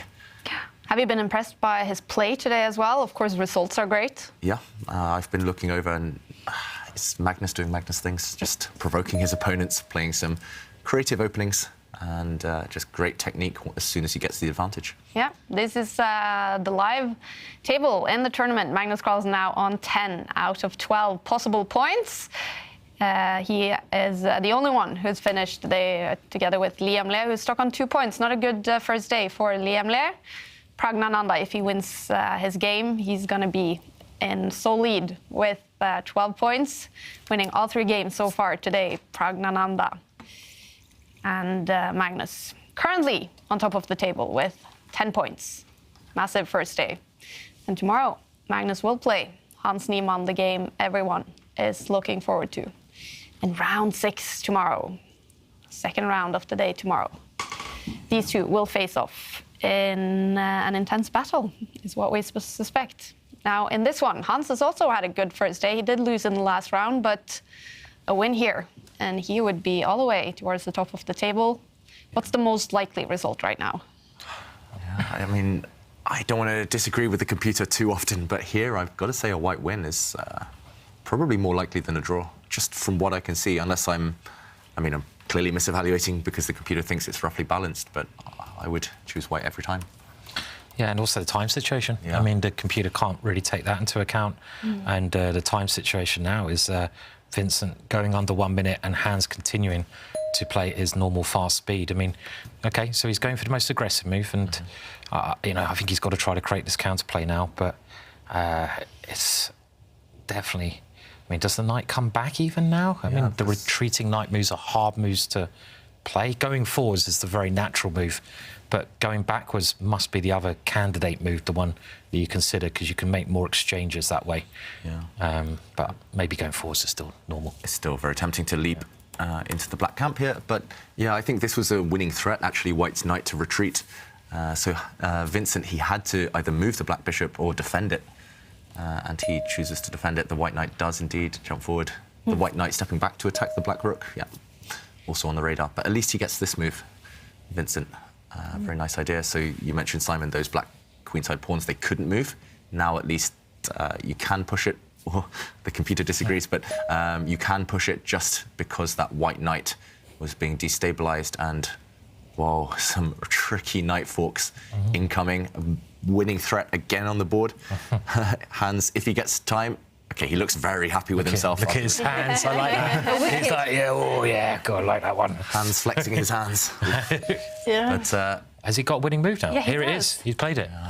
Just winning material and the game, probably. Instantly. And this, we have to explain why this is winning. Let's keep an eye on the players, because we could see Vincent even resign because he's lost simply. After pawn takes pawn, what else was Vincent to do? The white knight leaps forward. It's a double attack on this rook. White's bishop is hitting it, White's knight is hitting it. So if you move it, I mean, firstly, what square do you choose? If you choose this one, this is a fork. This is the secondary threat, a double attack, and you win a piece. White will emerge with an extra knight. You can't save both your rooks in the current position. So a threat to capture here, but also a threat to jump forward. Game over. Wow. Just nice geometry there. Really nice geometry by Hans Nimon. He kind of danced around with his knights. He left this knight kind of hanging. He retreated it for a second, but then leaps forward at the right moment. And yeah, not much to do. White's knight is going to give a check. Just a piece up, pretty much. I mean, OK, a little bit of work to do, but at this level, it shouldn't be that much. And I mean, it was in the recent sort of press stuff that's come out, it was Agard who said that he's worked with Hans. Agard, a very respected coach, and he was praising Hans on his one-on-one tuition, just how strong Hans was at spotting tactics, as he's showing here, and also just his work effort as well. And well, we can see that A-pawn's going to win the game, and he's just mopping everything up here. So, yeah, smooth. Yeah, he gobbled up one pawn, he gobbled up a second, and the current material count is a whole knight up for White. Yeah, not much to do here for Vincent, unfortunately. This White A-pawn is also a pass pawn. It will start motoring up the board in a moment. The White knight gets out the way first, and then this is going to start to run. No way to defend. Nothing for it. And Vincent, is he going to give up? Yeah, looks like it. Yeah. Looks like it. Yeah, there it is. It's another win for Hans Nimon, a big one against his fellow teenager, Vincent Keimer, to end a great day for Hans Nimon, someone who didn't have the best day making his debut this season on the Meltwater Champions chess tour, Boris Gelfand, one of the big legends in chess. We are joined by him. Hi, Boris, how are you? Hi, how are you? We're good, and we've enjoyed seeing you play on the Meltwater Champions chess tour today. What has it been like for you? Well, it was not the best day for me, but I hope other days will be better. Of course, and I want to ask you, how are you prepared for this tournament? Online rapid chess, I guess it's not the format you play the most? Yes. First of all, I'm happy to be invited. I'm really excited, and I played the online training games with quite strong players. Of course. Now,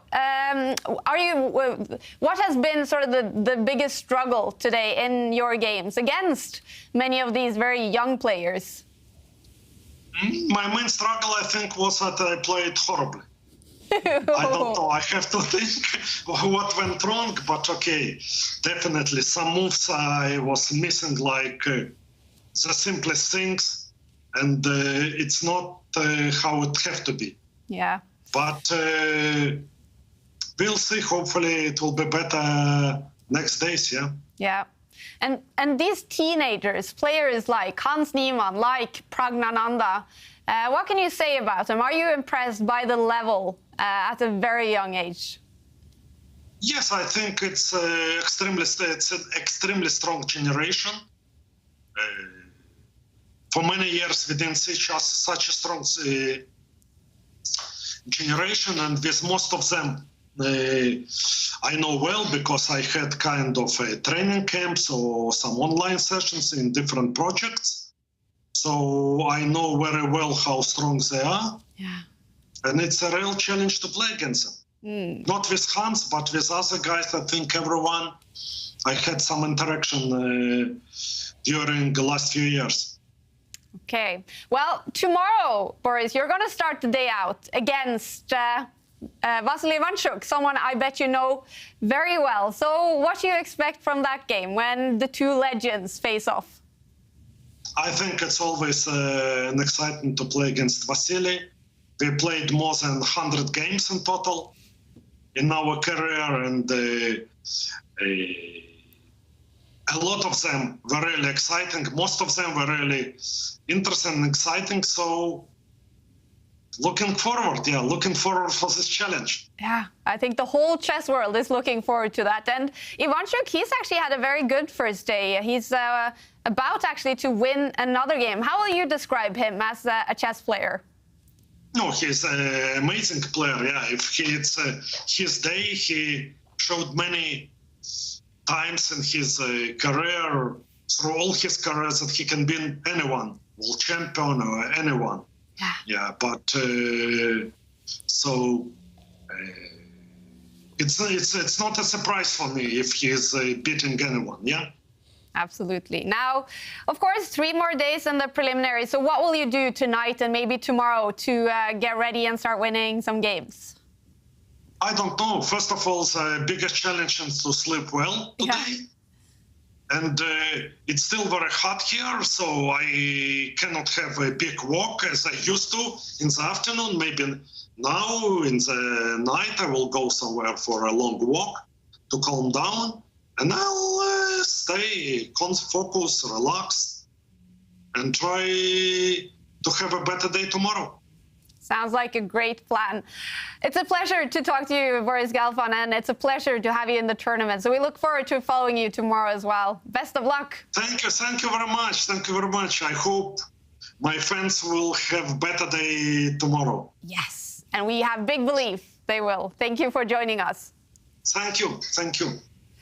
What an exciting start it will be to day 2 with Boris Gelfand against Ivanchuk in game 1. And Ivanchuk, look at this, against another one of the top players in the world. The bar is saying he is winning another game. And he is winning. It looks like all the white pieces are swarming now to the perfect squares. And look at that black king. There's actually checkmating ideas against it. It's level material. It's also opposite colour bishops, but it's all about the coordination, the activity of white's pieces. It's hanging together by a thread for black. The white rook, for example, on the b5 square can step across in front of the black king, check it. The black knight has to go back and block. And it's quite remarkable, actually, because if you think Chucky has won every game except for the first one, which he lost, where he's completely winning as well. So every game he's been outplaying, dominating legends of chess. Pragg, Anish, Duda, some of the best players in the world. I love it. Yeah. I love it. I'm so happy to see it. It's inspiring, right? It's inspiring stuff. I mean, he's, you know, when Chucky is on fire, I remember he dominated the Gibraltar Open, one of the strongest opens, one of the highest scores ever. When he's on fire, as Gelfand said, he can defeat anyone in the world. He's really an amazing player, and it just shows you, you know, even when you're getting a bit old, you can still push the wood around on the board, or the mouse, whatever it is. Yeah, so probably the mouse. Can he win the tournament, Ivanchuk? Yeah, he can do it. I want to see Chucky Magnus final. Oh, that would be amazing. Come on, bring it on. Chess gods, please, you know, please allow it to happen. Yeah. I'd also like Gelfand to do a comeback. That's in my dream scenario. I also want them to have like a Magnus, Pragg, Gelfand, Ivanchuk quarterfinals. That would be amazing. Yeah. And and here he's just got an overwhelming position. I mean, just the bishop is under threat, the knight is under threat. Something has to drop, and he captures the bishop. But I would just capture the bishop with check. I think there's a couple of things are going to be dropping here, aren't they? I mean, I've seen, you know, it's going to be a piece down at the end of the quite simple complications for Duda. He's shaking his head there. Yeah. I mean, he is the master of surviving, but he can't survive this. No, and he's taken the knight with check. The rooks probably have to swap themselves off, and then you can just flick in a rook takes bishop. Yeah, simple. The black king is most likely to move. I think this is the only way to continue the game, only way to survive. There's a small trick. If white had got greedy and grabbed the black bishop, we would have seen a complete turnaround. But of course, first you trade off a set of rooks. And we're going to see a situation where white has rook, knight, and pawn. It's key that white's pawn survived against a rook and pawn. If white's pawn wasn't on the board, it would actually be a draw. A rook and knight alone against a black rook would not be sufficient. But white's pawn is going to do the damage, and yeah, it's game over. Just as long as there's no mouse slips now, I think we can chalk this one up as a win for Ivanchuk. He navigated those tactics perfectly. He built up the dominating winning position, the big attack, even in an endgame, and he turned that attack, he transformed it into a material advantage, and that's just very professional. It's, no way Duda's pawn can ever go anywhere. And white's king is going to snake forward. And a white pawn, I guess, as well. Yeah. You know, that's all you need to do, get the pawn up to the 6th rank, 3 squares forwards, and you'll have some checkmate ideas there as well. So, and maybe it's not such a help for black to have the pawn on the board, because then, you know, he at least might have some stalemating ideas like this. it's not going to happen. The white king is going to step forward. Yeah, pretty simple for Chucky now. Now the pawn can come forward. Teamwork. Always remember that. We need more Chucky in these events. Definitely. Yeah. Definitely. What a give us player. more Chucky. About to win another game. One more game is still going on between the two youngest players in the tournament. Praggnanandhaa, who's had a fantastic day so far, winning all his games. But it looks like right now Christopher Yu is doing a good job. Maybe a draw in that game. We'll keep an eye on that as well. Yeah, and actually, so far, there have been no draws in this round. Ivanchuk's going to win, so we're going to have at least 7 out of the 8 games being decisive. That Praggnanandhaa against Yu game looks super exciting. The evaluation bar's in the middle, but it's anything but a draw at the moment. It looks super sharp. So, yeah, we might see 8 decisive games in this round. Do you know, does White have a checkmating idea? Just stick the knight onto b6 and then move the king over. Arabian checkmate, yeah. That's the Vukovic. Yep, the what? The Vukovic. Anyway. I don't even know what you said there. Jovanka knows all the checkmate names, Simon. The what? Well, now he's going for a different checkmate. OK. Yeah. The Arabian. What was the checkmate you said? Sorry, Jovanka. It's OK, go on. Let's show these checkmates on the board. Okay, Jovanka can explain. Let's keep an eye on the players. We might see a result any moment. White's knight could have jumped forward, and then the white king could, for example, just step forward. And this is the checkmate Jovanka wanted to see. Yep. The rook stepping across next move, trapping the king. Vukovic, after the guy who wrote the art of attack. OK, yeah. Great player. Yeah, amazing player. Great chessable course, the art of attack. I hear it's brilliant. The best. Meanwhile, the other checkmate that could be incoming, this is a check, of course, if White's king hides, as it does, then say the black pawn steps forward. We'll see, most likely, the black king march towards the centre, but if it does go to the corner, one we've touched on before today, the Arabian checkmate. The rook and knight doing the business. And meanwhile, let's go back to the players. I think we have seen... Have we seen a result? we have indeed. Duda has resigned. It is another win for the 53-year-old Vasil Ivanchuk. Wow, what a day. He is on fire, and he is not struggling at all against these youngsters. Still on top of his game. Are you surprised to see him do this well, Simon? I mean, he was about to win the first game against Prague as well. Time trouble, he lost. The other ones, dominant wins. I'm not surprised. Yeah? I mean, I think it could have gone either way with Chucky. He can either like crush everyone or have a bit of a meltdown. And today he's crushed everyone. I don't think you can ever bet against Chucky like winning every game. I mean, I'm sure we'll get an interview of him at some point. Maybe not today, but we'll see. Maybe. Who knows? We're hoping. Yeah. We are hoping he will come by for an interview. While we wait for that, maybe you should take a look at another great game by Ivanchuk. Another great game, and it's just that understanding. It doesn't fade with age. Here, Ivanchuk, despite the fact he didn't gain a material advantage, despite the fact the queens were off, he just knew where to put his pieces. That just instinct, that sense, it hasn't faded at all. And here, I think Duda made a bit of a mistake. The white pieces already look primed. They look ready to attack. These pieces in the black half of the board, and just some threats appearing. Black moved his bishop, and this is where he clinched it. Ivanchuk, he just simply dropped back his knight. That knight on the edge of the board was not actually doing much, so double threat, attacking the bishop, and as we see in a minute, once that bishop was defended, he gave a deadly check. This king is trapped. If it steps back, checkmate, even in this really tense position. Instead, this check had to be blocked. The knight stepped back, and when all your pieces are perfect, look for that extra energy just to tip your opponent over the edge. All he needed was to push this pawn forward. He did indeed push it, and this pawn won the pinned black knight. Just perfect technique, perfect coordination between the white pieces, and another just really instructive win by Ivanchuk. How cool. How cool, Ivanchuk on fire. Now, he started the day, though, with a loss against Praggnanandhaa, who's won all his games so far. And this is his game 4, this time against the youngest player in the tournament, 15-year-old Christopher Yu. And now the bar is definitely not over to Prague's side. Could he, 10 seconds on the clock. Could this be the first loss for Prague today? It could be. Christopher Yu actually here has a draw if he wants it. So Prague, which way is he going to go with his king? If black wants to draw, he'll just keep checking with the queen on the 3rd rank. If Christopher Yu wants to draw. Is there more, though? OK, he does play for the win. Nice. Captures this white rook. It looks a bit scary because the black king is now out in the open. It's vulnerable to some checks. but maybe he's calculated he can run away. Yeah, I couldn't see the way to run away. I mean, here, sometimes you don't have to calculate that much. You just have to see a safe square for the king to run to. Is he coming to B3? Oh, no, he's going the other way. He's going with the other way. OK. All right. To H3, maybe. I can see in the chat, a lot of you are wondering about interviews with Magnus Carlsen and Hans Nimon. We have tried, but none of them are answering when we call them. So none of them apparently giving interviews, which is very disappointing, of course.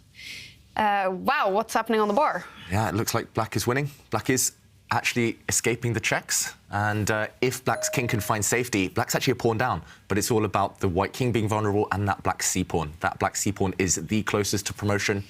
In queen endgames, it's not about how many pawns you have. It's just about how advanced they are and the quality of the pawns. Black c-pawn is going to win the game for him. That black h-pawn's pretty good as well. White's king is caged, and what else to do? White can give one more check, but the black king is actually approaching the white king. It's going to hide behind the white pawns. And here we go, Prag gambling on the fact the white king can survive against the whole black army. But I don't think it will. You can give a check here. No matter where the king goes, you can give another check.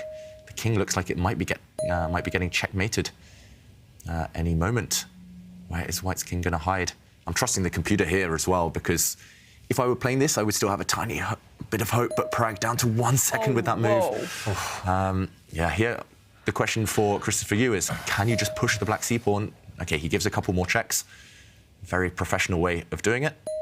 You might as well give a couple of checks, gain a bit of time on the clock. The black queen now perfectly placed, going to cut off the white king. And the killer blow might even be to bring the black king into the position. The black king can enter behind the white pawns. White's king is going to get checkmated.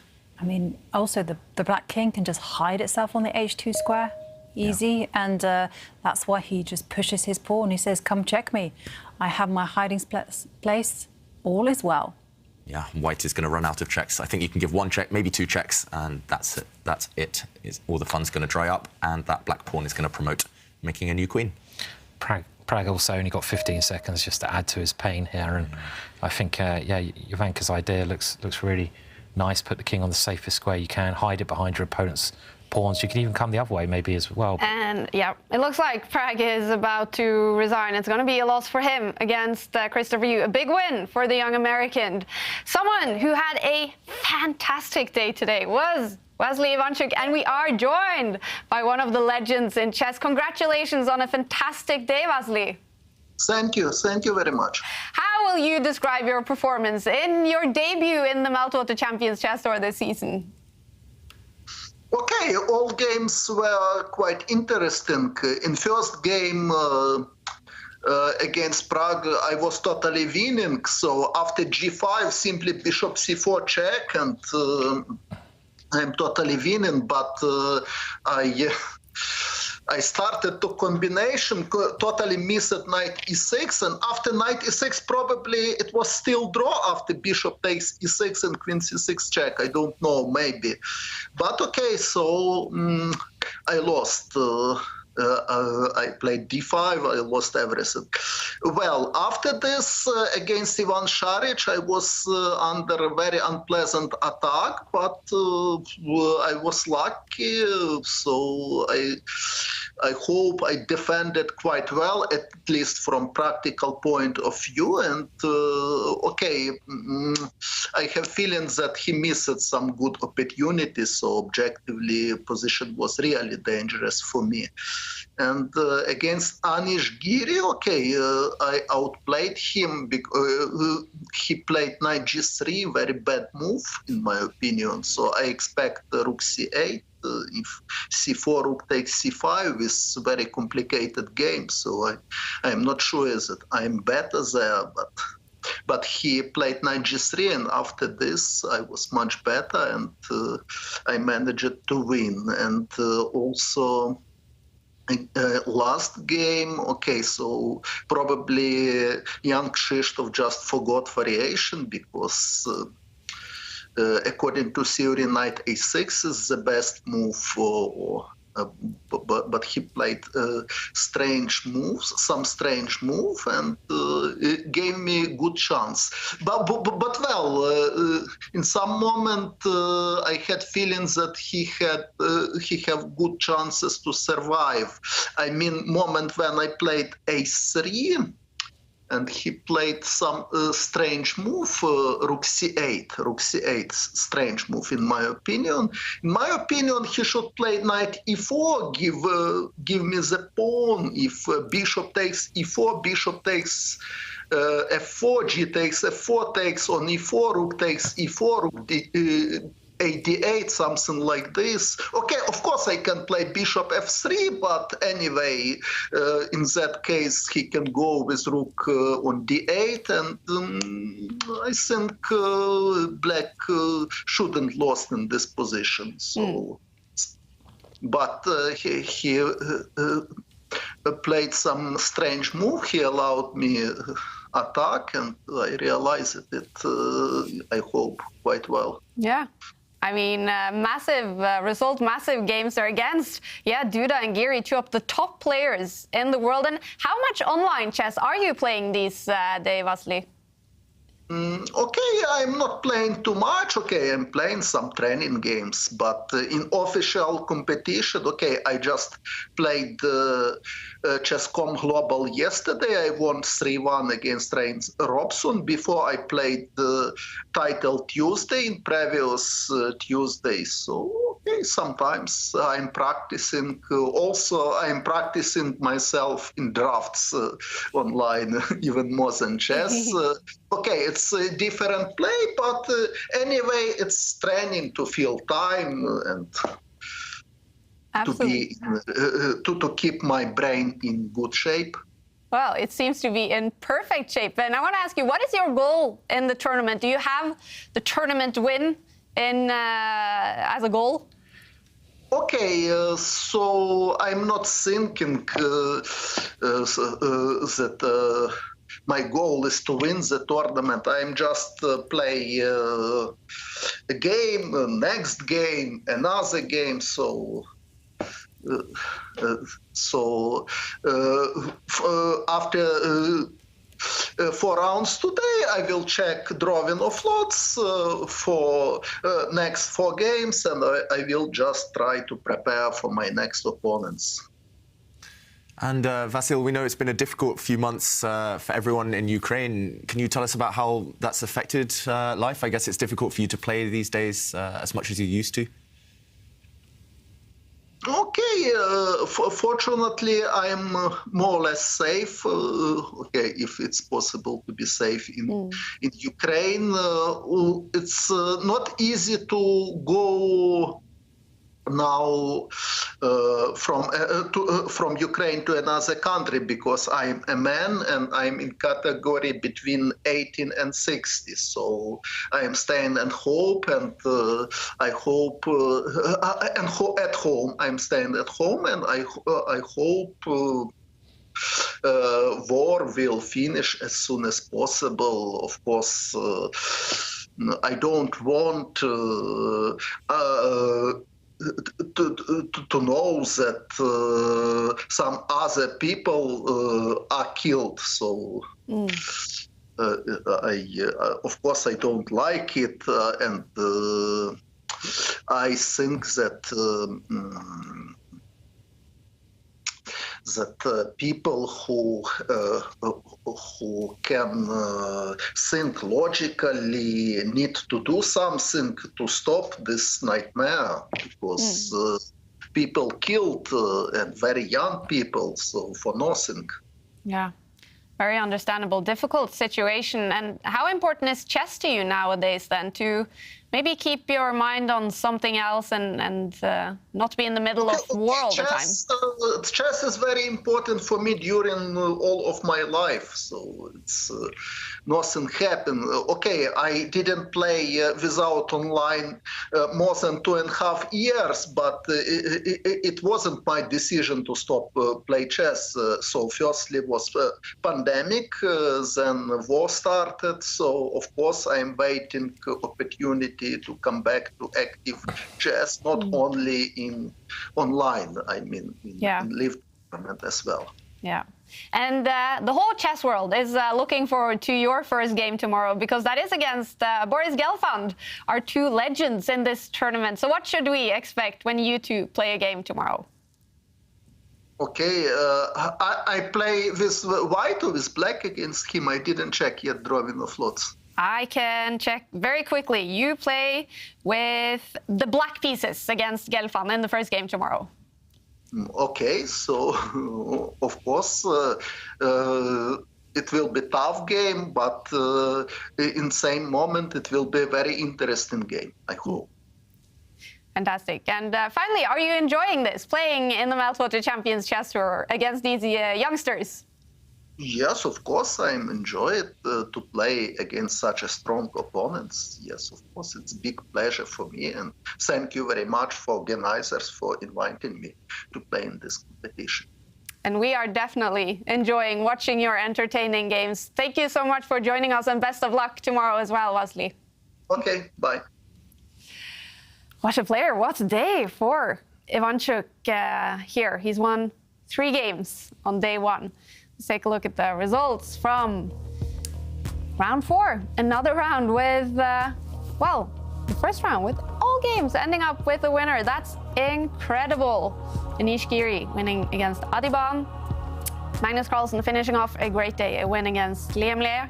Arjan Erigaisi, a win against David Navarra. Nimon, as we saw, won against Vincent Keimer. Oronian against Wojtacek. That was a win for Levon. And the battle between the two youngest players ended up with a win for Christopher Yu. Ivan Saric won his game against Boris Gelfand. And as we saw, Ivanchuk, another game win for him, this time against Duda. So standings, this is it. Magnus Carlsen is in sole lead, 3 wins and 1 draw. But behind him, 4 players on 9 points. Ivanchuk is one of those, together with Pragnananda, Nimon, and Erigaisi. David, are you surprised to see Ivanchuk all the way up there? I'm most of all pleased. Yes. And I think we'll see a lot more of him this tournament, hopefully in the knockouts as well, where I think nobody will want to face the great Ivanchuk. Yeah. Wow, what a first day. Now, of course, we have been paying attention to Magnus Carlsen and Hans Niemann. Everyone is looking forward to tomorrow. This is round 5, and that one, Gelfand against Ivanchuk, will be the big one. We also had Duda against Giri. Pragnananda is going to start off against Wojtacek. For Magnus Carlsen, it is David Navarra in the first game. But in the second game tomorrow, Magnus Carlsen will have the black pieces against Hans Niemann. That is a game that the whole chess world will be watching. What can we expect from that game, Simon? What do you think will happen? Niemann with the white pieces. I don't know. Yeah. I don't know. I mean, I think it will be a very tough game for both players because of all the background behind it. They're both going to be quite tense. Maybe, you know, whatever happens. I just hope we see a good game of chess, you know, and a fair battle. Now, both Nimon and Magnus had said to the organizers they wouldn't do interviews today. Magnus still hasn't said a word after withdrawing from the Sinkfield Cup. The chess world is screaming for an explanation from him. Hans Niemann is standing in the storm with allegations of cheating. Should we hear from the world champion his explanation to the drama? It's up to him, to be honest, you know, because he has to take that step into this big whirlwind of attention. And my personal opinion is maybe he should actually just take a step just to clarify things a little bit. But I mean, what can we say? It might be even the best kind of scenario just to let this die over. You know, it's a very, very tough situation to call. But tomorrow, I mean, we will see some action on the chessboard. I think both players will come determined to fight it out. And we're going to look for a good game of chess. Absolutely. And starting off with Ivanchuk against Boris Gelfand. 2 legends in chess, 3 generations, is fighting it out here in the Julius Baer Generations Cup, and more action coming up tomorrow, you guys. So hopefully you'll join us again. We are looking forward to it, and we'll see you guys tomorrow. Bye for now.